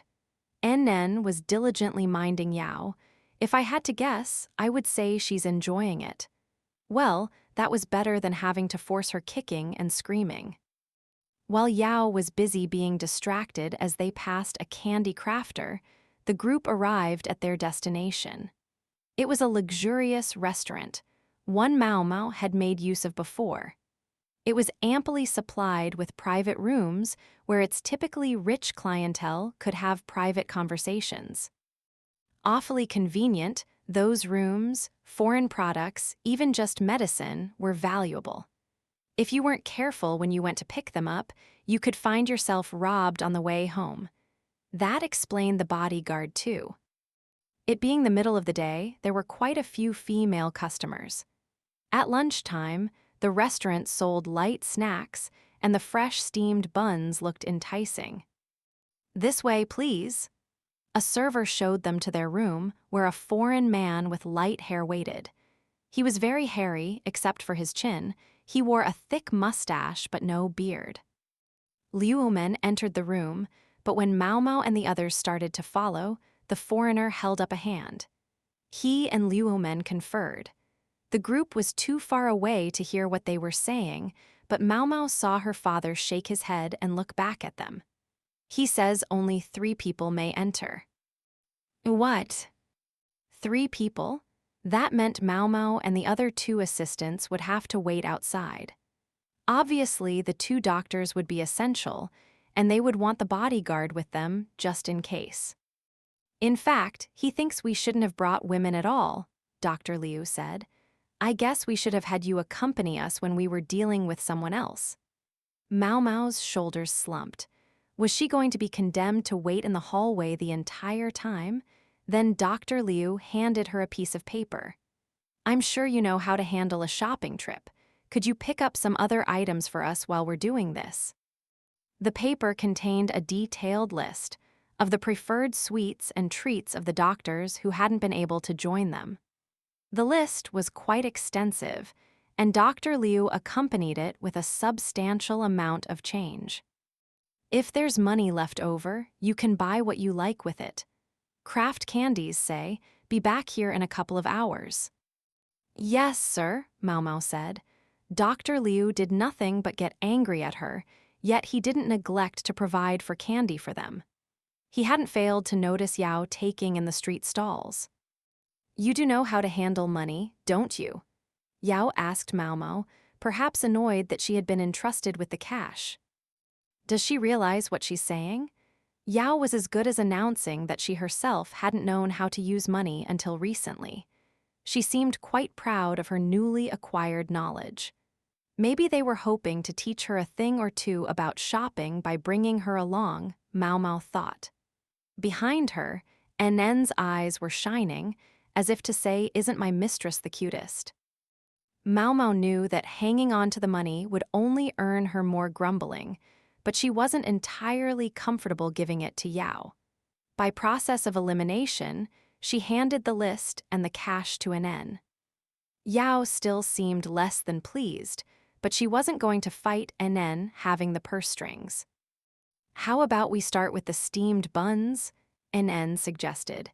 She had the money, so it was only natural that she dictate the agenda.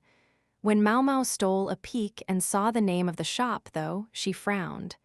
"Something the matter?" Nn asked. "That place is always sold out by lunchtime," she said, pointing in the direction of the store. "You heard her, Lady Yao." Nn really was quick on the uptake. "What? Heard what?" Yao was still clueless as Maomao grabbed one of her hands and Nn grabbed the other. They both started to pull. "If they sell out, we're the ones who'll get in trouble," Nn said. Yao flinched. "Let's hurry then." Hand in hand in hand, the 3 of them sprinted for the buns for all they were worth. If they'd pictured a pleasant afternoon wandering the main street together, they were much mistaken.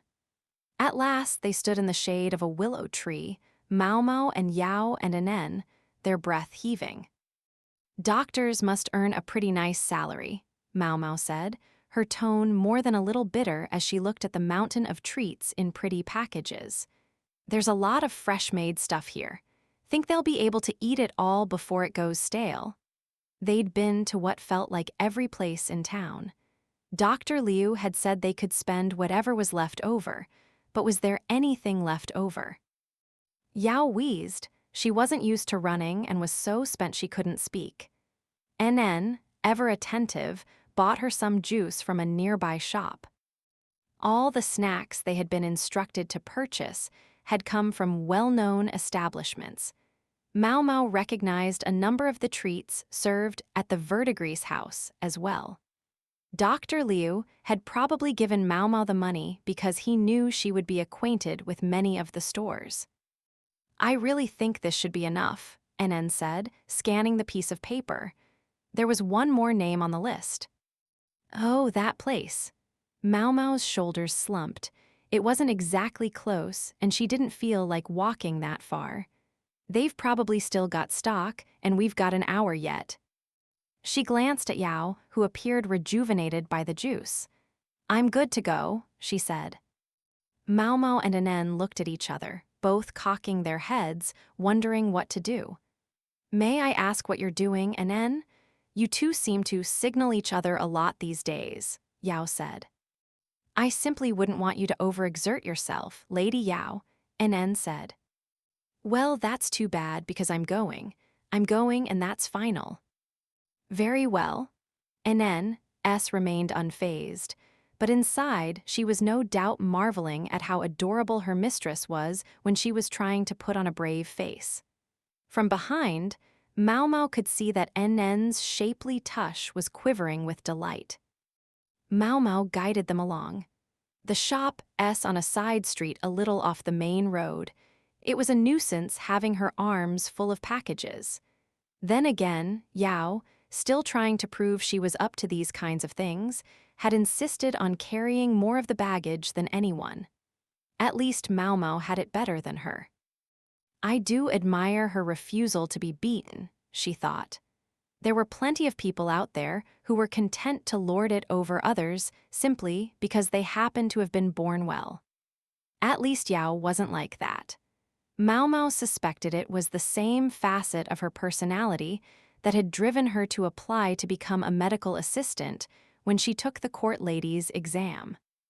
Strictly speaking, the shop for which they were heading was not a snack place. It was more a supplier of exotic ingredients. Any physician who mixed up medicines could also do a little cooking, and this place specialized in unusual condiments and flavorings. The town felt very different once they got off the main road. They saw more commoners, dwellings, as they wove their way between shops. A cat yawned in the shade of a tree, while small children in bibs tried to get its attention with a bobbing foxtail. There were women doing laundry in the canal, and a dog tied up watching a chicken in a cage who seemed likely to be that evening's dinner. This is where the shop is? Yao asked, uneasy. In answer, Maomao pointed at a small sign. It bore the name of the last place on their list. Yao was visibly relieved. They should set up shop somewhere more, reputable. The closer you are to the main street, the higher the taxes, Maomao said. The better your location, the more people went by your shop, and the more money the tax man figured he could squeeze out of you. Come on, let's wrap up this list, she said. She started for the store, but suddenly NN stopped. What's wrong? Maomao asked. NN pointed to the far side of the canal, where they saw a gaggle of children surrounding a little girl. Maomao wondered if they were playing a game, but no, it didn't quite seem like it. What was going on here? While she was still trying to figure it out, she saw someone go running across the small bridge over the canal. It was Yao. What are you doing? She yelled, startling the children. You're bullying that poor girl. Her shouting sent the kids scattering. She's so, how do I put this? Young, Maomao thought, but trotted after her just the same. There was only one child standing in front of Yao now, the girl who'd been surrounded by the others. The victim of the bullying, if Yao was right. Huh, Yao said, puzzled. Do you see this girl? Maomao looked the child in the face, and she was puzzled too. It looks like she's from a foreign land, NN said. The girl's clothes were in typical Li style, but her facial features weren't the typical Li look.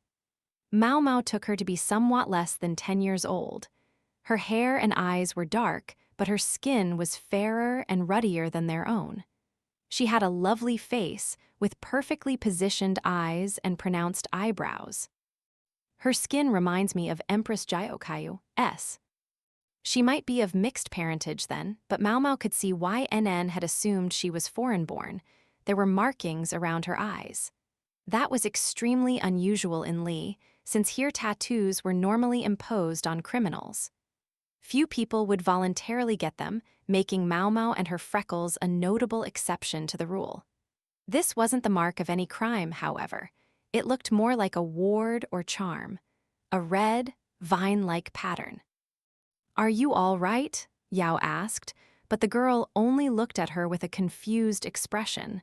Yao was dismayed. "I guess you don't understand me," she said. If only they could get a word out of her, but the child didn't say a thing. "I don't think she can talk," said one of the kids Yao had sent running. "She looked like she was lost, so we asked her where she was from, but she wouldn't say a word.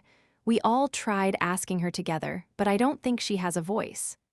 With that, the child ran off again. Yao had been so willing to jump right in, but now she seemed at a loss for what to do. "Don't look at me," Maomao thought. They were confronted with a mute child who was from another country, so they couldn't have communicated even if she could speak. "What do we do?" Yao asked. "That's what I'd like to know." Human beings are creatures that communicate using language. Being deprived of that ability is inconvenient to say the least, as Maomao and the others were discovering. Yao crouched in front of the little girl. "Okay, your name, what's your name?" she ventured. The girl continued to stare back, sweet but uncomprehending. She said nothing, but she appeared to be listening to Yao, trying to understand her, so apparently she could hear.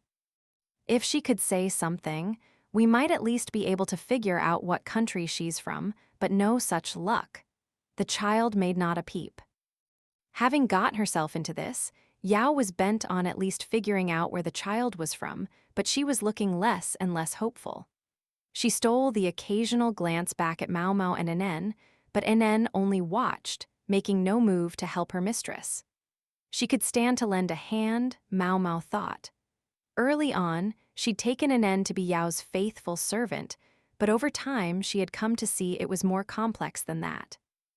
Yes, Yao was very important to Enen, and yes, Enen served her impeccably, but there's something a little twisted about it.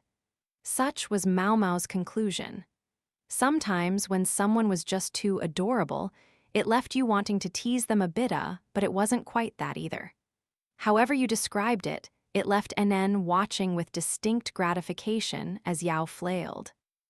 They were going to run out of time if this went on much longer, so Maomao was about to step in and try to help, but she was preempted by Enen. "Lady Yao, I don't think she speaks our language. Let me try instead," she said. "Yes, please," Yao said, relieved. She was obviously grateful for the help. Maybe she wouldn't have felt quite so glad if she'd realized Enen had been savoring the sight of her struggle until that moment. Ignorance is what again? Maomao thought, watching the two of them from under lidded eyes. Enen asked the child her name in a foreign language. Of course, there were a lot of foreign languages. Maomao spoke a smattering of Chinese and could read and write a few simple words in the tongues of places farther west, but she was self-taught and had no confidence in her pronunciation. Enen, by her own admission, didn't speak much more than Maomao, so it was slow work talking to the girl. Her efforts, however, made the child's eyes widen. She started to bounce up and down. Something, whatever it was, had gotten through. "She must be from Shea," Enen said. Aylin had golden hair and blue eyes, but that wasn't true of everyone from the region. Dark hair and eye colors were more likely to be passed down from parents to children, making it only natural that black and brown be the most common. "I guess she understood you, but we still don't know her name," Yao said. The little girl still hadn't spoken a word. She did, however, touch her throat and proceed to make an X shape with her hands in front of her neck. "I think she means she can't speak," Maomao said. Then she ventured a few words in Chinese. "You can't talk." The girl made a circle with her hands this time, a sign of approval. Maomao picked up a branch that was lying on the ground and scratched a few characters in the dust to demonstrate what she had in mind. Then she gave the branch to the girl. "Can you write your name?" she asked. The girl shook her head. Instead, she drew a picture, some kind of flower, although exactly what kind was hard to tell. "Doesn't look like she knows how to write either," Maomao remarked. "So what do we do?" Yao asked. "You tell me," Maomao said. Yao was the one who'd gone barreling into the situation. Now she looked like she felt awkward indeed. The girl continued drawing busily. "What's this?" Maomao said. The picture seemed to depict some sort of patterned vessel. "Do you think it's food?" Yao volunteered. "I wonder what it's supposed to signify," NN said. The girl tapped the picture with her stick. "Maybe she's looking for whatever it is," Yao said. When NN communicated the question to the child in her stilted Chinese, she was rewarded with a big circle. The girl held out her hand to them. In her palm was a single small piece of gold. "Whoa, whoa," Maomao said. There wasn't much of it, but it was gold. Not the sort of thing to go around showing to just anybody. She pressed the girl's hand closed again. "I guess she's got money and wants to go shopping." "Sounds right to me," NN said. "Yeah," Yao agreed. "But so far we have no idea what she wants to go shopping for," Maomao said. She looked at the picture and asked, "You want a vessel like this?" The girl shook her head. This would have been easier if she was a better artist. Maybe at least as good as Chuyu, Maomao thought. She dismissed the idea. That sort of thinking wasn't going to get them anywhere. The girl's picture was actually pretty good, considering how young she was. "I think it looks like food of some kind. Any clues as to what?" Maomao said, but they weren't making any headway. The little girl looked toward the canal, where the children Yao had scattered had started playing down by the water. They were fishing something up, crayfish, Maomao realized. They could be quite tasty if you cleaned the mud off and cooked them. The girl, however, was shaking her head as if to say that crayfish were not her objective. "I don't think we can do any more good here. Why don't we take her back with us? The medical officers speak better Chinese than we do," Maomao said. "That's true," agreed Yao, who was all out of ideas. "Come on, let's go together," she said and took the girl's hand. The child looked confused, so Maomao explained, "We'll take you to people who can talk better than us." The girl shook her head again. She was obviously eager to communicate something, but with her unable to speak, it just wasn't getting across. She could only scratch pictures in the dirt. "Does that look like a steamed bun to you?" NN said. "Now that you mention it, it sort of does." It was hard to tell. The picture was just kind of a circle. Maomao and the others cocked their heads and peered at it. The girl cocked her head, too, as if she was saying, "You still don't understand." "Maybe it's a fruit," Maomao said. "Yeah, like an apple," said Yao. It was true that the circle had what looked like a stem and leaf attached to it. The other items sort of looked like fruits and snacks if you thought of them that way. "Wait," NN said, "do you want a snack?" The girl waved her arms vigorously. This appeared to be the right answer. Maomao spread out the cloth bundles, showing the girl the various treats they'd purchased that afternoon. But the child shook her head at each one. "I think we've got pretty much everything you can buy," Maomao said. Baked treats, steamed treats, sweet things, savory things, it had been a long list. "About the only thing in town we haven't gotten yet is from that last place on the list." She pointed at the shop, and the girl began to bounce. They couldn't be sure they were on the right track, but they managed to communicate that they were going to go to a shop selling treats. The girl started bouncing even faster. "Does she want us to take her with us?" That seemed to be the message. There was something she wanted at that shop. Maomao and the rest of the little troop crossed the bridge and headed for the place in question, a folk house-style building with a sign outside. It was shut up tight and looked dark and somehow sad. The little girl must not have known that this was the place. She couldn't read the sign, after all. "This place sells snacks," asked a deeply skeptical Yao. "Strictly speaking, it's not a snack shop. It's a pretty, interesting place," Maomao said. She opened the door with a clatter. They discovered there was another customer there, along with the pudgy shop owner. The customer seemed to be a woman, but a very tall one, with noticeably tanned skin. Maomao wasn't good at guessing foreigners' ages, but she took the woman to be at least in her mid-30s. "Is she a foreigner?" Maomao wondered. "Jazgull," the woman said. "Jazgull." Maomao didn't know what the word meant. The little girl, however, went rushing over to the woman. "My goodness, wherever did you go?" the woman asked in Chinese. Jazgull, it appeared, was the girl's name.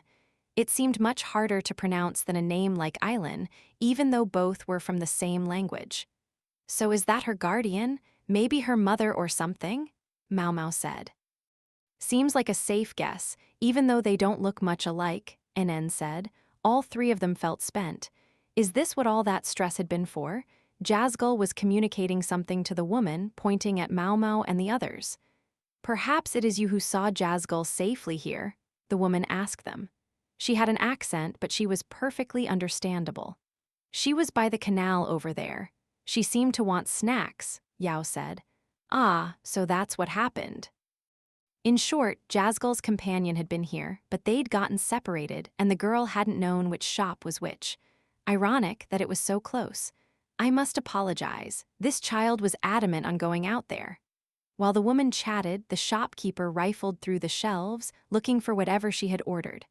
"Oh, I know this place," NN said when she saw the logo on some wrapping paper. The paper wasn't very high quality, but it was good enough for its purpose. "What's the story?" Maomao said. "Nothing, really. I just realized this place has dealings with the mansion." Presumably meaning Yao's home. "Here we are. This is all we've got in stock at the moment. That all right?" the shopkeeper said. "HNGH?" Yao exclaimed when she saw what he was holding. A bundle of frogs, stretched, dried, and packed together like a little bouquet. Maybe the girl had seen the kids catching crayfish and gotten excited, thinking they were after frogs, hence her disappointment. There are so many different kinds of frogs, though, Maomao thought. If these were being used for some fancy person's snack, they wouldn't be like a frog you could just pick up off the street. Frogs, the word teased at something in a corner of Maomao's memory, a decent-sized thing that one might call a frog. She shook her head. It had been such a shock that it still came unbidden into her mind at times. "Well, what are those for?" Yao asked. "Probably a nice, cool summer snack," Maomao thought. The fat on the reproductive organs in certain female frogs that lived out in the countryside was gooey and delicious, as Yao should have known very well. "I guess she's better off being in the dark." And there you had it. "So Outlanders really do eat snakes and frogs," Yao whispered to NN. "Yes, so it would seem," NN replied, innocent as a dove. As far as Maomao was concerned, though, there was a problem with what the Outlanders were buying at that moment. She started. The frogs were one thing, but they'd also bought up the store's supply of pomegranates, candied with rock sugar and dried figs. "Is it possible we could ask you to leave just a few figs for us?" That was one of the items on their list. "Oh, I am sorry. How many do you need?" the woman said. Maomao named a quantity, and the woman gladly agreed. "Figs are in season now. We can get 'em for you whenever you want. Pomegranates, well, maybe it's a little early yet," the shopkeeper said. "Thank you very much," the woman said. Jazgull bowed her head politely as well. Maomao squinted at the woman's purchases. "Kind of wish I could ask about them." She didn't, though, both because it would be sticking her nose where it might not be welcome, and because she wasn't sure they shared enough language to make the conversation possible. The woman bundled up her items, then stood in front of Maomao and the others. "Please accept this small token," she said, and held out white pieces of cloth, one for each of them. for taking such care of Jazzgull. Then the foreign customers left the shop. Maomao touched the fabric and exclaimed, "Excuse me." Before she could pursue the woman, though, the shopkeeper said, "Your items are ready." By the time they had collected their purchases and left the shop, the two foreigners were nowhere to be seen. "What's got you so worked up?" Yao asked. "This cloth," Maomao said, giving it a gentle flap. It looked plain and white, but the corners were worked with elaborate embroidery of grass and trees. "It's cool to the touch. I would assume it's silk." "Yes, it is. What about it?" Easy for the girl from the lap of luxury to say. Maomao spread her hands and shook her head in a gesture of exasperation. "Lady Yao, a piece of silk is a very generous reward for something as simple as helping a lost child. At least to us ordinary people." Yes, of course, I knew that. All right, Yao was pretty cute. NN was flashing Maomao a thumbs up from where Yao couldn't see, so these outlanders could buy up a store's stock and hand it out silk like candy. "We're dealing with some rich folk here." Maomao sighed, thinking maybe she should have sucked up to them a little more. At that moment, a bell rang signaling the hour. The time?" all three of them exclaimed. It was long past when they were supposed to be back. They ended up running as fast as they could, again. Chapter 13, Lady-in-Waiting to His Majesty's younger brother. For days after their shopping expedition, Maomao found herself doing the same thing day in and day out, washing and disinfecting bandages. The medical assistants were all getting pretty tired of it when a message happened to arrive. Specifically, a message for NN. "Just for me?" she asked. "I wonder what it could possibly be," said a most intrigued Yao, taking a peek. Out of the three of them, she was the most fully developed, but her behavior, including her bouts of unabashed curiosity, reflected her age more than her looks did. "It would appear to be notice of a new assignment," NN said. When they saw what it said, all three of them scowled. They looked at the physician who had brought the notice. "Well, you all saw it. NN's going to have other work to do for a while." NN scowled hardest of all. "I'm sorry, sir, but I must say I'm loath to be separated from Lady Yao." "This assignment comes from someone you don't say no to," the physician replied. His tone was still friendly, but there was clearly no room for argument. What was written in this disturbing notice? "Shaoxi's ordered to serve the Emperor's esteemed younger brother. At least for a while," Yao said, taking the paper and reading it over again. So she was going to be babysitting Jinshi. "May I ask something, sir? Why me? If this is about our exams, Lady Yao achieved better marks than I did." "Yeah, because you deliberately flubbed it," Maomao thought, but she was decent enough to resist the impulse to say it out loud. "And I hardly think my family background makes me suited to this service," NN continued. Yao came from good stock, but NN was a commoner. Normally, one would have expected the royal family's latest-in-waiting to come from halfway respectable households. Maomao, though, thought she had an inkling as to why NN had been chosen. "If anything, I think he's avoiding ladies whose status is too high," the doctor said, looking somehow pleased to know this. "Pick someone of high status, and there's every chance she'll just be angling to make him her husband." Jinshi was 20, a year older than Maomao, and he looked older still. Certainly a reasonable age to find himself a wife or consort. Indeed, it was starting to seem odd that he hadn't. With that face of his, the wrong person could make his life a living nightmare, the doctor said.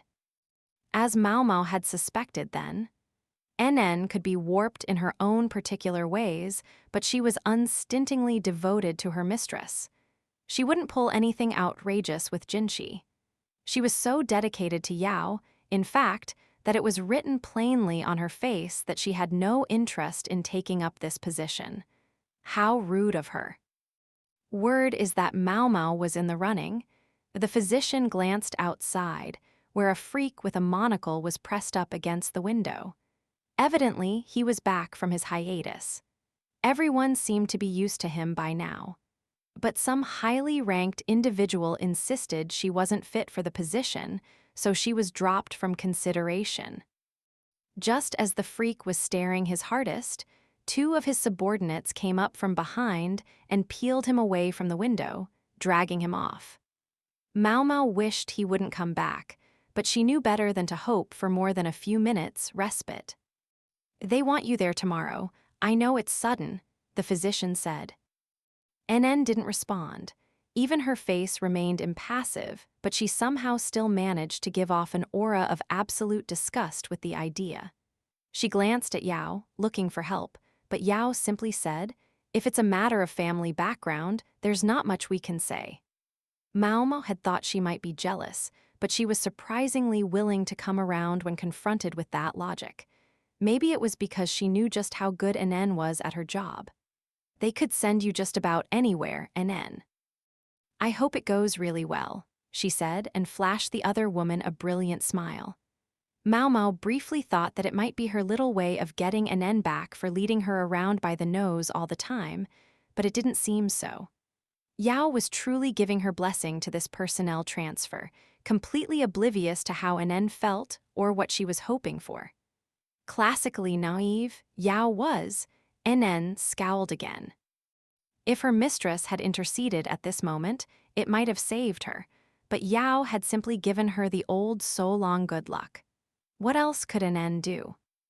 "Best of luck out there, then," the physician said, clapping her on the shoulder. NN gave him a dejected nod. "It's a lot busier around here with one less pair of hands," Yao said as she organized medicine in some drawers. She'd already been talking to Maomao more, and the pace had really picked up now that NN was gone. "Definitely," Maomao said. NN worked hard. She was going through medicines and sorting them into piles. Once in a while, they got something unusual, but today it was all just topping off supplies of ordinary drugs. "I hope she's okay. I'd like to think she wouldn't be rude to His Majesty's younger brother." "I'm sure she's fine." "Yeah, you're right. This is NN we're talking about. I'm sure it's okay." "What I meant was, he won't have her executed for being a little rude to him." Maomao had been thinking less about NN and more about Jinshi's personality. He was never too eager to punish people.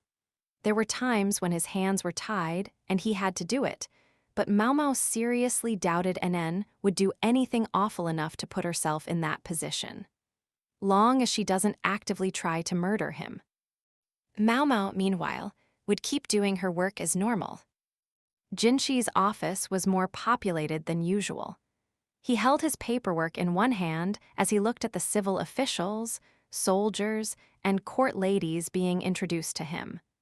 Normally, someone of Jinshi's rank wouldn't have bothered to meet every single new person who was given a job. It had been his own idea to make sure he saw each of them. "We'll be getting quite busy, but I'm confident you'll work hard," he said to them and smiled. He wasn't out to sow goodwill or even to make his subordinates feel at ease. Not a single other person there was smiling. To smile at someone could leave the other person with a good impression, but for Jinshi, it could also be a harbinger of disaster. On his very first day as a eunuch in the rear palace, one of the other eunuchs had greeted him with a smile. Gaeshun had looked away for an instant, and Jinshi had found himself dragged into the underbrush. The men around there might have been without their most important possession, but that wasn't enough to completely rob them of their sex drive. The man had wanted to make Jinshi his toy. Jinshi wasn't sure how it had started, but it had been clear he was in danger. "Funny, I never got to where I could look back on that and laugh," he muttered to himself. He de-punched the eunuch and run, but he'd learned that such relationships weren't uncommon among the men of the rear palace, who referred to their lovers as brothers-in-law. He didn't want to think about it. Sadly for all involved, Jinshi had no interest in such things. "Is something the matter, Master Jinshi?" asked Basin, who had at last recovered from his injuries. From what Jinshi heard, He'd continued his daily military training unabated despite his body being in tatters. Gaeshun seemed in disbelief at his own son's durability. "It's nothing," Jinshi said. The new personnel all appeared to be safe. He'd been somewhat unnerved when he'd heard that they simply had to hire a young lady-in-waiting, but so far all seemed well. And now Soyeon would stop chiding him every time he was in his room. He couldn't be too cautious, especially in light of the recent attempted poisoning. He had to keep a sharp eye on things. Jinshi himself had hoped to bring a certain long-standing acquaintance of his on board, but instead he'd ended up with one of that acquaintance's colleagues. That is to say, one of the court ladies from the medical office. Since the position was new, the test had been made particularly difficult, and one by one, the women with no aptitude for medicine had been weeded out. That assured him that at least this young woman knew what she was doing. Everyone would have plenty to do soon enough, what with the prince's presentation coming up. Jinshi needed to get back to work himself, so he told them to be on their way. Once the crowd was gone, Jinshi heaved a sigh. Only Basin was in the room with him, and he would let the gesture go. "Would you like me to prepare a drink for you, Master Jinshi?" "No, I don't need anything. What about you? Are you feeling better?" "I sincerely apologize, sir, but my morning runs are still only 2 li. I'll have them back to normal in no time." That sounded like more than enough to Jinshi. He marveled at Basin's physical capacities. Basin's work had piled up during his absence, and now he was playing catch-up. He had no gift for paperwork, but he was doing his damnedest, which pleased Jinshi. "Master Jinshi," Basin said, holding up a piece of paper, "what do you wish to do about the Shea shrine maiden living in the villa?" Politics could be a very special kind of pain in the neck. Things that could have been easily communicated orally had to be announced in painstakingly detailed memos. The shrine maiden had arrived at the villa days ago, and now the papers about the matter were arriving. As for the shrine maiden, Jinshi had gone to give his formal greetings, but that was all. He'd been under the impression someone else was dealing with the matter, so imagine his surprise when it landed in his lap. "It's my problem now, is it?" He looked at the mountain of paperwork and sighed again. What else was there to do? Rear palace-related matters were still coming to him, and it seemed to be falling to him, so he felt, to fill the hole left by the absence of the Shi clan. "Do you suppose they all hate me?" he asked. "No, sir. If anything, I should think they adore you." "I wish you wouldn't say that with such a straight face." "No, I think they all came here out of a genuine desire to meet you, sir." The worst part was, there wasn't a hint of malice in Basin's voice. The reason court ladies weren't allowed in his office was that so many of them would drop their papers just to have an excuse to drag out their time there. In fact, the occasional male bureaucrat tried the same thing, such that these days, anyone who dropped their papers in Jinshi's office was thereafter barred from entering. Jinshi didn't actually consider it a black mark on the perpetrators, but to outsiders, it was impossible not to think that there was something strange going on in there. Some people got the idea that Jinshi's office was a place where the slightest slip would be severely punished. Despite all of this, the quantity of paperwork never seemed to lessen. In any case, the Shea Shrine Maiden. "Yes, the physicians haven't yet been to see her, have they?" Jinshi asked. "No, sir. The plan is for medical officer Kan and the new medical assistants to be the ones to examine her." This woman was a foreign dignitary, a shrine maiden. They couldn't blithely subject her to examination by men, even if she was here for medical treatment. They would send the eunuch Kan Liuomen, Maomao's father, Lakan's uncle. The court ladies would be the ones doing the actual examination, with Liuomen making the diagnosis based on what they told him. A roundabout method at best. Roundabout, but necessary. It was what the Sheahinese delegation had asked for. Jinshi had just appropriated one of the medical assistants for himself, leaving only 2 of them, but at least Maomao would be there. He expected her and Liu Men to work well together. All right, find out everyone's schedules and tell the medical office to set up an examination. Ideally, one that accommodates the shrine Maiden's needs and availability as much as possible. Yes, sir. Basin quickly wrote down the orders and passed them to a messenger who waited outside the office. Is there anything else? Jinshi asked. He wanted to get the weightiest matters out of the way first. The nettlesome annoyances that seemed to keep coming back to haunt him could wait. Nothing to speak of, sir. Oh, except... Yes. Basin looked uncomfortable. We've already received a request for transfer. He held out the written request, which Jinshi took and studied. It was written in a very accomplished hand. It must have come from one of the people he'd met earlier. A court lady named Nen requests to be transferred back to the medical office. She was one of the medical assistants. Birds of a feather, as they said. A somewhat unusual job could attract somewhat unusual people. Jinshi wasn't eager to have too many young ladies-in-waiting around him, so once the other women had learned the ropes, he thought it distinctly possible that they would be able to get along with one less person. If this NN could simply hold out until then, she might very well get her wish. On what basis did we hire NN? He asked. She's diligent about every aspect of her work and excellent at supporting those around her. She's also been a lady-in-waiting since she was 10 years old, so she already knows what she's doing in that regard. She's a quick learner, but shows no desire to advance herself in the world, which I suppose is both a strength and a weakness. Yes, that does sound promising. She also, well, this isn't precisely about her capabilities. Basin sounded awkward. He couldn't quite bring himself to look at the paper directly. Yes, out with it. Sir, there's an additional note here. It's not that she's uncomfortable around men or even specifically dislikes them. He hesitated ever so briefly before saying, but she's shown a certain preference for women. A preference for women?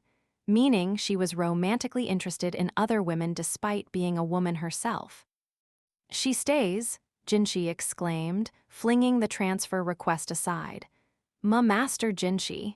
She's the perfect fit. I'm not letting this one get away. He was grinning broadly as they went back to work. Chapter 14. Meeting the Shrine Maiden. Close to Adu's villa near the court was another similar building whose main purpose was to house foreign visitors. At the moment, the Shrine Maiden from Shea and her entourage were staying there.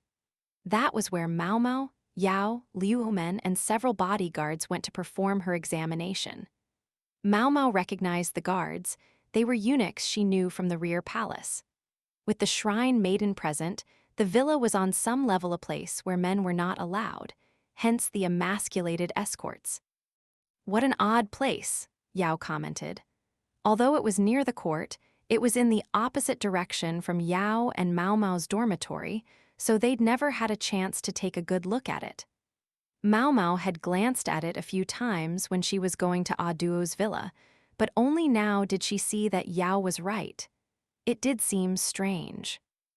Maybe the style could be characterized as foreign. The architecture didn't seem Chinese so much, as it seemed to come from somewhere farther west. Maomao had never seen such a building herself, but there had been pictures of one in a book she'd borrowed long ago. The construction used wood and occasionally brick, and the tops of the window frames were in the shape of crescent moons. The use of glass in a few places only emphasized the luxury of the place. The garden contained rose arches that must have been magnificent when the flowers bloomed. The servants' uniforms were equally striking, although the servants themselves all had dark eyes and hair that suggested they were people from Li.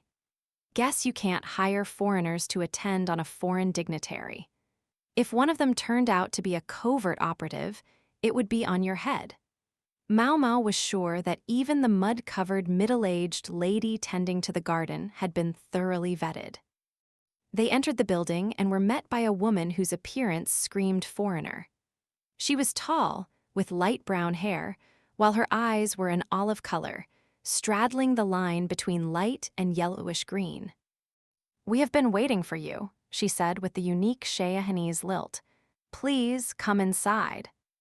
She led them within, where they discovered that the interior of the building was much more elaborate than the exterior.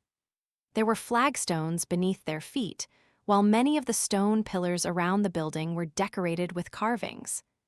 A number of display pieces stood here and there. They looked imported. If a commoner were to knock one over, they could work their entire lives and never pay it back, Maomao suspected. As they went deeper and deeper into the building, it got darker and darker. Curtains had been pulled over the windows, blocking the light from outside. "Right, she's albino, that is to say, someone with white hair, pale skin, and red eyes. Some were said to have blue eyes or a few streaks of gold in their hair, but all of them were sensitive to sunlight." Maomao's old man had told her that albino people lacked the stuff that normally gave people their skin color, so the sun was harsher on them than on most people. To compensate for the blocked windows, there were candles placed along the ground at regular intervals, burning even here in the middle of the day. "This way, please," the woman said. "I sincerely apologize, but we must ask the men to wait here." "We understand, of course," Liu Men said, and he and the guard stopped at the entryway. Maomao and Yao proceeded into the room. It was dim and full of the smell of incense. An orange light flickered, revealing a silhouette on a canopied bed.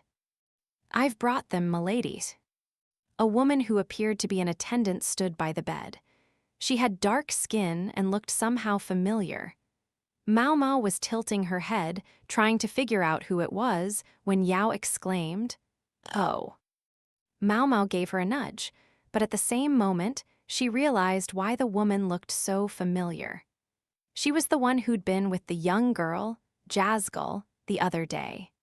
The embroidered cloth she'd given them as a thank you had led Maomao to assume she was a rich woman, but she never would have guessed that she was the Shrine Maiden's attendant. So the Shrine Maiden eats frogs too, huh? She'd thought for sure that the Shrine Maiden avoided meat and fish on the basis that one wasn't supposed to take a life. When she'd heard the woman was sick, Maomao had guessed it might be due to malnutrition from not eating meat, but she seemed to have been wrong about that. The tanned woman appeared to remember them too, for she looked startled, but only for a moment. She soon collected herself, her face impassive once more. Maomao and Yao were here on business. None of them could take time for personal reminiscences while they were on official duty. "If you would," the attendant said, her accent thick. She pulled aside the curtain, revealing a beautiful woman who was indeed albino. She looked young for someone who was supposed to be in her 40s. Maomao thought she seemed rather tall, though it was hard to tell while she was lying down. She also had a slight paunch, although her hands were long enough that she didn't look overweight. If she were a little younger and a little slimmer, Maomao thought, well, then she would have looked exactly like the foreign woman the painter had spotted. And then there was, yes, they do resemble each other. Meaning the Shrine Maiden and the White Lady. Maomao also had her secret mission, entrusted to her by Lahan. He wants to know if this Shrine Maiden really has the qualifications to be a Shrine Maiden, or if her qualifications had gone long ago when she had borne the White Lady. I'll have to see if there's any sign she's given birth. The quickest way would be to simply peek between her legs, but that was off the table. There was rude and there was rude. There's another way, though. During pregnancy, the belly expanded rapidly over the course of 9 months. It got so big it could almost burst, only to deflate as soon as the child was born. This resulted in stretch marks, which occurred because the skin couldn't always grow fast enough to keep up with the rapid expansion of the belly during pregnancy, causing it to physically break. Empress Jiokayo and consort Lihua both managed to avoid them, though typically birth resulted in stretch marks. It wasn't a guarantee, but it was one bit of evidence Maomao could use. I'm hoping she'll at least let me look at her belly. Maomao bowed and approached the bed. She and Yao had already discussed their respective responsibilities. Maomao would do the actual examination while Yao took notes. Yao had wanted to do the exam herself, but one of the physicians said that Maomao took more accurate pulses and Yao had to acquiesce, even if she hated knowing that she wasn't doing as well as Maomao. Maomao was starting to understand the many reasons NN found Yao so adorable.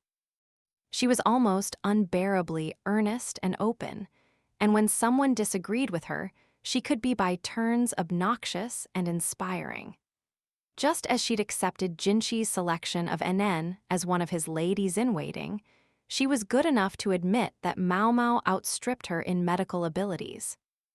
They'd already seen a written report detailing the nature of the Shrine Maiden's complaint and what treatments had previously been tried.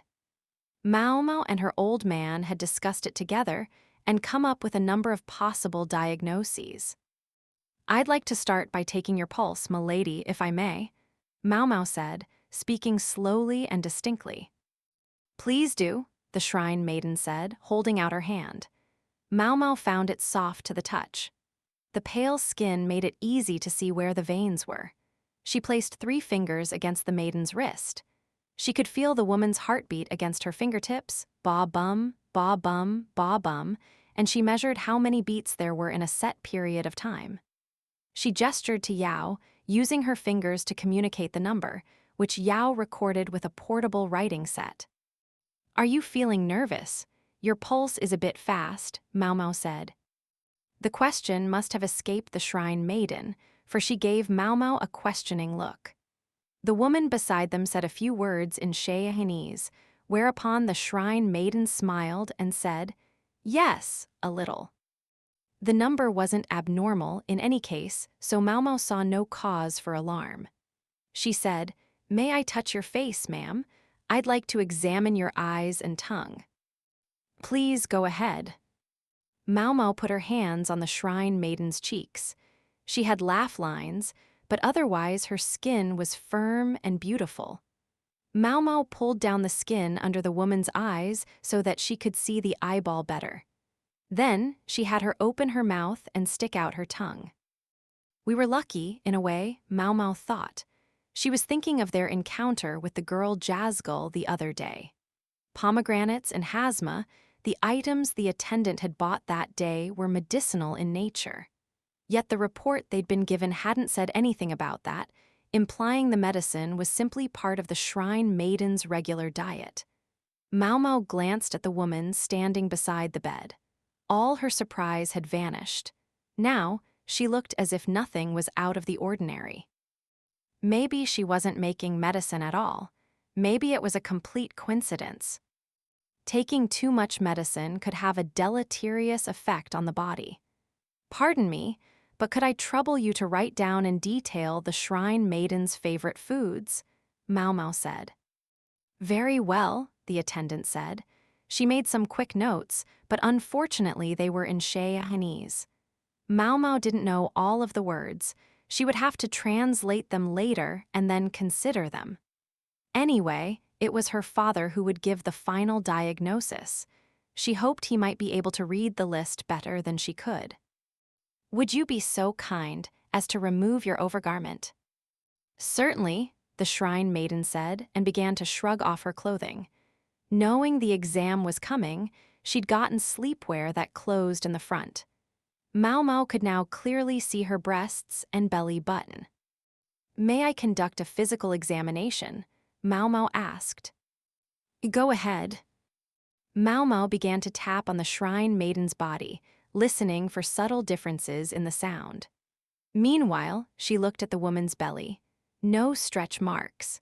The Shrine Maiden's paunch would have made stretch marks less likely, But there was also the possibility that their entire hypothesis was wrong, that she had never borne a child at all. What would make Maomao think that? Her breasts are small for the amount of meat on her bones. When Monarchy didn't come, a person could wind up half yin and half yang, neither exactly a man nor exactly a woman. That might explain the size of her chest, but maybe her breasts had simply always been small. It was impossible to know for sure whether the Shrine Maiden had given birth or not, whether she was ill, and how likewise depended on whether her monthly visitor had ever even come. Maomao's eyebrow twitched as she conducted the exam. It was frustrating not to know exactly what she was working with. The examination was not making things clearer. And yet, she felt a creeping suspicion. I must be missing something. Something was wrong, but she couldn't tell what, and she hadn't figured it out by the time the examination was over. I wish I could have inspected her bottom half, she thought, but she knew that was too much to ask. Just having gotten a look at the Shrine Maiden's bare chest was an achievement for her very first exam.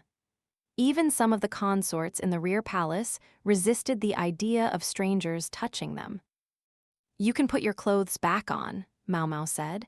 She knew she was never going to figure it all out in one visit. The world simply didn't work that way. Continuing to press wouldn't get her anywhere. Better to go back and tell her father what she had learned. "I'm going to discuss things with the physician based on what I've seen and heard here," she said. "Understood," the attendant said, helping the Shrine Maiden back into her overgarment. Maomao and Yao left the room. Once they were safely in a carriage and headed home, Yao exclaimed, "Gosh, was I nervous!" She suddenly realized she'd spoken aloud and scrambled to look like she hadn't said anything, but it was too late. If NN had been there, she would have been making an "isn't my mistress cute when she blurts something out" face. But she wasn't there. Instead, Maomao studied Yao closely. The results of the first examination, in Maomao's mind, could only be called inconclusive, especially when she couldn't even consult with her father then and there, but had to wait until they left the villa. There's got to be a better way. The woman had come all the way from a foreign country, taking a whole sea voyage just to get treatment here, so Maomao assumed she believed the doctors in Li could help her. Yet now that she was here, a real doctor wasn't even allowed to look at her. "How'd it go?" her father asked, but Maomao had a sense that the gentle, pleasant, and endlessly affable man already knew the answer. Hence she dove right in. "Do you believe the honored Shrine Maiden is really sick?" she asked. "What do you mean? She came all the way from Shea, didn't she?" Yao said. "Yes, a long, difficult voyage. I suspect she is ill, but I have my doubts about whether it's something she needed to come all the way to Li to cure," Maomao said, careful to speak politely to her father when in Yao's presence. "And what do you think is the nature of her indisposition?" Liu Omen asked. Maomao consulted Yao's notes as she replied. "She reports fatigue and sleeplessness, lack of physical stamina, and weight gain, and one other thing that concerns me more than anything else. The Shrine Maiden supposedly had a broken bone that refused to heal, the pinky finger of her left hand. It wasn't a hindrance to her daily life, but it couldn't make things any easier for her." Maomao concluded, "I think her female qi is decreasing, leading to these problems. It's not unusual as women grow older. In fact, it was quite a common ailment when the monthly visitor stopped coming. With the drop in female qi, body and mind could both suffer. For one thing, the bones frequently grew fragile. 40 was somewhat young for the visitor to cease arriving, but hardly unheard of. If it had never come to begin with, it might make the Shrine Maiden that much more prone to such problems." I see. All right, let's assume you're correct, Maomao.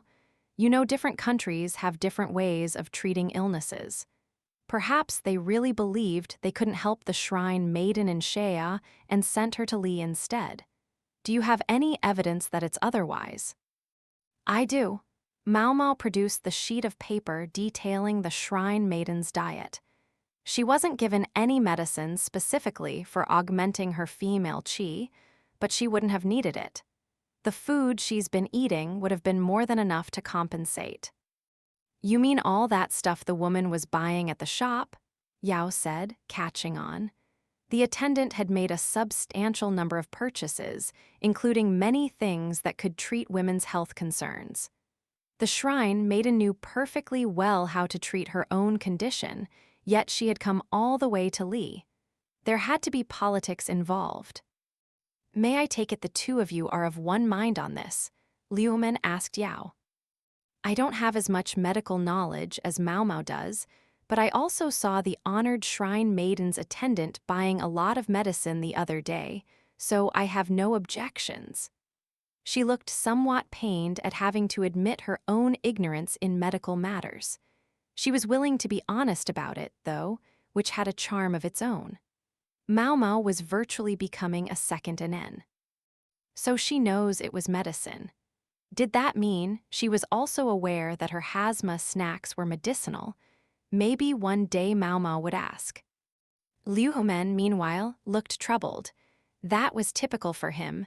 At this moment, though, he looked somewhat more troubled than usual. I would simply remind you of one thing. Yes, sir, Maomao and Yao each said. When we do our work, people's lives hang in the balance.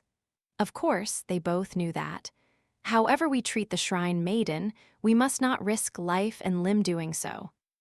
Yes, sir, I should have thought that was obvious, Yao said, mystified. Under no circumstances are the shrine maiden or her people to hear what we just spoke of. We need only find and administer the appropriate treatment. Even if it happened to be what those people were already doing. Yao doesn't look happy about this. Understandably so. She had to be wondering why they would do the same thing the shrine maiden's attendant was already doing. Wouldn't that be tantamount to admitting they were incompetent? But knowing when to play the fool is an important skill, too. Her father had said they must not risk life and limb, but she suspected he wasn't referring to the shrine maidens so much as their own. With the rank odor of politics floating around, inadvertently telling the truth could indeed put their lives in danger. Perhaps a difficult concept for a young lady still not disabused of her innocence about the world. If Nen were here, I'm sure she could find a good way to communicate it to Yao. Unfortunately, Nen was away on assignment. Say, we're almost there, Maomao said to Yao in a bid to change the subject. Getting from the villa to the court took even longer than getting to the medical office once they'd arrived, so it could be a tiring trip. Once we get to the office, how about we look for some medicine? Something you can only find in our country. If it helps even a little, that should do the trick. Right, sure, Yao said. She was smart enough to know that making a fuss just then wouldn't gain anything. To Maomao's relief, she did the mature thing and stayed calm. Once they got back to their office, Liumen immediately went to get the papers in order and make their report. With his permission, Maomao and Yao went to the room where the medicines were kept and started looking for something that might help.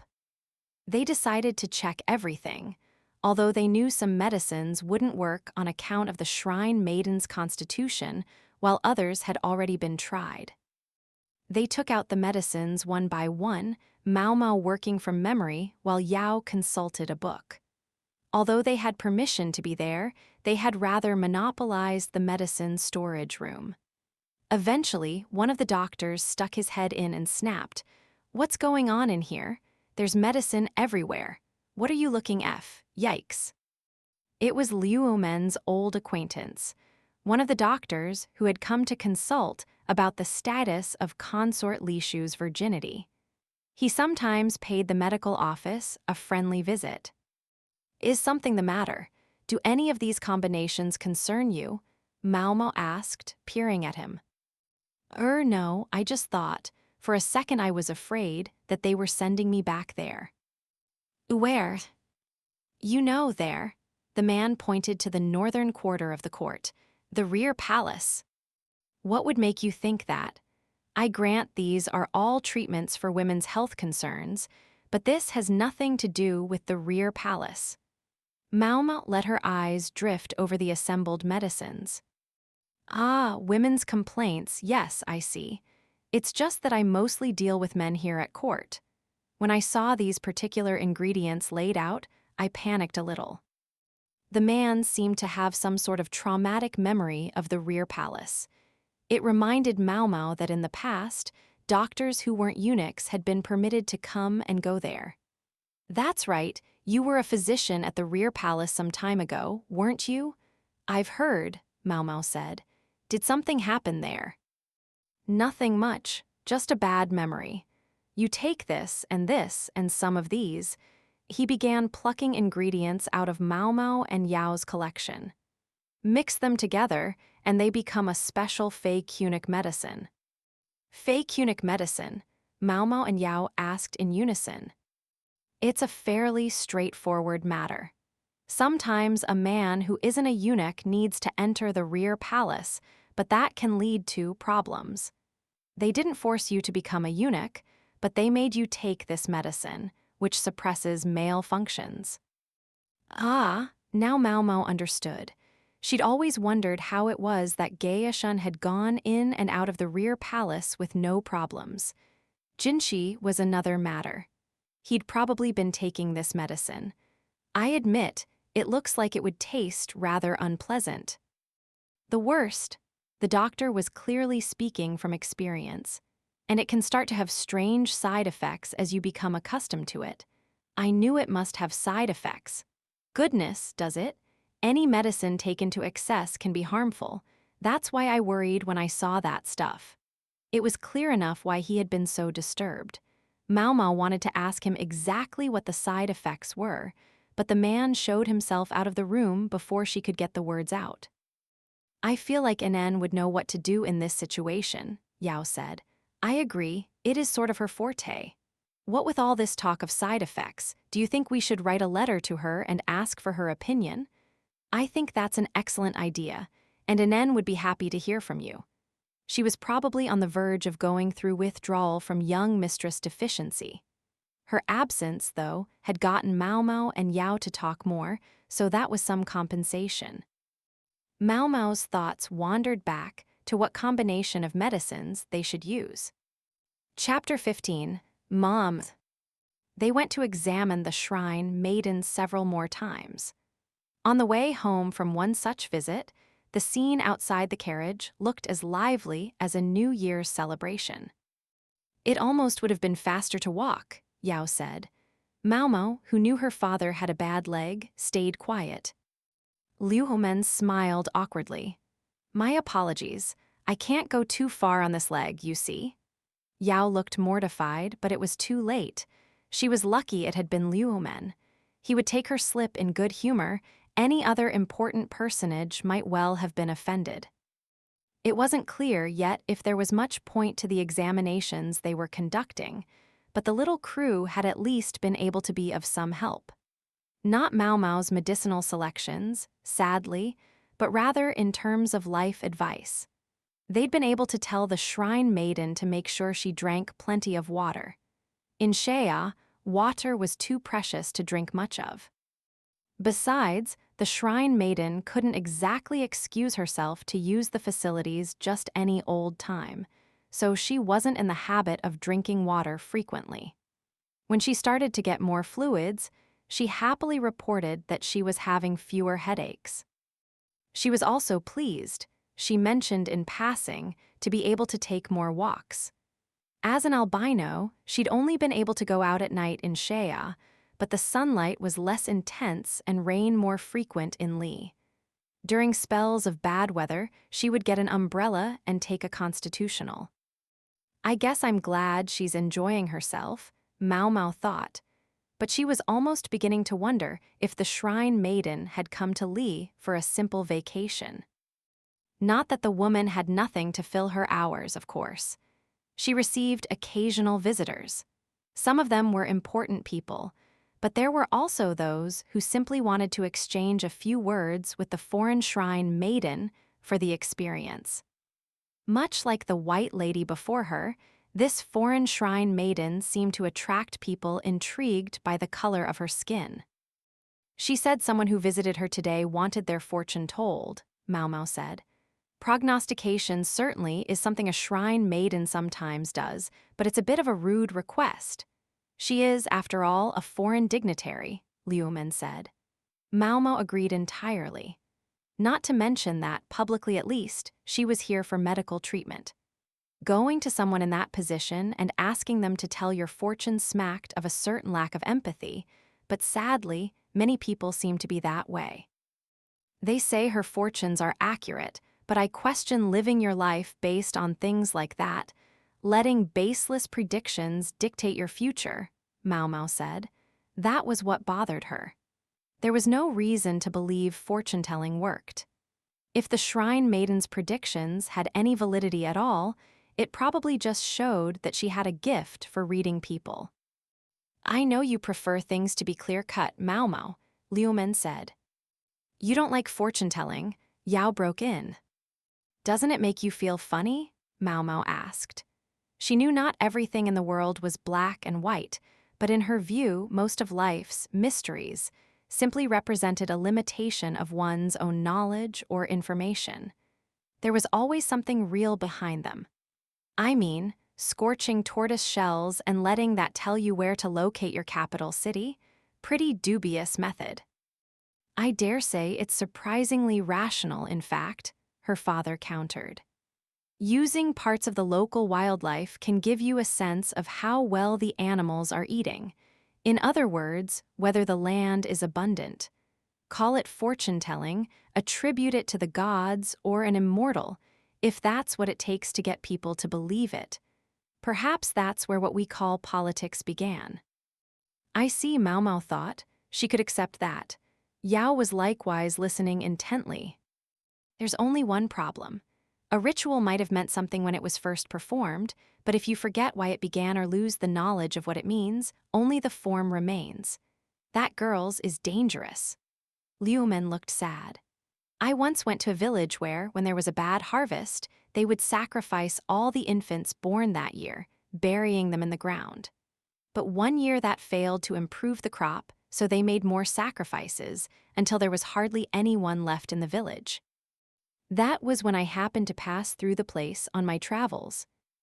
I think I see where this is going.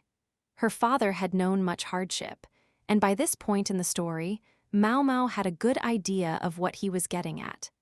When they tied me up and threw me in a hole, I thought for sure I was going to die. My good luck that my traveling companion showed up a little later and found me, or I might be nourishing the worms there to this very day. Yao was speechless at the composure with which Liumen conveyed this grim tale. As perceptive as he was a bit numb to stories of his own misfortune. Suffice to say, he hadn't chosen to become a eunuch. We might regard human sacrifice as absurd, but sometime in the past it was effective. In this particular village, they had a habit of planting the same crop in the fields each year. They used fertilizer, but there was a nutrient missing, something produced in the human body. That logic, of course, only held if monocropping was the actual problem. When Maomao's father had visited the village, though an insect-borne disease had been the cause of the poor harvest, the sacrifices had been entirely in vain. Sometimes people continue to do things simply because they worked in the past. Take a place that promotes good harvests with human sacrifices. The harvest happens to improve because the sacrifices were buried in bare earth. Over time, however, the gods or immortals come into it, and it becomes a ritual. The divine is a powerful and convenient excuse. Perhaps the shrine maiden of Shea had become sacred through a similar process. Their chat brought them to the door of the medical office. Maomao would have liked to hear more from her father, but that would be all for now. She helped him out of the carriage. There were reports to write, always reports. They discovered quite a commotion as they entered the office. What was going on? "Thank goodness you're here," said a doctor who came over to them looking very distressed. "What's the matter?" Liu Men asked. "What's the matter? What's the matter? I can't believe he would show up when you were both out. We told him you weren't here, but he insisted he would wait until you got back. We didn't know what to do." Maomao and her father looked at each other. There was a short list of people who could cause consternation like this. "I guess I'd better handle this," Liu Men said and walked into the medical office. Inside, no surprise, was the monocled freak, reclining on a couch he'd had brought for himself. "Uncle, I thought you'd never get here," the freak said, grinning. "Come now, Lakin. We've talked about bringing your furniture into people's offices uninvited. As well as throwing your snack wrappers on the floor, they belong in the trash can. And don't come crying to me if your teeth rot from drinking nothing but juice. You aren't drinking straight from the container, are you?" Liu Men bent over and began picking up wrappers. He looks like an old grandma," said Yao, and even those in the office not of refined upbringing probably agreed with her. The apprentice physicians and the freak subordinates scampered to join Liu Men at his task. Maomao should probably have helped too, but if she got anywhere near them, the commotion would just start again. Not to mention, she simply didn't feel like it. Instead, she observed from behind a post. "Uncle, where's Maomao? She's close, isn't she?" the freak said, his nose twitching like a dog S. Maomao couldn't stop herself from mumbling, "Ugh. Maybe you could do something about your face, Maomao. It's terrifying," Yao said. If she said so, then. Maomao massaged her mouth and eyebrows until they relaxed somewhat. She couldn't keep her cheeks from twitching, though. "Maomao, give me Maomao," the freak was shouting. "Come on now. I warned you that if you made a fuss, there would be lots of carrots in your dinner. It's carrot congee tonight," Liu Men said. If people didn't think he seemed like an old lady already, they would now. Several people were holding their stomachs, overcome with mirth. The rest were looking around, not knowing what to do. "I want egg in my congee, uncle. I mean, no, where's Maomao? I have a legitimate reason to be here today." "That's somewhat hard to believe, with you lying around on a couch you brought yourself, getting snack debris everywhere," Liu Men said. He opened a drawer, took out a toothbrush, and gave it to the freak strategist. The message seemed to be, "Brush your teeth. You can start by telling me what your reason is. I know you lose all sense of proportion when it comes to Maomao. If I agree with why you're here, we can go from there." The strategist, shoving the toothbrush in his mouth, nodded eagerly. Maomao picked up a basket of used bandages in the hallway. She trusted her father to handle things. If she was lucky, the two of them would finish their little chat while she was still doing the laundry. It was perhaps an hour later, when she'd gotten through the washing and was beginning to hang the bandages to dry, that they called for her. Her father arrived looking tired. "What did he want?" asked not Maomao but Yao. "Something rather surprising, I must say," Liu Men replied. "Yes. The prince's presentation will be soon, and Lakin wants Maomao to be his food taster at the dinner." Does he really plan to be there? Maomao thought. Lahan claimed there was hardly a garden party or get-together that the strategist bothered to attend. That included, she was given to understand, the last imperial garden party she'd been a food taster at. "Why?" Maomao asked. She knew perfectly well that there must be plenty of people out there with grudges against him, so that explained the need. But to think that he would ask for her personally. Not that he seemed to object whenever anyone else asked Maomao to check their food for poison. If he'd asked for you to be his lady-in-waiting, that might be one thing, but a food taster? That's a harder request to turn down. No one is going to object to him having his own taster, particularly after the incident with the food poisoning. How would you like to handle this? "Is that really a question?" Maomao said. When her father said the request was hard to turn down, it was as good as telling her they couldn't say no. Her old man had always been a soft touch anyway. After what had just happened, people had started calling him Mom, not that it mattered to Maomao, not that it mattered at all.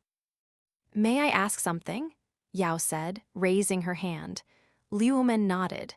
"Weren't Maomao and I supposed to attend the shrine Maiden at the banquet?" "Yes, that was the intention. She'll have to get by with only one of you."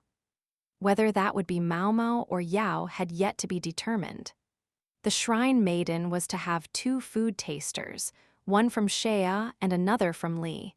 Given her status and all the attendants, guards, and others around her, the one from Li was fortunate simply to be able to be anywhere near her.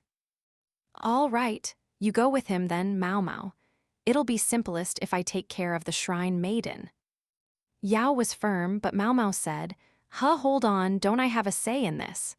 She was, frankly, frightened of what Inen might do if she let Yao taste food for poison. Besides, she wanted to do it. "He asked for you specifically, so I think you should accept. Anyway, just think of what would happen if you attended the shrine Maiden and Grand Commandant Kan was lurking around." To that, Maomao could say nothing. Her father was silent as well. The strategist's impetuous behavior was, for the most part, politely ignored by his compatriots, but they wouldn't want him acting like that around a foreign dignitary. Especially one whom not even castrated men were allowed to come into contact with. "Maomao," Liumen said, patting her shoulder. "You can leave the shrine Maiden to me," Yao said, patting the other shoulder. "Are you sure we can't reconsider?" Maomao asked, waving her hands and looking at them. "I'm afraid we simply can't refuse this request, Maomao. Considering the implications for the shrine Maiden, you have to attend Lakin. We wouldn't want an international incident." Come on, Pops, you must still have a trick up your sleeve." Giving her another pat on the shoulder, Liu Men said, "I'm afraid not." Chapter 16, The Dinner. Time does not always flow at the same rate. Pleasant times are all too brief, while difficult stretches drag on and on. The days before the banquet went as quick as a flash, for time is likewise swift when something unpleasant looms. Maomao was emphatic that until the day of the event, she didn't want to go to the strategist's place unless absolutely necessary. Yao, meanwhile, was positively excited to have been entrusted to handle a job all by herself. She stayed at the Shrine Maiden's villa for several days prior to the banquet, as requested by the Shrine Maiden herself, in order to get familiar with the kind of food she ate on a daily basis. Although the particulars of her diet had been carefully enumerated and reviewed, the woman wanted to be sure there would be no mistakes. Maomao had been keen to sample the foreign food. She placed the blame squarely on the freak strategist for making her miss this chance. Yao had never been a food taster before, so before she moved to the villa, Maomao showed her the ropes. Yao was an eager student, taking plenty of notes. Maomao was confident she had gotten it all. On the day of the banquet, they had to report for work an hour earlier than usual. I don't want to do this. How many times had Maomao had that thought? She'd lost count. She forced herself to change clothes, leaving her room only at the last possible moment. Even then, she didn't go out of her way to look enthused about it. "Oh, Maomao. Well, haven't seen you for a while." Who should she meet in the hallway but Anen? The other woman hadn't been sleeping in their dormitory since being assigned as Jinshi's lady-in-waiting, but had a different place to stay.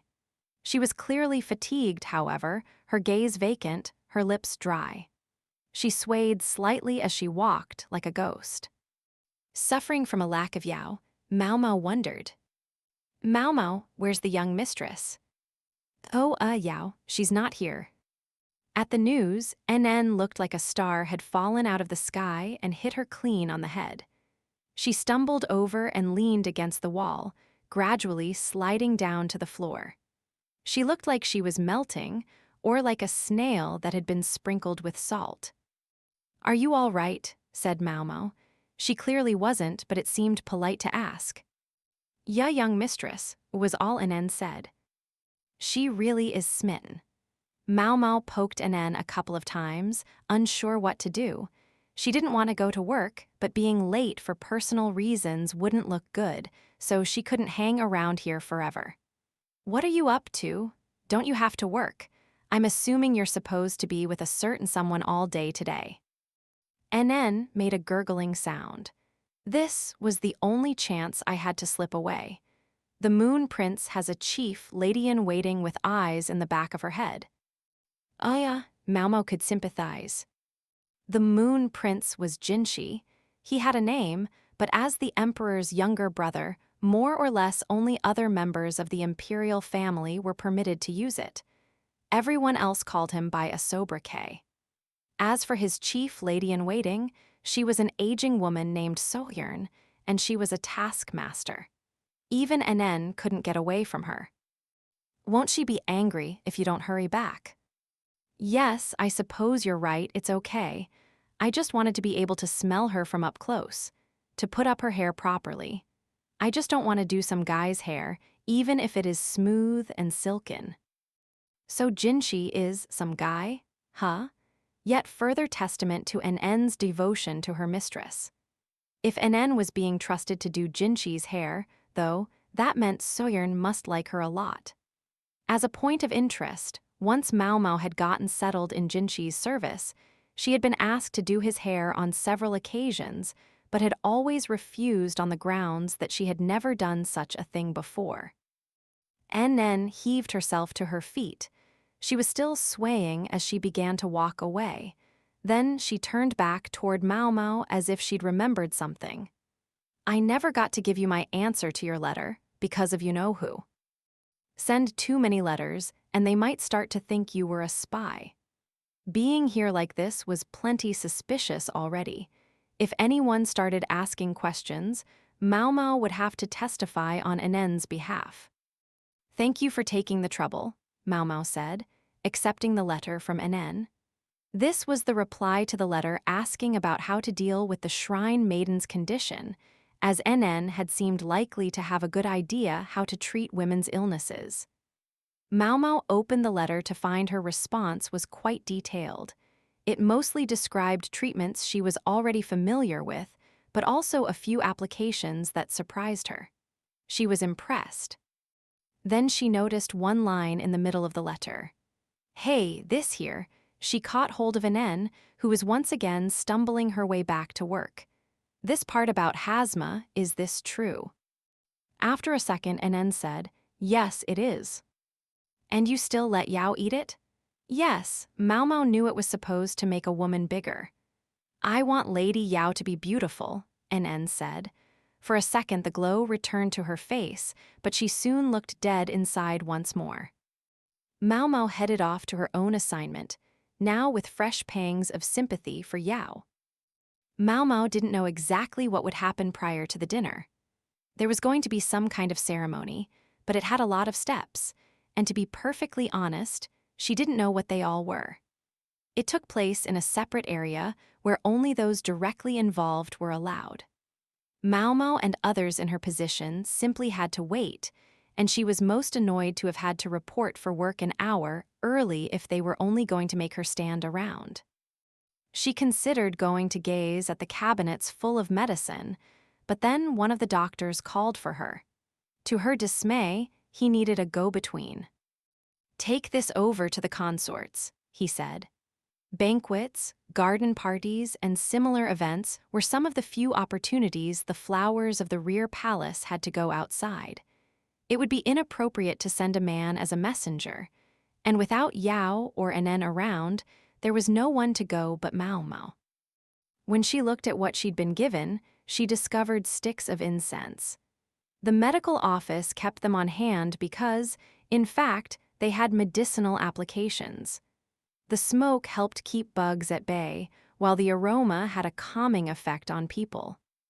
They wanted to keep the mosquitoes away. The normal stuff was too smoky, I guess. the doctor said. Normally, incense would be much too luxurious to use simply to stop some insects. It was typical to burn tree branches that had insect repellent qualities. Even ordinary smoke would help somewhat, but it would certainly be, well, smoky. I wonder which august lady could have made such a demand, Maomao said. Ah, it was the new one. You know, the foreigner. That surprised Maomao somewhat. We haven't made a proper report to her yet about the Shrine Maiden's secret. Did she really bear a baby girl? It seemed she might go home before they ever learned the truth. Being from Shea, I guess it doesn't matter if she's new here. She gets to be at the banquet anyway. Whatever, give some of the incense to all the consorts, and make sure you do it in the right order. The doctor gave Maomao a list of all the consorts in attendance and showed her a map of where they each were in their building. Empress Jyokayu was in attendance, of course, as was High Consort Lihua. Aylin was one of 3 middle consorts present. Scary company if you made a mistake about the proper order in which to distribute the incense. I have to say, though, Shea's power politics don't make much sense to me, Maomao thought as she went on her errand. Aylin's a political refugee, and Ayla is her political enemy, yet Aylin wants to get leverage over the Shrine Maiden in order to force the Shrine Maiden to help her. That, at least, was Maomao's best understanding of the situation.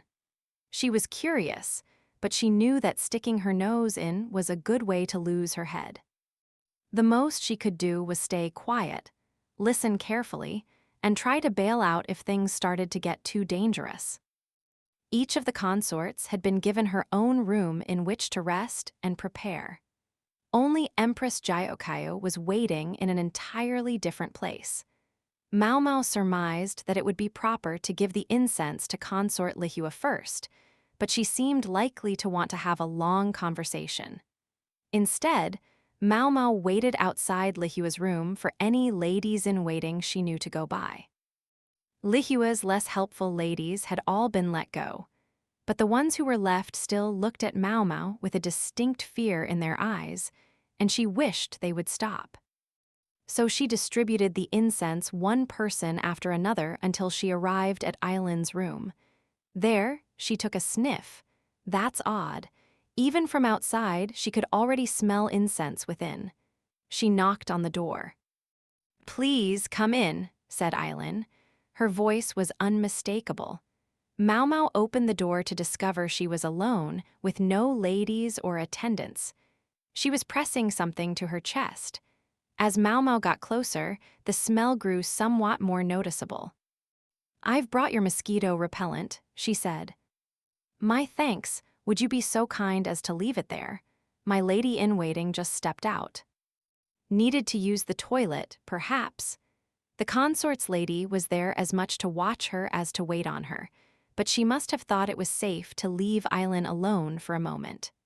The room had a single small window and only one door, and there was a guard outside. "I'll be on my way then," Maomao said, and was about to leave when Aylin took her sleeve. Yes," said Maomao.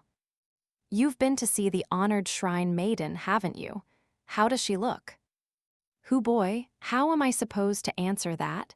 Maomao thought, but it only took her a second to decide to simply tell the truth. "She shows no sign of fatigue from her journey. As for her illness, we're examining her as thoroughly as we can. You need not worry yourself on that account." It was such a banal answer that even Maomao could have chuckled. The consort might act solicitous, but Maomao knew perfectly well that she was trying to put her finger on the Shrine Maiden's weakness. She's a fine actor. If Maomao hadn't been privy to Aylin's secret request, she might well have been convinced that the woman was really worried. "Her pallor isn't very good. Is it possible you're feeling indisposed yourself, milady?" Maomao asked. She hadn't quite meant to. It was an occupational hazard. Aylin's eyes widened. "Goodness, do I look ill? I admit I've been somewhat nervous with this banquet coming." "If you've no particular complaint, well and good," Maomao said. She had no reason to press further. "Yes, all's well. Aylin said, but she almost seemed to be talking to herself, and there was a distant look in her eyes. Only for a second, though, she quickly focused again on Maomao. Thank you.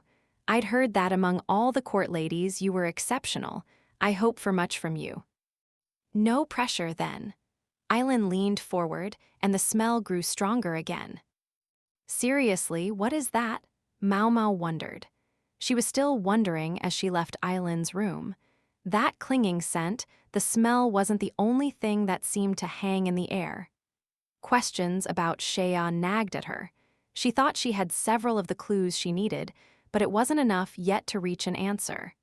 There were still a few more pieces of this puzzle to be found. I'm sure my old man would have figured it out ages ago. She sighed in dismay at her own inexperience and made her way back to the medical office. In theory, a formal dinner should be a pleasant activity passed in ease and relaxation. Not so in high society. The middle of the room was dominated by a single long table with chairs along either side and another table at the head. The Emperor and Empress sat at the far end, along with Jinshi and the shrine Maiden, their invited guest. She wore a veil to protect her from the sun. There were dignitaries from other countries attending the formal dinner as well, but most of them were from vassal states, and they were treated like it. Most of the rest of the crowd lined the long table. Seating order was much the same as it had been at the garden parties, the difference being that this time they were indoors and had chairs to sit on. Maomao stood by the wall, making an "I hope this will be over soon" face. She could see that most of the food tasters were attending the emperor, the guests, and the consorts. The really important people. He doesn't need his own food taster, she thought, watching the freak strategist from behind and resisting the urge to vomit. He was of medium build, slightly hunched. Other than his monocle, he was a plain man with little to distinguish him from anyone else you might meet. Strange to think he was a commander of the nation's army. For the most part, even that title was as much honorary as anything. His official station was Grand Commandant, but Maomao didn't know what that entailed. All she knew was that his seat indicated that it was a position of quite high status indeed. If he thought he'd need a food taster, why did he even bother to come? The faces of those around the strategist suggested they were thinking the same thing. For when the old fart got bored, he would distract himself by playing little pranks on people nearby. That was why no one complained when he missed garden parties and other important functions. Having him, there was no better. The freak appeared to get bored very quickly on this occasion and started whispering to the man beside him, who looked like a soldier. Maom glowered at him and tugged on a cloth she was holding. The cloth was attached to a string which was tied around the freak's ankle. Each time she pulled on it, he flinched in his seat. He would look back, an expression of bliss would cross his face, and he would sit up straight again. Maomao had heard of leading someone around by the nose, but leading them around by the ankle, that was new to her. It made her skin crawl to have him keep glancing at her, but that was how the game was going to be played today.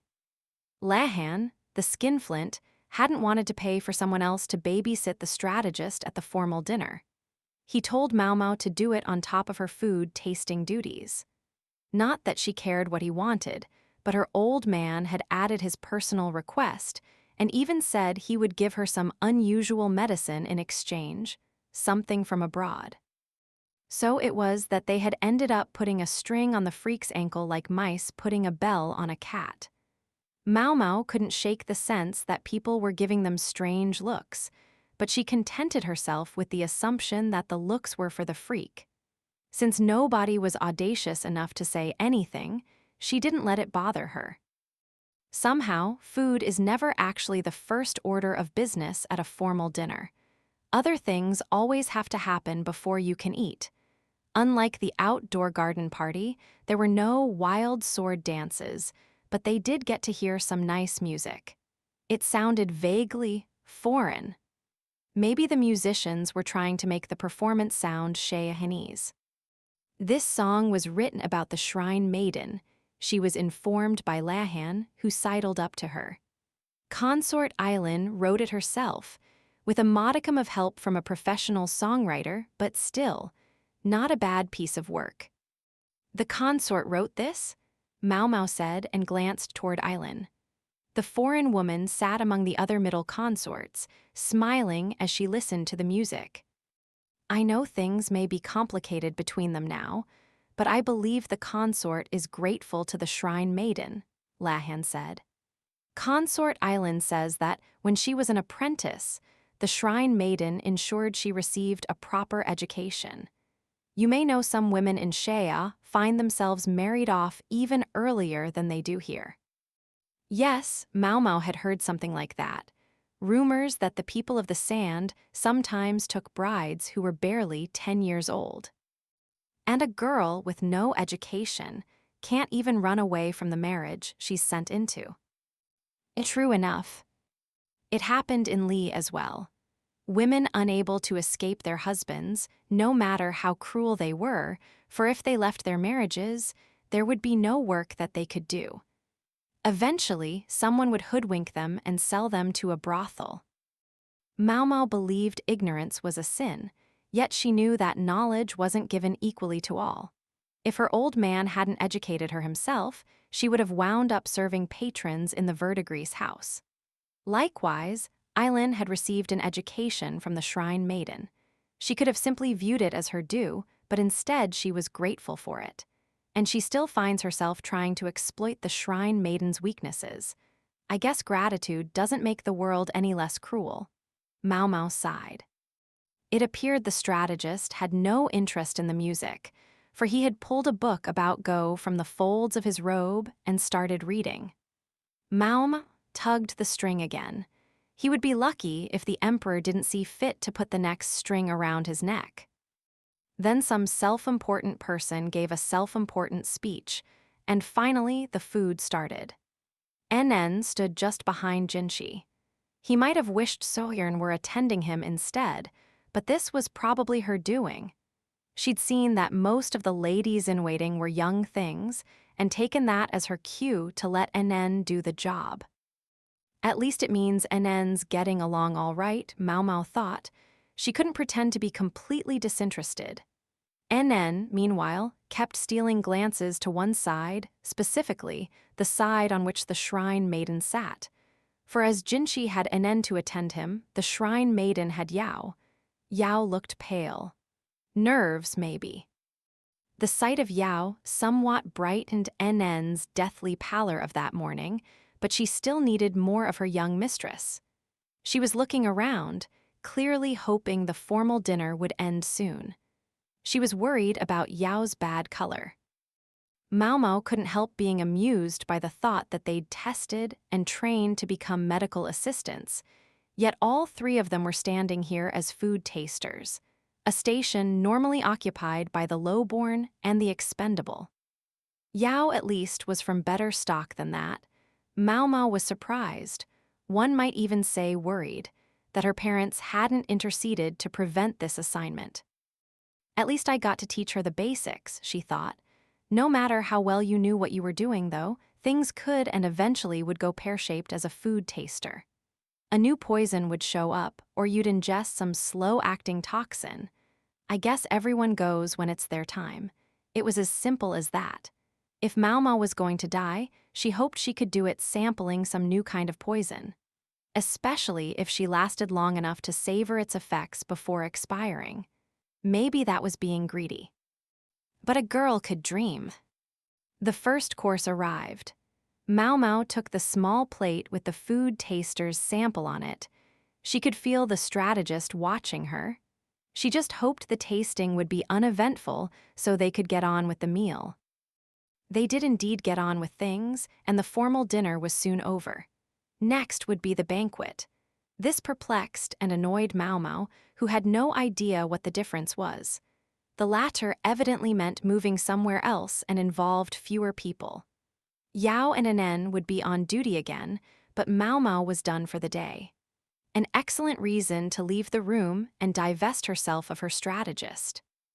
As she was about to do just that, though, there was a crash. She turned to discover a court lady collapsed on the ground. It was Yao. "Mistress!" Nen cried, diving for her. She tried to prop Yao up. Maomao threw her string away and went over. Yao was pitched forward, the floor covered with vomit. Other court ladies nearby started screaming. Someone was shrieking about the insolence of retching in front of so many extremely important people. Which was to say, someone was not seeing the real problem here. "Mistress, mistress!" Nen yelled, shaking Yao's shoulders and slapping her cheeks. "Make sure none of it is still in her mouth," Maomao commanded. "If it lodges in her throat, she could suffocate."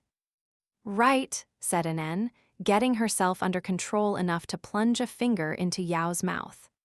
The other woman appeared to be breathing, but she was trembling and holding her stomach, and her pupils were dilated. If Yao's collapsed, then what had happened to the shrine maiden? A crowd had already formed around her. The other woman who had been on tasting duty for her with Yao was white as a sheet and not looking very steady on her feet. She moved away, her hands pressed to her mouth, and the shrine maiden left as well. So they were poisoned too. Maomao laid a blanket over the trembling Yao. Nen kept wailing, "Mistress, mistress." She was as pale as any of the poisoned women. "Water, salt water, and. Maomao pulled Nen off of Yao. They didn't know what kind of poison they were dealing with, so the best they could do was to try to empty the contents of her stomach. Maomao shoved a finger down Yao's throat, trying to induce further vomiting, but then an old man hobbled up. "Maomao, Nen, let me handle this." It was her old man, carrying a carafe and a bucket. He also had another blanket, which he used to support Yao's hips. If there was stomach pain and vomiting, there was a good chance diarrhea would be present as well. The blanket was his little kindness, a way of making it less obvious if she fouled herself. "You need to tend to the shrine maiden," Liumen said. "I can take care of Yao." He tugged on the string Maomao had abandoned, drawing the attention of the freak strategist who'd been simply standing. "Bring me some charcoal, would you? Powdered in a mortar if possible. And get some rooms ready, somewhere we can examine these young ladies and the shrine maiden. I trust you can do that much, Lakin." "Yes, of course, uncle. I'll prepare them right away." It was the strategist who answered, but it was his subordinates who jumped into action. It was faster to have the strategist give the orders than Liumen trying to get people to listen to him himself. "Take care of Yao, Pops," Maomao said, and then she made her way over to the shrine maiden. Chapter 17, The Suspect. The shrine maiden and the other women were quickly moved to their sick rooms. The shrine maiden and the second food taster were vomiting copiously. It was crucial to give them salt water to make sure their stomachs were completely empty, and they were also given powdered charcoal and laxatives. Not the most pleasant tasting stuff, but necessary to clear them out. Maomao's father still couldn't examine the shrine maiden, so the responsibility fell to Maomao. Not only did she want everything out of their stomachs, she wanted to clear the guts as well. If the laxatives didn't work, she was prepared to put medicine directly into their anuses in order to induce the purging she needed, but she doubted either of them was eager for that. Thankfully, the laxatives did their job. Both the shrine maiden and the second food taster were in a better way than Yao. Symptoms of poisoning they might have, but at least they were still conscious. Yao was in dire shape, and Nen, entirely forgetting whom she supposedly served now, was with her constantly. Jinshi wasn't a monster. Maomao assumed he would let Nen be. The day after the banquet, when the shrine maiden's condition had stabilized somewhat, Jinshi paid Maomao a visit. He was dressed even more plainly than usual, but his sparkliness remained. The Nara-covered basin was with him. Maomao was still wearing her outfit from the day before. She hadn't even had a chance to bathe. This, however, was not the time to worry about such things. "How is the Shrine Maiden?" Jinshi asked. "Calmer. Her case wasn't as serious as Yao's or the other woman who was tasting her food." One of the apprentice physicians was reporting every detail of Yao's progress to her, and she in turn told him how the Shrine Maiden was faring. If anything happened to the Maiden, it could become an international incident.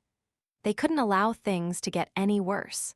No doubt the same concern was what had brought Jinshi here so promptly. "Yeah, yes, that was her name. The one Inen refers to as her mistress. You seem to have grown quite fond of Inen, but perhaps you could give her back to us one of these days. I'm afraid she may die from lack of Yao." Inen must have been beside herself with Yao in such a state. As for Maomao, she was feeling composed enough by now to crack a joke. Gallows humor? Maybe. Impertinent, some might say, but that was how you got by. "You're not worried about your colleague?" "I'm worried. I'm not that cold-blooded, but my job at this moment is to care for the Shrine Maiden. Besides, my father is looking after Yao."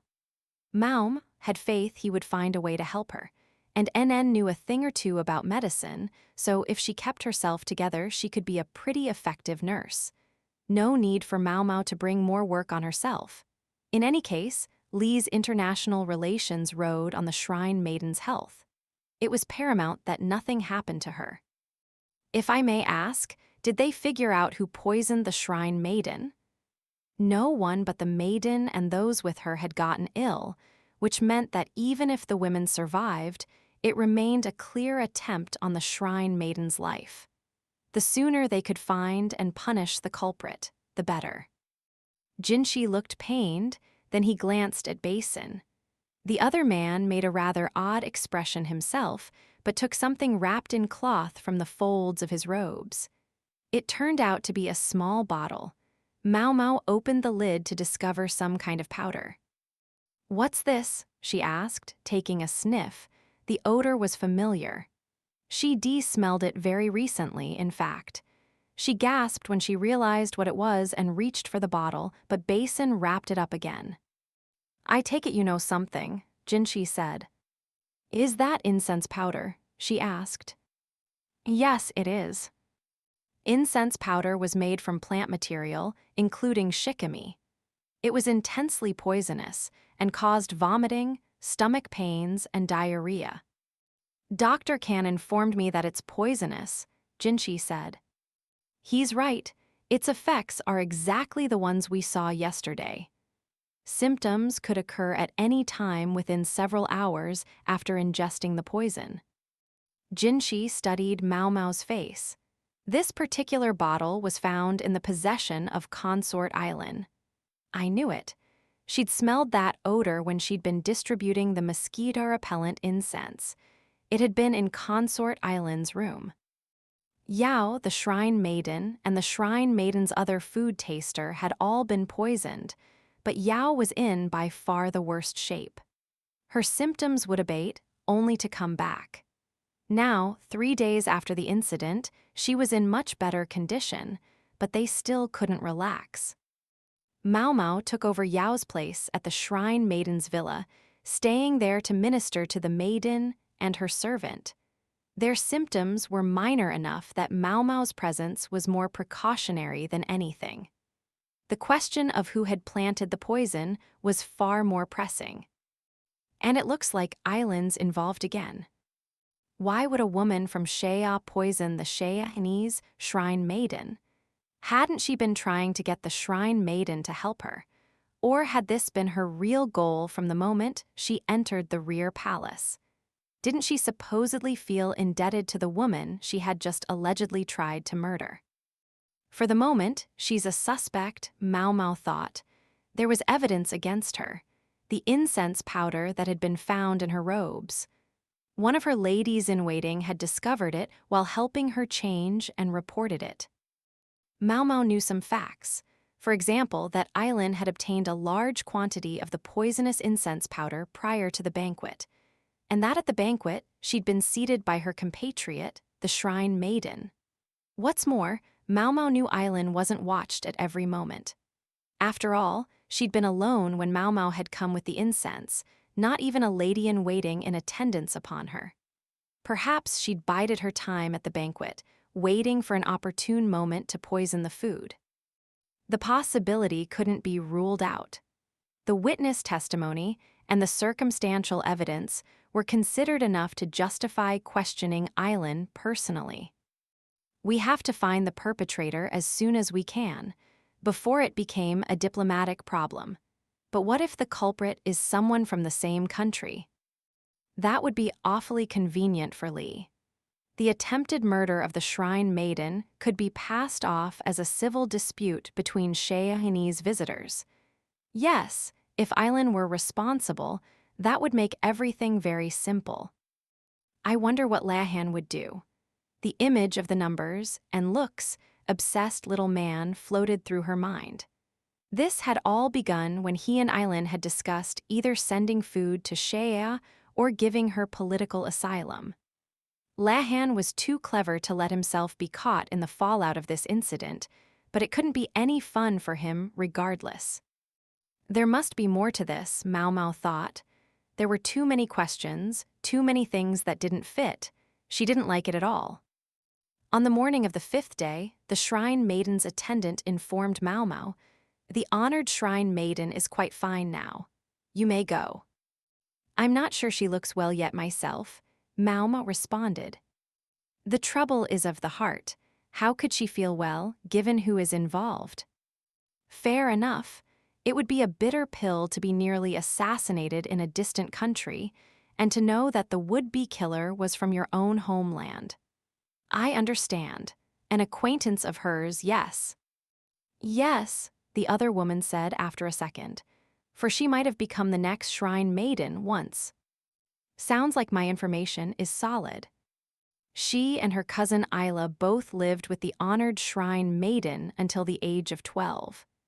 The attendant sighed as if to say, how could this have happened? Maomao wondered as well, but it wasn't her place to ask too many questions. Instead, she simply said, "Thank you." A carriage was waiting for Maomao when she left the Shrine Maiden's villa. She climbed aboard and found her father inside. "Is Yao all right?" she asked. "For the moment, NN's watching her. She'll let me know if the young lady takes a turn for the worse."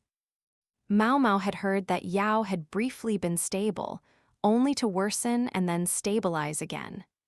Clearly, her condition still demanded caution, which meant that if her father was here, there must be a reason. So it proved. Looking out the window, the old man said, "We won't be going back to the medical office. We'll go right past it." Past the medical office, that meant into the part of the court where the important people dwelt.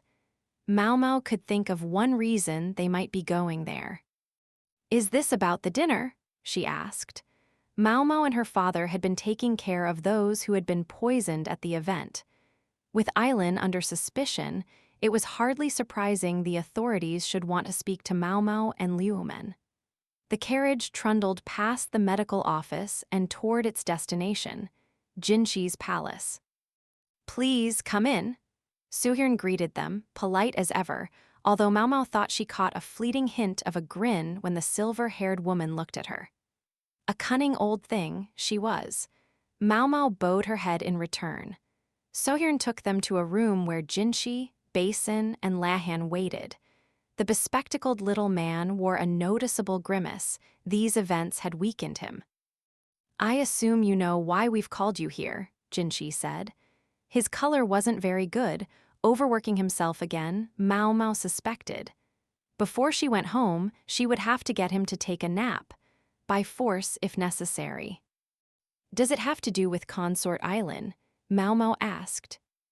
"Indeed, we'd like to begin by hearing from Sir Liumen." He obviously wasn't going to waste time on pleasantries. "I'm afraid I can only speak to what happened with Yao, the medical assistant." That's not true, Maomao thought. Well, it was and it was. Her father was a very careful person. What he meant was that he could only speak with confidence about what had happened to Yao. All else would be assumption, and Liumen didn't like to speculate. Her symptoms were severe, including stomach cramps, vomiting, and diarrhea. At one point, they appeared to stabilize, only to worsen again. However, at the moment, they've improved. This all aligned with what Maomao had heard. The symptoms were precisely those of incense powder poisoning. The seriousness of their presentation, however, and the way they had gotten worse after subsiding once, puzzled her. Incense powder included shikimi, which was highly toxic, enough that it could potentially kill a person. The berries were especially poisonous, but incense powder was produced by grinding up only the skin of the fruit and the leaves. I'm sure she would have noticed if she'd eaten enough of it to get that sick. Maomao had given Yao some pointers on how to look for poison in food, including sniffing it for any unusual odors. Then again, Yao's color hadn't been good before the meal. Maybe her nose had been stuffed up. Her father's next words turned Maomao's suspicion into certainty. I suspect we're dealing with a mycotoxin, something from a mushroom or fungus, not shikimi poison. Liu Homen's audience was dumbfounded. What he was saying went against all their assumptions. No doubt they'd brought him here to seal the case against Aylin. They must have thought they had all the evidence they needed. I see, Maomao said. It made sense to her now. Many fungal toxins were much more potent than shikimi, although they produced similar symptoms. And Yao wouldn't have recognized the smell or flavor of most toxic mushrooms. While everyone else was busy being shocked, Lahan leaned forward. Are you suggesting Consort Aylin was framed? Tell me, uncle. There was an unmistakable note of giddiness in his voice, and with good reason. If someone he had brought to Li committed a crime like this, some of the responsibility would have to fall on him. This entire situation was outside even Lahan's calculations. I'm saying only that we aren't dealing with poisonous incense powder here, Liu Homen replied. His roundabout way of talking was obviously frustrating his audience. May I interject? Maomao said, hoping to move things along with her own observations. She laid out the facts, trying to be as objective as possible so she wouldn't be carried away by what her father had said. The shrine maiden and the other food taster displayed very similar symptoms, stomach pain and vomiting. Theirs were much less severe than Yao's, however, and cleared up in about 3 days. I have some doubts about the hypothesis that a mycotoxin was involved here. Specifically, I think the shrine maiden and her attendant ingested too little of it to have the observed effects, and I believe the onset of symptoms was too rapid. The symptoms did make her think of the toxic Amanita virosa mushroom, which was extremely poisonous, but slow-acting. The terrible thing was that by the time the effects of the toxin began to show, it had already been absorbed by the body, which was why it could seem to be cured only for the symptoms to recur. Maomao didn't question her father's treatment of Yao, but if it was true that there was a poisonous fungus involved, then the case had to be considered more serious than an episode of shikimi poisoning.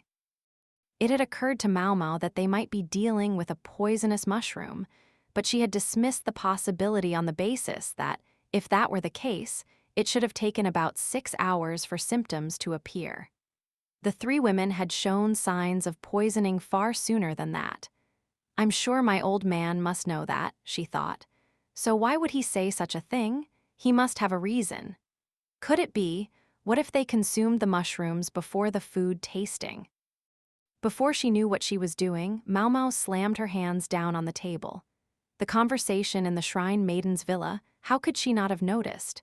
Master Jinshi, she said, what is it? Did you tell the Shrine Maiden that Consort Aylin was suspected of poisoning her? I don't want to tell her anything until we're certain. It would only create unnecessary anxiety. Yes, of course. And yet the attendant at the villa had spoken of it. The trouble is of the heart.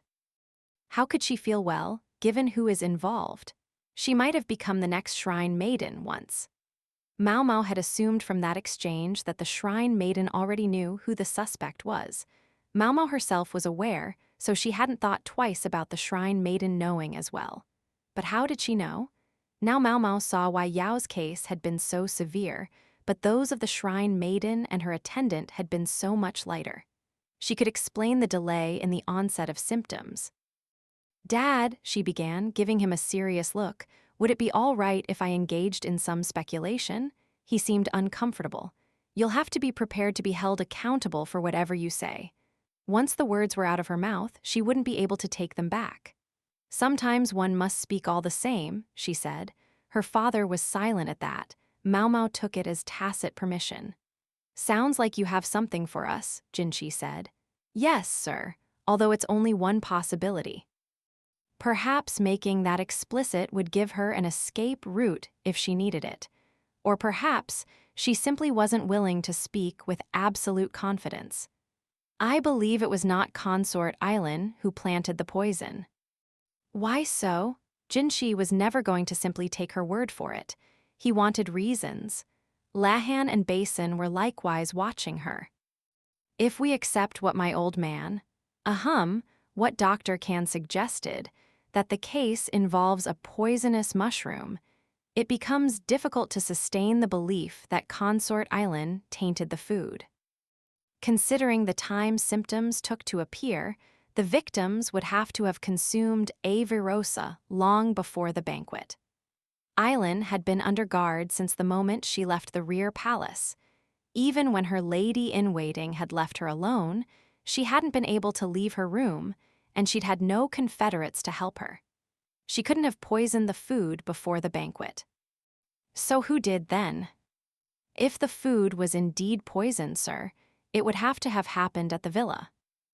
Yao had been living with the Shrine Maiden for days prior to the banquet, eating the same food she did. It made the most sense to assume Yao had been exposed to the poison while still at the residence, and that narrowed down the list of possible perpetrators. I believe it was one of the Shrine Maiden's attendants. In other words, she poisoned herself. This drew fresh consternation from the listeners, all except Liuomen, who remained impassive. He'd probably come to the same conclusion, but he had stayed true to his unwillingness to speculate. If the poisoning had been, in essence, a show, it would also explain why the Shrine Maiden and her attendant had suffered less severe symptoms than Yao. Yao would have been the only one to seriously consume the poison. The other two would have taken only enough to put on a convincing performance, or might have used a different, less serious toxin. The same line of reasoning could explain why the attendant had known who the alleged perpetrator was without being told, if this had all been done with the intention of pinning the crime on Aylin. She and the Shrine Maiden had known each other long enough that the maiden would be aware of her old friend's propensity for incense powder.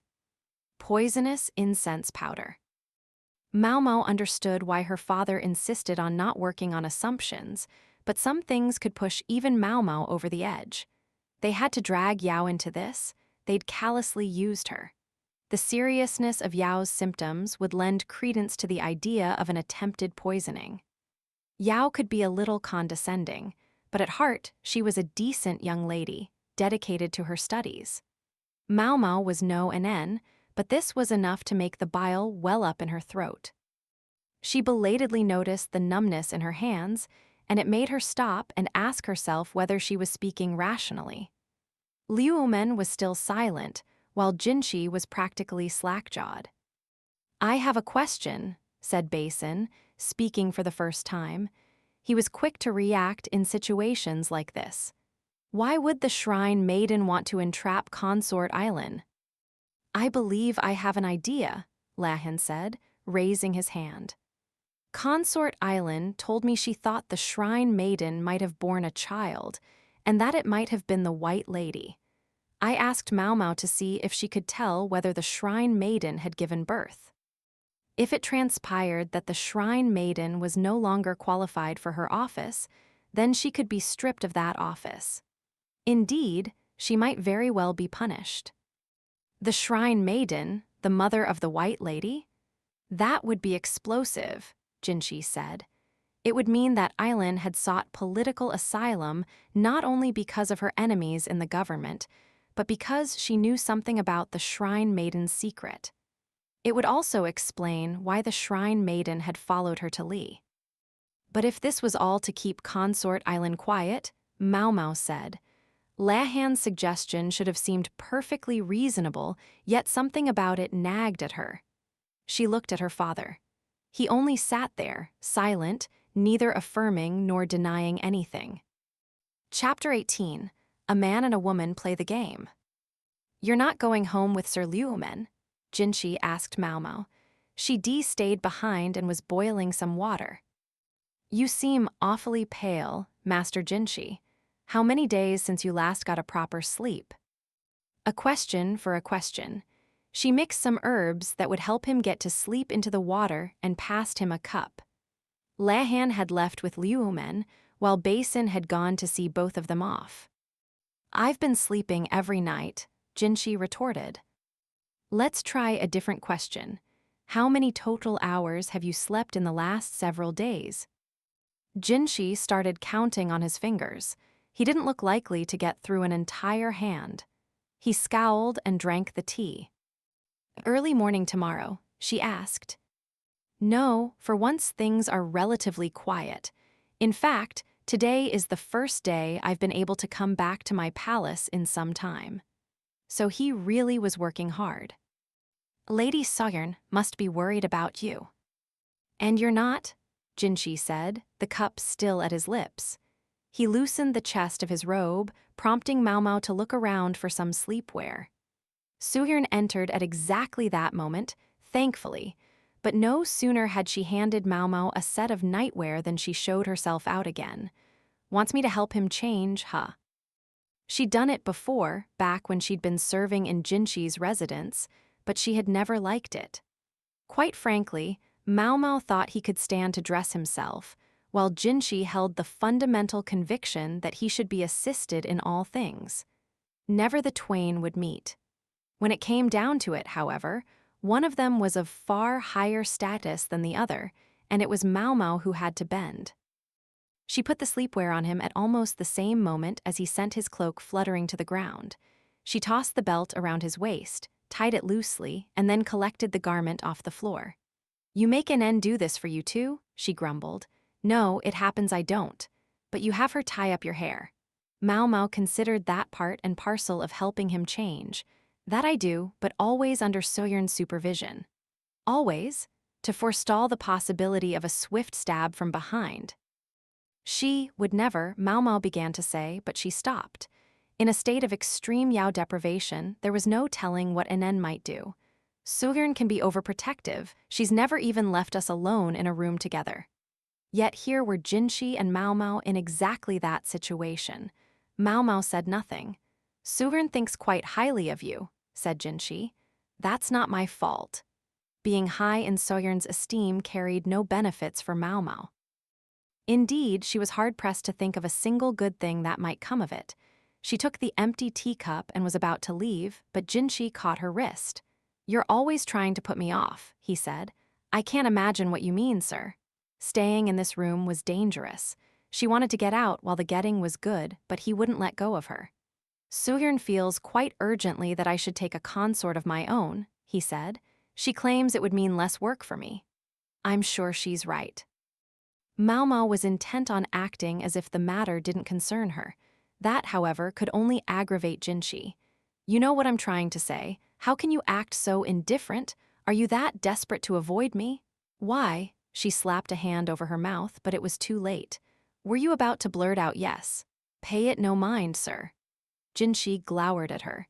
He was getting dark bags under his eyes. He should stop wasting time with me and get some sleep. He was obviously exhausted, and she wished she could order him to go to bed, but Jinshi was still talking. I can see why Sir Liumen looks so harassed all the time. I can practically even understand how our honored strategist must feel. Maomao's ears started ringing. Jinshi was tired, she knew that. He had nowhere to vent his frustrations, and he had a great many frustrations to vent, and on top of that he was suffering from lack of sleep. Any other time, he might have taken more care. Might have known not to say what he said, yet said it he had. Strangely, it wasn't the mention of the strategist that upset Maomao the most. It was the name Liuomen that kept reverberating in her mind. Today, she'd had that rarest of things, a difference of opinion with her father. Jinshi had seized on it. Maybe he wasn't the only one who was tired. Maomao hadn't been sleeping so well herself, and at last she exploded. "You're forever telling me I need to use my words, Master Jinshi, but are you in any position to criticize? Everything you say to me, everything you do, it's like it's calculated to save you from ever having to actually say what you mean. To make me figure it all out. You know, you remind me of someone. You act exactly like a man who used to come by our brothel all the time. He was in love with one of the girls, but he would never just come out and say it. He thought it should be obvious from the way he acted. He was so sure he had a good thing going with this woman that he never sent her so much as a letter. I remember how forlorn he looked when someone else swooped in and snatched her away. He kept coming to the brothel after that, to get drunk and wine to the ladies. Well, in my opinion, he could have avoided all that heartbreak if he'd told the woman how he felt. Clearly, unequivocally, so that she knew where they stood. It was the least he could have done. Everything came out in a torrent. She felt like she'd said it all in one breath. It was strange, she thought, to hear so many words come out of her own mouth. She was mystified. Jinshi was no less startled, but the shock soon left his face, replaced by something else. He got up off the bed and stared down at Maomao. Shit, now I've done it. She'd given him a piece of her mind, and he was about to give her one back. So I should be clear, should I? Unequivocal, I should say what I mean. If I did, would you actually listen to me? Is that what you're telling me? I'm going to hold you to that. Right this minute. I'll say it all. Don't plug your ears, listen to me. He grabbed her hands as she was in the process of trying to put her fingers in her ears. He took a breath. He was looking at Maomao, but somehow he seemed almost embarrassed. Finally he managed. Now listen to me, I mean Maomao, listen close. I am going to make you my wife. He said it, he'd actually said it. To her, it sounded like a death sentence. All his vagueness, all his ambiguity had actually been a show of kindness to Maomao. For with her social status, the words once spoken were as good as a command. She couldn't fight them, couldn't contravene what he wished. Jinshi was blushing, but Maomao was completely pale. I wish there were an immortal here who could turn back time, she mumbled. Your internal monologue is showing, Jinshi snapped. He couldn't quite bring himself to meet her eyes, yet he hadn't let go of her wrists. A profoundly uncomfortable feeling hung between them. At length, he sighed. Be that as it may, you're right that with things as they stand, making you my wife could only harm you. Neither of us wants that. He took a sip from the pitcher by the bedside in an effort to bring down the flush. For you, I will remove every obstacle that keeps us apart. One day, just know that. With that, Jinshi buried himself under the covers. I won't let what you fear come to pass, I swear it.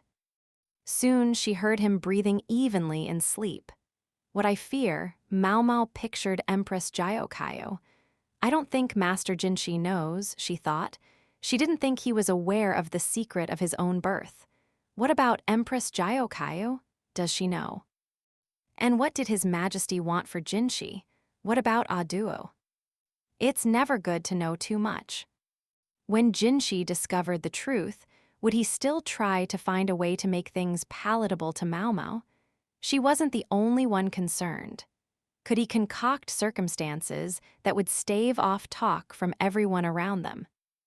No, even he couldn't do that. It was difficult, if not impossible, to manufacture a situation that pleased everyone, and it only got harder the further you went up the social ladder. Maomao shook her head and made to leave the room. At the doorway, she ran into Soyeon, who was smiling and for some inexplicable reason giving her a thumbs up. All Maomao could do was glare at the old lady as she went by.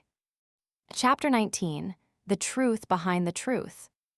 For several days, there was no word from Jinshi. Maomao didn't believe her speculations were beyond questioning, but neither did she think it had been a mistake to contradict her old man. The case of the attempted poisoning of the Shrine Maiden carried on, however, and Aylin remained the prime suspect. When questioned, Aylin confessed. Her motive, she claimed, was that she hadn't wanted to come to Lee, but had been driven to it, and she bore a grudge against the Shrine Maiden, who was one of those responsible for her flight. After all, Aylin might have become Shrine Maiden herself. She had been raised for Ida if the current occupant of the office hadn't remained for so many years. To confess openly to an antipathy toward not only the Shrine Maiden but Lee itself, she must have been truly desperate. All she'd have to do is add the Emperor's name to that list to make herself the most hated woman in Lee. As it was, the story seemed to be that a shiftless foreigner had attacked the Shrine Maiden out of personal animus. That was simple enough. And convenient. Bullshit, the word was out of her mouth before she could stop herself. Lahan was giving her the lowdown. This wasn't something that could be handled by messenger, so he'd summoned her on the pretext that he needed some kind of medicine.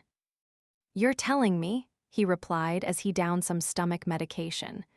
Maomao was somewhat surprised to realize, belatedly, that even he could have an upset stomach sometimes. "I think this is as fishy as you do. The consort told me herself how much she respects the Shrine Maiden, and now she hates her enough to try to kill her." He shook his head and sighed deeply.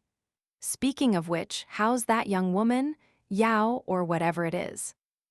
As the one at least partly responsible for the entire affair, Lahan felt guilty about what had happened to her. "She escaped with her life, but I think there may be after effects." Yao had gotten much better under Liuomen and NN's ministrations. She wasn't completely recovered, though, not to mention she was distraught to learn she had ingested poison without realizing it. Maomao didn't blame her, as poisonous mushrooms could be surprisingly delicious, and she had been about to say so when her father had gently stopped her. He seemed to think it might not be as reassuring as she imagined. Maomao visited the Shrine Maiden daily to see how she was doing, but to be quite blunt, she wasn't sure whether the woman was acting or not. If she was only pretending to be ill, then there was no need for Maomao to pelt her with questions about her condition. Indeed, doing so could make her an accomplice in the framing of Aylin. So she'd had ample opportunity to talk to the Shrine Maiden, but no right to ask the questions she really wanted to. The biggest issue was that everything Maomao had said was ultimately speculation, with no specific evidence to back it up. If it was true that the Shrine Maiden had come all this way simply to make Aylin take a fall, then what was the weakness Aylin was so intent on leveraging? Wasn't this entire endeavor too risky? "I wonder what she has on the Shrine Maiden," Maomao mused. "I was so sure they were good friends, notwithstanding the consort's attempts to exploit that vulnerability. She never seemed like she had a grudge against the Shrine Maiden. She seemed to genuinely respect her." Lahan leaned his elbows on the table and took a drink of water. "You need to take it with food or it'll upset your stomach," Maomao said, remembering. With some annoyance, Lahan fetched a snack from the shelf. A bun filled with potato paste. When Maomao asked if they didn't have any meat buns around, she was curtly informed that they did not. Boo. "Anyway, if they were such good friends, I don't think we would be in this situation right now," Maomao said. "I'm still convinced that Consort Aylin has deep respect for the Shrine Maiden. If the charges were spurious, why would she offer the testimony that she did?" "True enough," Maomao admitted. "I've told her that if she has anything to say in her own defense, I'm more than open to hearing her out, but instead she goes and incriminates herself. Was he really convinced by the charges against her? She's quite the actor. She had spoken ill of the Shrine Maiden, yet also confessed to the crime, essentially taking the guilt upon herself. Exactly how much did you hear about the relationship between Aylin and the Shrine Maiden? Maomao asked. Just what I told you. Mistress Aylin was one of the potential future Shrine Maidens and spent almost 5 years as an apprentice with the current one. Typically, apprentices live in the Shrine Maiden's palace for their entire tenure, until their monthly time is upon them and they lose the right to be Shrine Maiden. Usually, a marriage is found for them once they leave the Maiden's palace, but Consort Aylin was staunchly against that arrangement. Instead, she and her cousin sought sanctuary with their grandfather. He was a practical man and saw how much use could be made of the education they'd received from the Shrine Maiden. That was how they had ended up as emissaries. Maomao had wondered how a couple of women had come to travel to a foreign country in such a capacity all by themselves, but it sounded like it hadn't been an easy path. Yet, if Aylin had learned of the Shrine Maiden's baby, or at least guessed at its existence during her time as an apprentice, wouldn't you normally expose what you knew sooner? Maomao said. What do you mean? I mean about the infant. Her suspicion that the Shrine Maiden had borne a child. What if she hadn't been looking to find the Shrine Maiden's weakness, but had merely been curious? If she's known about this child ever since she was an apprentice, why bring it to light now? A fair point. Maybe it was Lahan's fondness for a pretty face that had created this blind spot for him. He straightened his glasses, then crossed his arms and closed his eyes. How about this, then? What if investigating whether the Shrine Maiden had a child was only a pretext? So you think so, too. Lahan had some, less than ideal qualities, but he was intelligent. When he put his mind to something, he could be very quick to figure it out. Suppose that was a bluff, a cover for something even bigger. Suppose this bigger thing is the reason we're in this situation now. I admit it would connect a lot of dots. The question then became what something even bigger was. Maomao and Lahan both made thoughtful noises. If my old man were here, Maomao began. I grant my honored uncle appears to know something, but there's every chance he would refuse to tell us if he did. Liu Men had looked all along like something about the situation bothered him. Had he come to some realization that still eluded Maomao? Maybe he had a guess, but as long as it remained a guess, he was unlikely to speak of it. Maomao felt herself getting angry again. If my honored uncle could only have examined the Shrine Maiden himself, we might have learned something. Gee, sorry for being so inexperienced, Maomao snapped, but she agreed something was strange. Surely it should be all right for a eunuch to touch the Shrine Maiden, even if he was, or had once been, a man. She was silent for a long moment. What's the matter? Lahan asked. She only mumbled, eunuch. She pressed her hand to her forehead. She felt like she had the scattered pieces of an answer. She tried to call to mind what she knew. She took out the notes from the folds of her robes. She'd recorded details of her exams of the Shrine Maiden. She detucked Nn's letter in beside it as well. What's that? Lahan asked. A list of foods the Shrine Maiden eats frequently. They all treat women's disorders. That is to say, they increase female qi. This is a list of their applications. The list included the ingredients the friendly medical official had said he'd been compelled to take on his visits to the rear palace. At first, Maomao had thought he was so shaken by the memory because they tasted terrible. But when she saw the effects, she had to give a sympathetic smile. I think you could use some of this stuff, Maomao. Lahan ribbed her as he looked down the list. Yeah, sure. Pop quiz. What are the characteristics of a eunuch? You know, you could stand to be a little more respectful to your older brother. Bah, anyway. A eunuch's male qi dwindles. His hair becomes thinner and his voice gets higher. Yes, and he becomes more likely to put on weight as he gets older, at which point he can seem to age very rapidly. You can see it in my own father, but there's another thing. Lahan looked at her, most curious what it might be. If a boy is castrated before his development into a man begins, his voice never changes and his body hair never comes in. Because he lacks the male chi that motivates growth, his arms and legs can become disproportionately long. I've never exactly taken a long, hard look at the Shrine Maiden. Are you implying she's somewhat tall for a woman and her limbs are rather long? She's begun to acquire a bit of a paunch the last few years. And as it happens, there's a sickness that affects eunuchs that causes symptoms quite similar to those of a woman whose chi is decreasing. The details all fit. Hold on, I know even you can tell the difference between a castrated man and an actual woman. You got a good look at her chest, at least. Wait, Lahan had evidently remembered what was written on the list of medicines.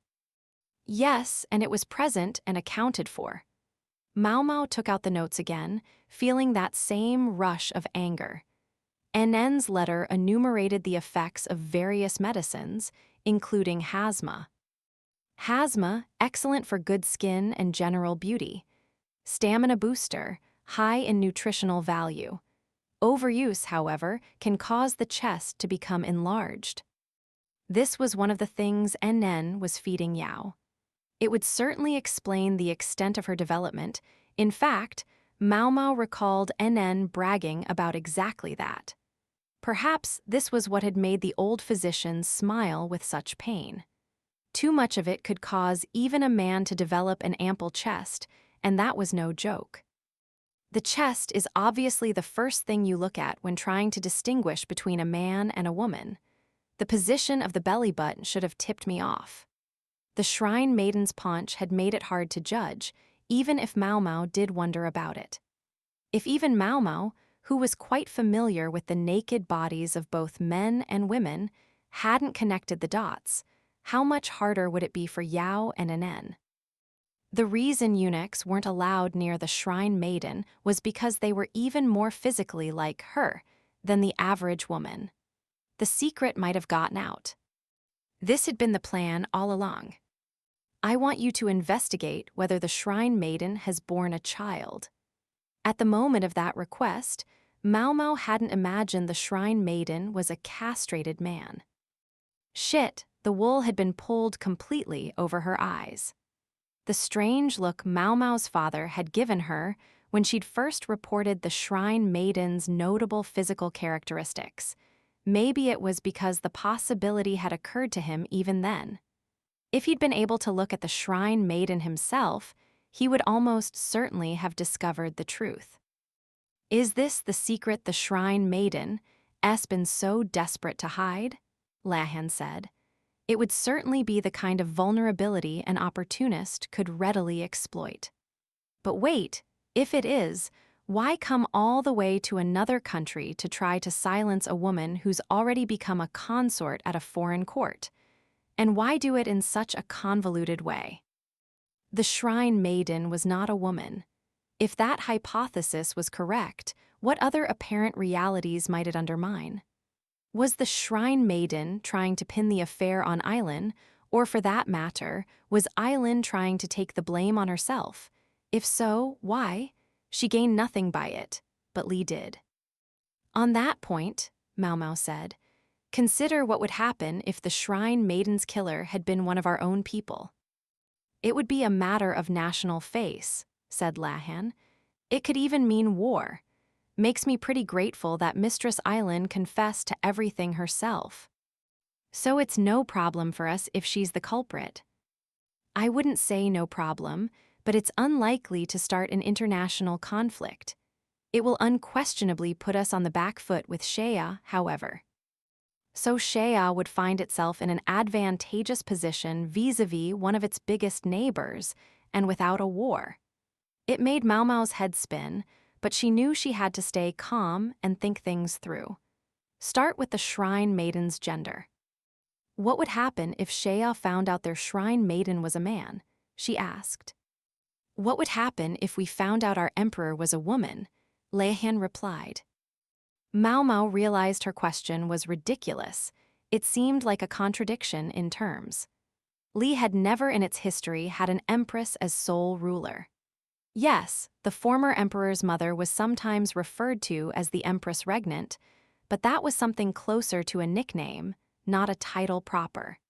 If she'd attempted to take the throne by pretending to be a man, not only would she have been punished, but trust in the government would have been deeply shaken. It's said that the government of Shea has two pillars, the Shrine Maiden and the King, said Lahan. I'm sure there are those who would be happy to see that reduced to one pillar, but in any case, the authority of the next Shrine Maiden would be at rock bottom, if there even was a next Shrine Maiden. All the advances so diligently made during the era of the current Shrine Maiden would be undone. The current Shrine Maiden's long tenure had allowed women to express their opinions more freely in Shea. If it was discovered that the Maiden was a man, it would uproot all that had been achieved. What must Aylin feel about that? Aylin, who thanks to the education the Shrine Maiden gave her, was able to avoid a marriage she didn't want and even become an emissary despite being a woman. Whoever the Shrine Maiden's enemies are, the king or his associates, they would have figured her out sooner or later. So instead she did something unprecedented. She took a trip, Maomao said. She wasn't sure, just trying the idea out.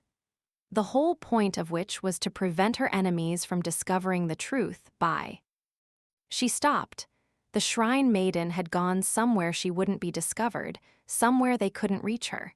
So she would leave behind no evidence. No doubts. Maomao pressed a hand to her forehead. She gritted her teeth. This couldn't mean what she thought it did, could it?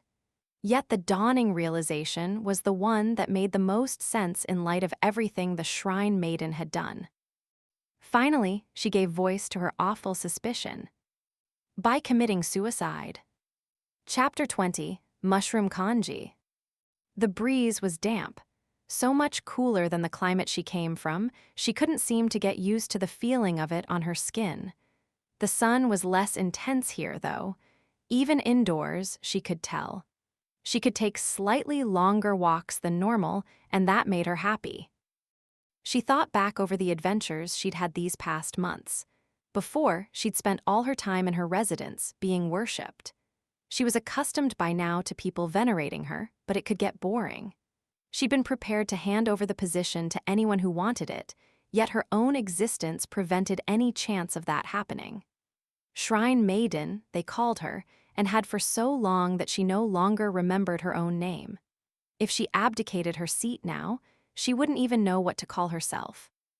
And now, it was all finally coming to an end. This languid stretch of time had been the last postponement. Her room was darkened by an array of curtains. There was a rustle of cloth in the dimness. She wondered for a second what it was, but then she saw a girl peeking out at her. Her name was Jazgal. It meant flower of spring. The girl, born without a voice, had been brought to her about a year before. Perhaps it would have been uncouth to ask by what path she had come to be with the Shrine Maiden. She was quite pretty in her own way, but her long limbs betrayed malnutrition. She couldn't read or write, but she could hear, and she understood what was said to her. As for the lack of accomplishments, that was in fact just what the Shrine Maiden had needed. The Shrine Maiden beckoned to Jazgal, who came to her happily. There were no visitors today. For some days now, the Shrine Maiden had been sick in bed, unable to entertain Jazgal. Now she felt she had to make up for it. She smiled at Jazgal as the girl approached her. She slid off the bed and brought her a few items from one side of the room. They included some pigment. The Shrine Maiden dipped her finger in the red stuff and daubed it on Jazgal's forehead, fringing the tattoo on her face to emphasize it. Jazgal simply stood and let her work, clearly pleased.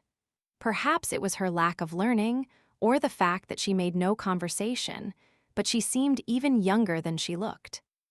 Once she had painted Jazgal's face, the Shrine Maiden took out several sheets of sheepskin paper, set up some dye, and gave Jazzgull the feather of a waterfowl. "What kind of dream did you dream today?" she asked. Jazzgull began an unsteady illustration. Unable to either speak or write, these crude pictures were her only means of communication. When she was drawing, she became quite absorbed in what she was doing. But she couldn't stay in the Shrine Maiden's room. Indeed, it would soon be time to eat. "Go back to your room," the Shrine Maiden said, collecting the paper and dye and giving them to Jazzgull. The paper was too unwieldy for the girl to hold, though, and she dropped some of it. As she scrambled to pick it up, she looked up at the Shrine Maiden, silently begging to stay with her, but there were things even the Shrine Maiden could not change. She patted Jazzgull's head, even more gently than usual. "You can't stay with me forever.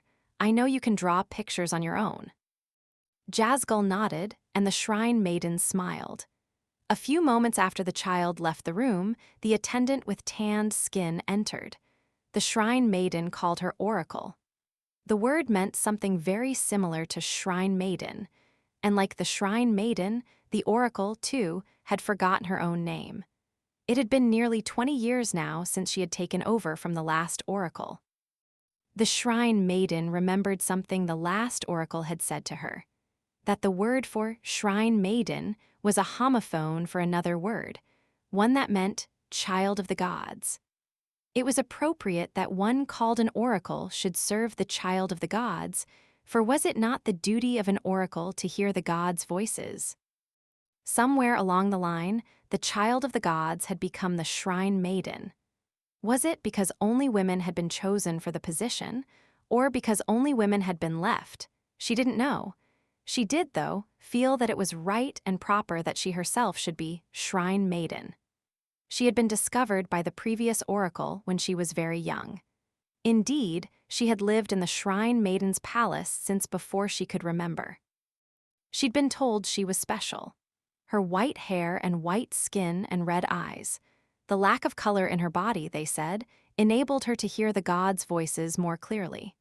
Her every movement came to be taken as prophecy, read and interpreted by the oracle. Everyone knew that the prognostications of a pale Shrine Maiden would come true. She was the one person even the king dared not look in the eye. She was hardly even human, but sat amidst the shadows of her palace, enthroned like a god. A Shrine Maiden did not need learning. Her very being was supreme. Throughout the ages, the oracles had never given the Shrine Maidens anything resembling an education. Yet that was what the previous oracle had done for this Shrine Maiden. Perhaps she'd just been a little different. She taught the Shrine Maiden to read and write, given her letters. None of which changed the fact that the Shrine Maiden knew nothing of the wider world. She knew the Shrine Maiden could no longer occupy her office once she began menstruating, but what she did not know was what would happen to her after she had been dethroned. Unable to imagine what fate might await her, she turned 10, then 15. Menses arrived at a different moment from person to person, and she had heard that there had been Shrine Maidens in the past to whom it never came. So she didn't question her own lack of menstruation, but simply continued as Shrine Maiden. Yet she couldn't help noticing that there were other things about her body that set her apart. For one thing, she didn't develop as women did. Her chest never grew, though her arms and legs kept getting longer. Even someone as sheltered as she was knew about the differences between men and women. When she asked the oracle, she was told, "You are special." After that, though, she found she was given new and unfamiliar foods to eat. Her chest began to swell, but still her blood never came. The months and years passed with her still ignorant, still not comprehending. Her fame as Shrine Maiden increased, and so did the number of those who sought her auguries. She was told that while divining, she could do whatever she wished but must not speak. The oracle would say everything on her behalf. The oracle who had told her all this, done all this for her, finally met her end when the Shrine Maiden was 20 years old. It had simply been her time, but having never seen anyone die, the Shrine Maiden hadn't fully understood. The ailing old oracle had been replaced by this new one, her granddaughter. Before she passed, the old oracle told the Shrine Maiden why her menses had never begun, why her body didn't behave like a woman's. The Shrine Maiden, she said, had been born in a small village, a rare place of lush greenery among the parched lands of Shea. It had been established as a haven where shrine maidens who had left their office could retire, and many of the villagers had the blood of generations of shrine maidens in their veins. Some of those maidens must have been pale as well. It was there that the current shrine maiden had been born, a man. It had seemed ludicrous when the oracle had revealed the truth, like a bad joke, but the oracle just kept talking in her withered, crackly voice. She said the king at that time was a bad king. Shea flourished as a crossroads of trade, but he had outrageous ideas about making war on other lands. His advisors tried to talk him out of them, but he was young and headstrong and would not listen. The Shrine Maiden was the other pillar, the one who could check the king. But the Shrine Maiden at that time had lacked the necessary force of will, and at her age she seemed soon to retire anyway. If a new Shrine Maiden arose, she might be able to stand against the king. Especially if she were that most sacred thing, a pale maiden. So the oracle used the Shrine Maiden to cut the foolish king off at the knees. She made the Shrine Maiden not a man. He was castrated at the same time as the male goat kids. Now a woman, the Shrine Maiden was presented to the king. It seemed she cried at the unaccustomed surroundings. Little is unusual about a squalling infant, but the oracle used the moment to pronounce the king unfit. The revelations seemed to invalidate the Shrine Maiden's entire life. In the space of an instant, her 20 years in the office were made a lie.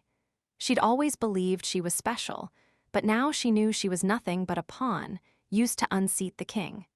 She wished she could upbraid the dying oracle, vent her fury and shame.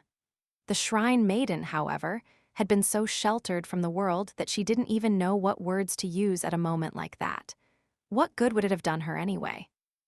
Even the modest knowledge she had, the oracle had given her in an attempt to salve her own conscience. Upon the death of the previous oracle, the Shrine Maiden had gone to live near the village where she'd been born on the pretext of recovering. The now-deceased oracle had been brilliant in her own way.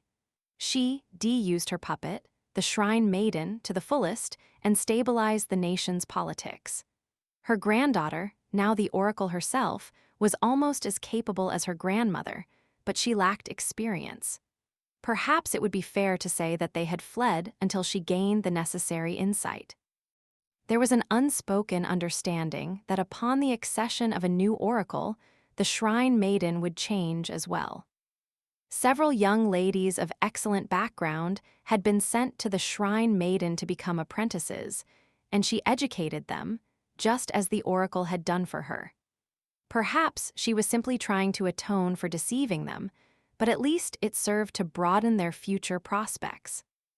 She knew she could have handed the Shrine Maiden's seat over to one of them at any time, yet she couldn't help but cling to the office. She had, after all, been created to be Shrine Maiden. She didn't even have a name to call her own. Aylin was friendly toward her, but many of the young women saw the Shrine Maiden as nothing but an obstacle.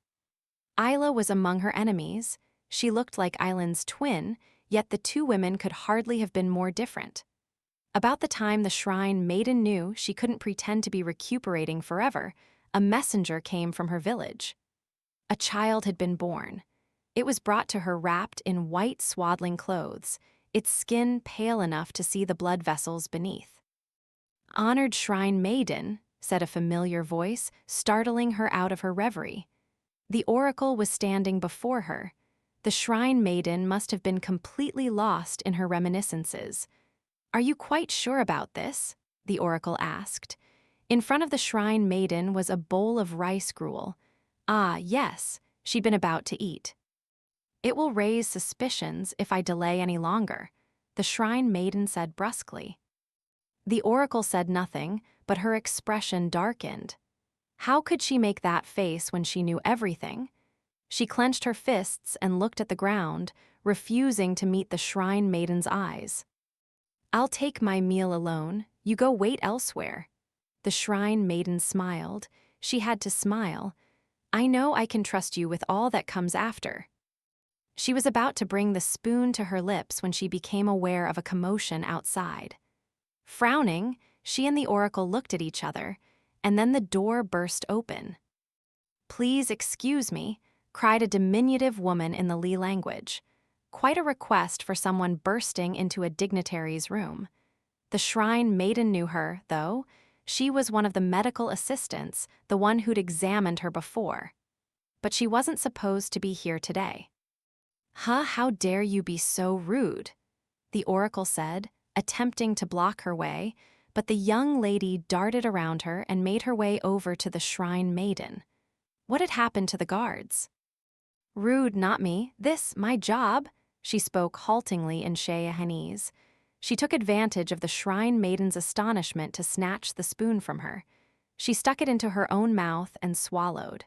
The Shrine Maiden and the oracle both went white, but the court lady only smiled. In fact, she closed her eyes in bliss. Still grinning, she looked at the Shrine Maiden. "Very tasty, mushroom congee." She looked downright triumphant. Chapter 21, The Shrine Maiden's Confession. Maomao took another spoonful before the Shrine Maiden's attendant grabbed the congee away. "Well, what do you think you are doing?" she demanded.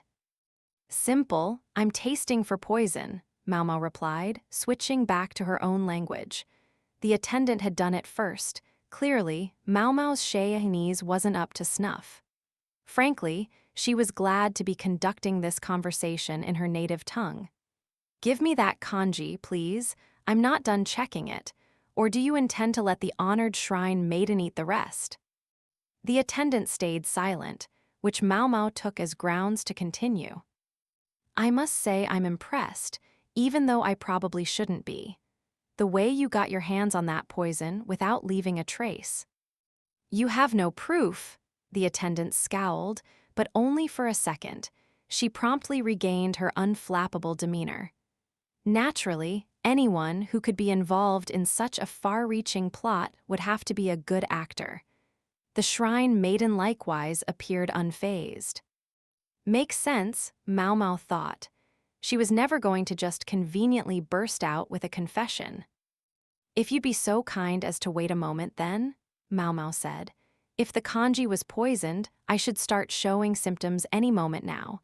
Since I'm not sure how sudden or intense the poison's effects might be, please let me have the rest." She reached out, but the attendant made no move to give it to her. "There was only one piece of mushroom in the bite I had. That's not nearly a fatal dose. Come on, give it." "You cannot be serious. If you think it's poisoned, spit it out." "I'll do no such thing," Maomao said. She produced some notes from the folds of her robe. "What is that?" the attendant asked. "The notes kept by a court woman named Yao, the one who was tasting the honored Shrine Maiden's food for poison. She's a very diligent student, and one of the things I taught her was that if a food smelled funny, she shouldn't eat it. If consort Aylin had poisoned the food with her incense powder, Yao would have smelled it.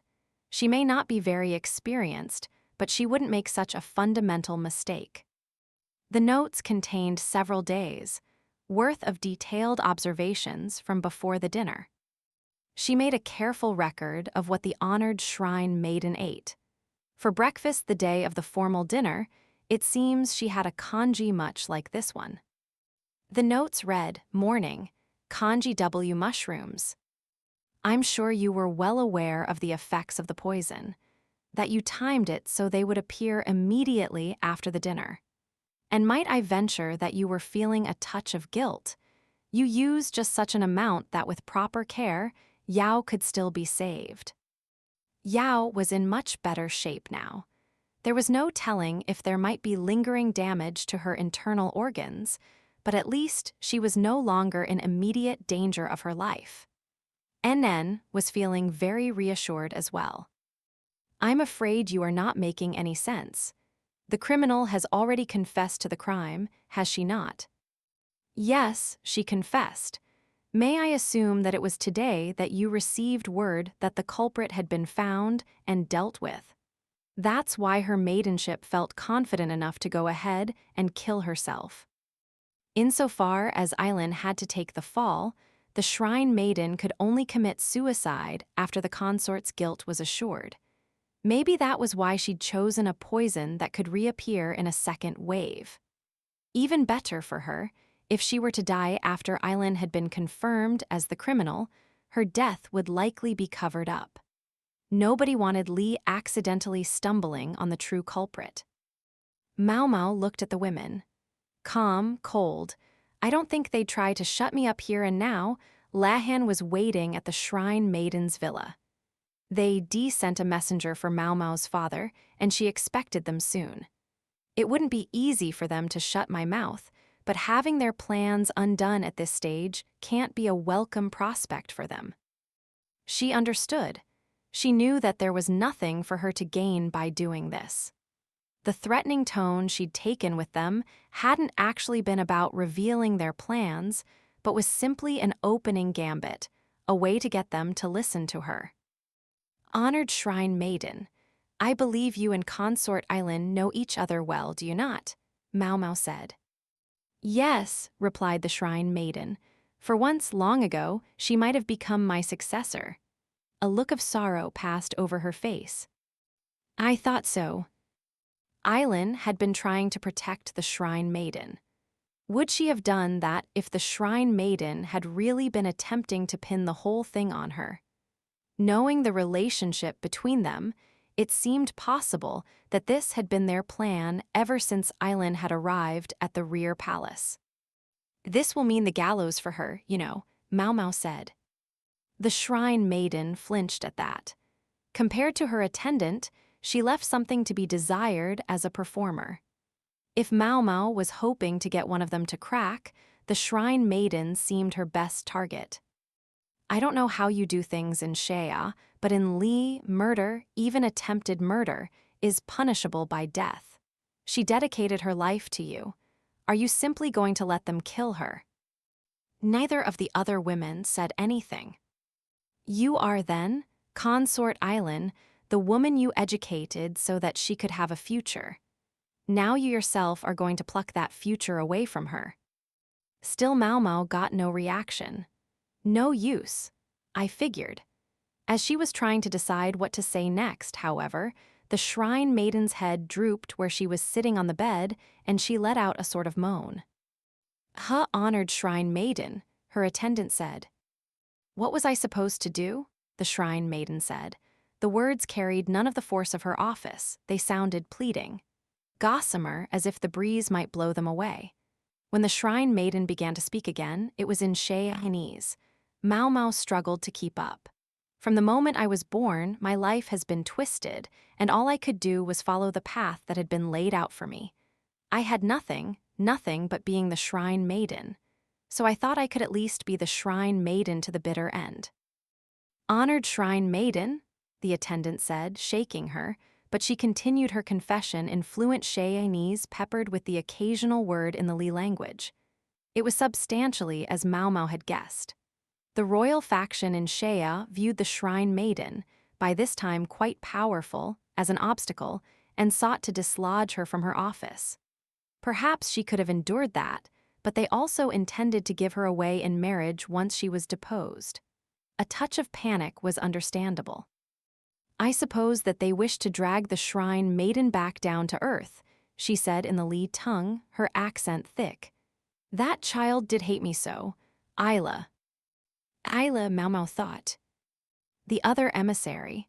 So not everything Aylin said had been a fabrication. She'd skillfully woven in some facts as well. Perhaps Isla's jealousy of the Shrine Maiden's position was what had fostered her resentment of albino people. It would explain why she had used the White Lady the way she had. It wasn't clear if the royal faction had some sense of who the Shrine Maiden truly was, or if they simply hoped to degrade the sacred woman by making her a common bride after removing her from office. Either way, simply instating a new shrine maiden would dramatically reduce the power of the office. Maomao hadn't specifically said that the shrine maiden was in fact a man, but from the context, they likely understood that she knew. Emotions were high, and perhaps it was a slip of the tongue. Maomao felt no inclination to draw attention to it. "It was Aylin who first spoke to me of it," the shrine maiden said. Aylin and Isla were like sisters, and Aylin had revealed that she had discovered what the other woman was thinking. Her plan to use the White Lady. For to her, the shrine maiden was something special, the attendant added. Aylin was well versed in Li's ways. She knew, for example, that if the shrine maiden were to die outside Shea's borders, her remains would be sent back to her homeland, and that burial was the custom in Li, with burning of bodies reserved for criminals. A simple cultural difference. In Shea, they believed that cremating the shrine maiden returned her to the sun, whence she had come. And if all they want are some shards of bone, Aylin need only return some pieces that don't reveal the shrine maiden's gender. The shrine maiden's death would leave Lei with a debt to repay to Shea, even if the killer was another Sheahanese. Yet Shea, for its part, would be free of the troublesome shrine maiden. The king would be quite pleased with that. "Wouldn't it all be just the same, as long as you were gone?" Maomao asked the shrine maiden. "No," she replied. "I may go, but there will be another shrine maiden." So that's it. Another young woman yet to reach menstruation would be found and set up as shrine maiden, and the attendant, who would return from Li, would be the power behind her. The next shrine maiden is far more capable than I. That is why I can surrender the office to her. Maomao wondered what made the current shrine maiden so sure that her successor was more suited than a person of more than 40 years, age, and experience. She kept her doubts to herself. "There will be no trouble without me." This time, Maomao couldn't restrain herself. "Are you really sure about that?" she asked. "That's only if everything goes the way you predict.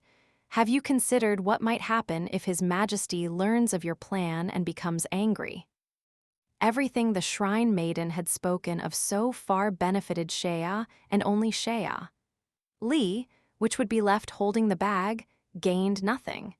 Not even with Aylin and the shrine maiden both sacrificing themselves.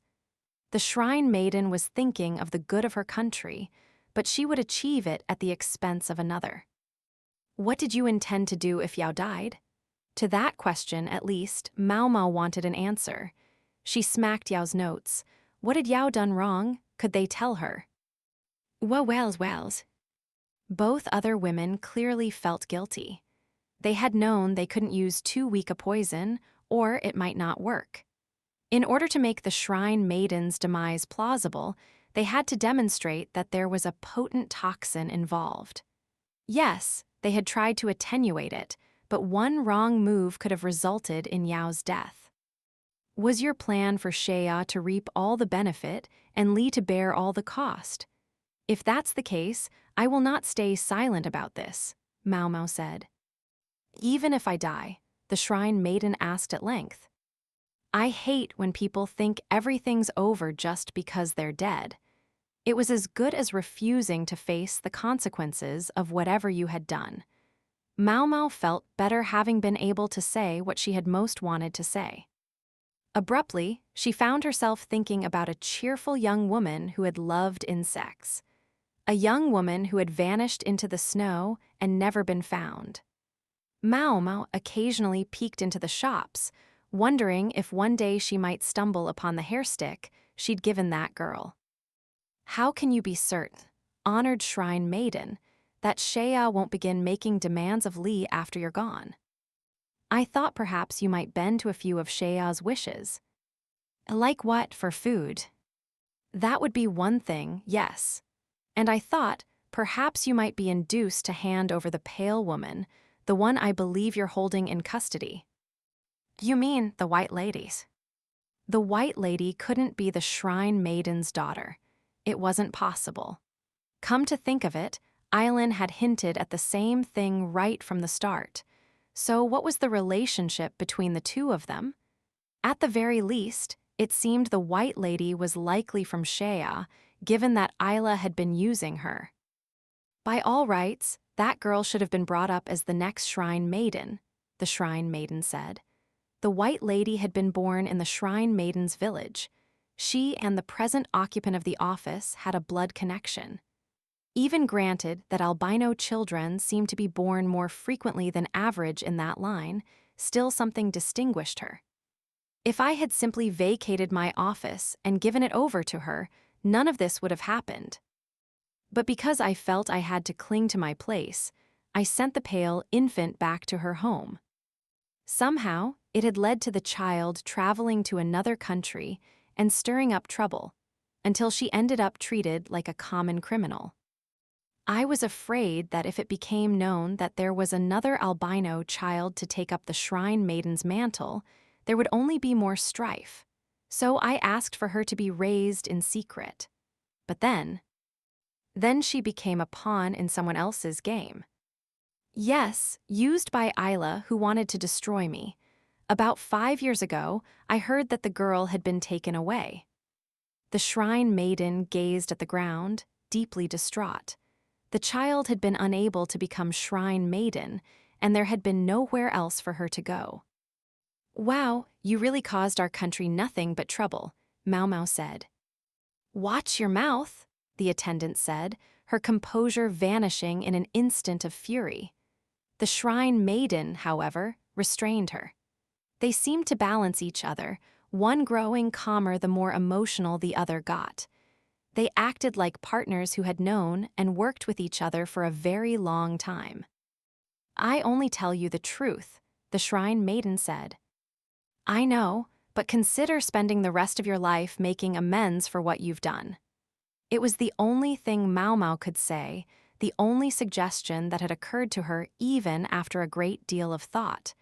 If this didn't reach the Shrine Maiden, there would be nothing more she could do. She looked directly at the woman. Die for me, for real this time. Chapter 22, The Future Shrine Maiden. The bones clattered as they were placed in the ceramic jar. It could fit only a few shards, barely enough to fill both palms. Hair white as a decorative tassel was held back with a woven blue hairband. The nameless girl whose bones were now in the jar had surely never dreamed that she would go on to be venerated in a far country. She would never have envisioned the crowds of people attending the departure of her remains, couldn't have imagined the songs of peace and rest sung for her repose as her bones went on their way. As she left the scene, Maomao touched the black sash she was wearing, a sign of loss, but no more than a sign. After all that had happened, the Shrine Maiden died as planned. Not only Maomao, but even her father had been present to inspect the body. Had it been any other physician, Maomao had intended to have the Shrine Maiden take the drug that made one truly die for a brief period. But my old man would never be fooled. She felt bad for threatening the Shrine Maiden, but she also knew that her father was a very soft touch where people's lives were concerned. She made him something like her co-conspirator. As for the real Shrine Maiden, is this place acceptable to you, Shrine Maiden? Asked Jinshi. He wasn't sure what to call her now that she was no longer in office, but settled on continuing to use her former title. Since she no longer occupied her sacred position, men like Jinshi could now approach her. They were in a room with layers of curtains, specially prepared to shield her from the sunlight. Yes, it's quite tranquil, she said. I'm glad to hear that. I would be happy to change any of the furnishings if they don't meet your needs, said a handsome person in men's clothing from behind Jinshi. Duo. Her villa was fast becoming a haven for people like the Shrine Maiden who couldn't appear in public. The emperor still visited Duo from time to time, for although she was no longer a consort, she was far sharper and more thoughtful than the average bumbling bureaucrat. Then again, perhaps His Majesty simply wanted a friend with whom to share a drink. They had every reason to keep the Shrine Maiden in such a place. She hadn't wished to give up her office while within Shea's borders. Instead, she had traveled abroad to die and let her body disappear. Political asylum had been out of the question for her. Her authority as Shrine Maiden would have plummeted. Perhaps she had sought death because she felt there was no more she could do in her position. But that's not true. Did she realize how valuable she could be by continuing to occupy the top of her hierarchy, even here in a foreign country? Even once she had publicly stepped off the stage? All that she knew, all the information she had gleaned over decades, was a priceless resource. Perhaps it felt to her like she was betraying the land where she had lived so many years, but she was not in a position to say so at this moment. "You'll honor the terms of our agreement," Jinshi said, polite but firm. "Of course, have you not 2 hostages against me?" the Shrine Maiden replied. She was thinking of the White Lady and Aylin, both under arrest as criminals. Considering what they had done, it would have been and would still be perfectly ordinary to behead them at any moment. "I do request your aid to Shea, however." An audacious thing to say. "If what you share with us makes it worth our while." Jinshi gave her his most luminous smile. It might not work on the Shrine Maiden, who was in some way beyond gender, but it somehow looked blinding even in her dim chamber. There was no foul and fair in politics, only things that ended well or not. Situations like this one were hardly uncommon. Maomao began to follow Jinshi as he left the room, but she turned back when the Shrine Maiden said, "Ah, may I have a moment?" She was holding some sort of scroll. "Take this." She gave it not to Jinshi, but to Maomao, who opened it, wondering what it could be. It was a simple roll of several sheets of sheepskin parchment, each covered with crude drawings. "A child scribbles?" Maomao asked before she could stop herself. "Yes," the Shrine Maiden said. Maomao tried to remember whether there had been any children around, and her eyes widened as she remembered. There was one, the girl with no speech who had been with the attendant that day, Jazgull or something like that.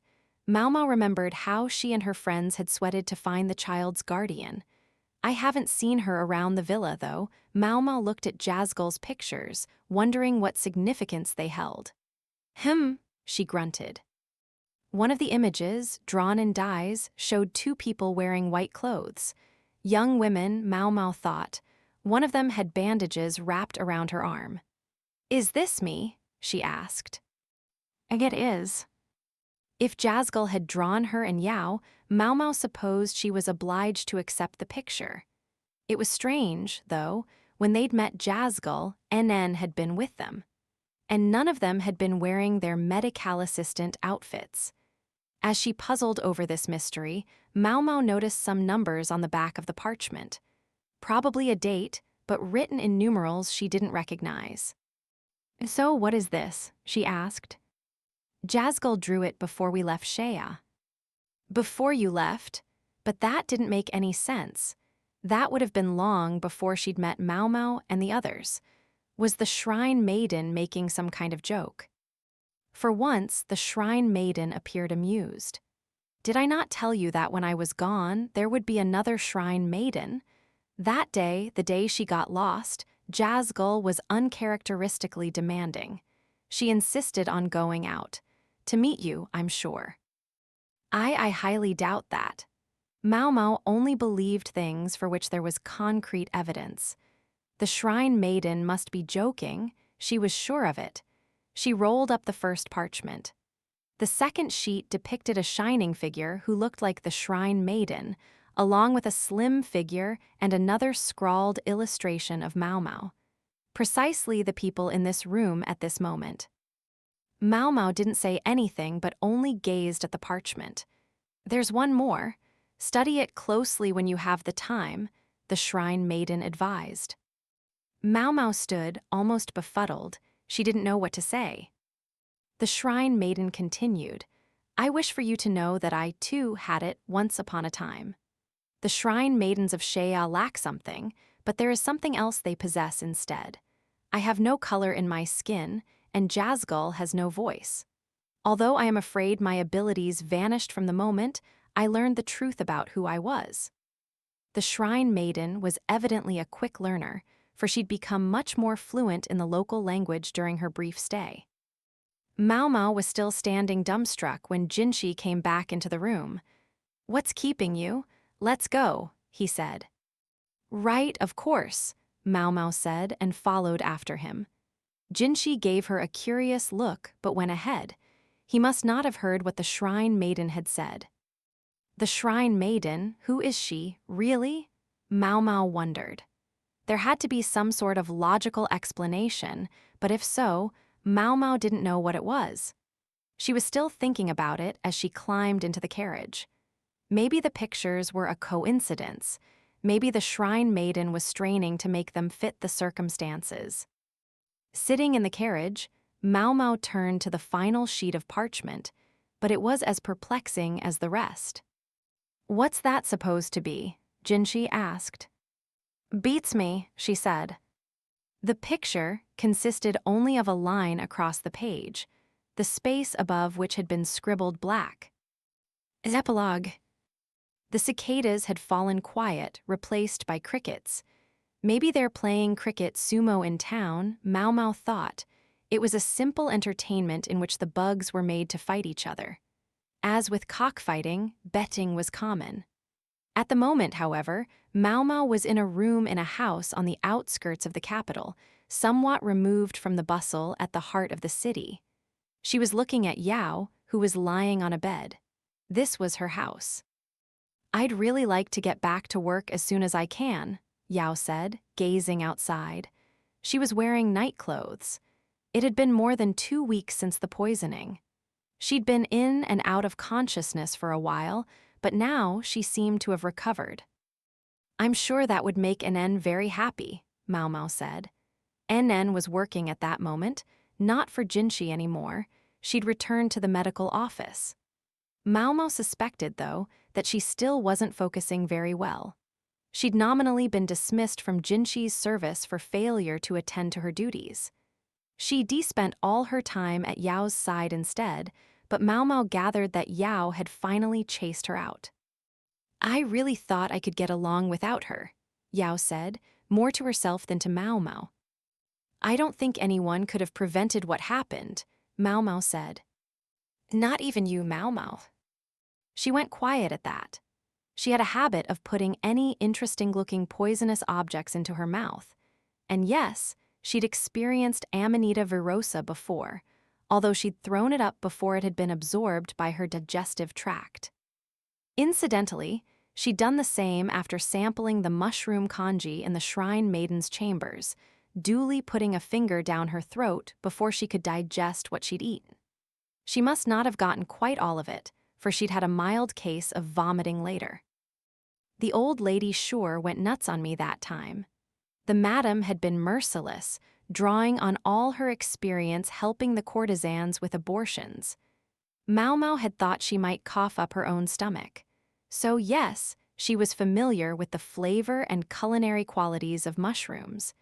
She might even have noticed the poisonous fungus if it hadn't been too finely chopped. I guess I really just don't know what I'm doing yet, Yao said, brushing aside her bangs. She'd lost a great deal of weight on account of the poison, but her chest was still plenty healthy. Maomao passed her some of the medicinal tea her old man had given her. Now that Yao was out of the woods, she was being treated at her own home, but Maomao looked around that home with some surprise. It was a gorgeous house, true enough, but it felt lonely somehow. Even the servants who had come to greet her had seemed few in number considering the size of the mansion. I'm sorry I couldn't show you more hospitality, Yao said. This was probably where Maomao was supposed to say something like, oh, not at all. But she never had been good at social niceties. This used to be our second home, Yao went on, but my uncle took the main house out from under us. I see, Maomao said. So that was why she was living somewhere so out of the way. Maomao had known Yao came from a good family, but now she thought she had some sense of why the young woman showed such ambition, such a desire to become a medical assistant. I tried to give Anen a push, but she came back. I don't think she can hope to get anywhere in the world serving me. Yao's father was dead, and although she had an inheritance, her uncle was the successor to the headship of the family. In Li, it was expected that women would obey men. Now that he was head of the house, Yao's future lay in her uncle's hands. If he made a marriage match for her, she would be obliged to accept it. Which explains why she's so eager to learn a trade. It was one way for the self-possessed young woman to resist her destiny. Such a shame, Anen threw it away. I gather the Moon Prince was quite fond of her. Yes, so it seems. Maomao thought she had at least some sense of what Jinshi had liked about Anen. He could be a distinctly strange person, not that she was one to talk, and he seemed more comfortable with people who had only exactly as much to do with him as necessary, rather than fawning or becoming overly involved. Maomao was a little worried about what Jinshi might decide to do next, but she figured they were safe for a while.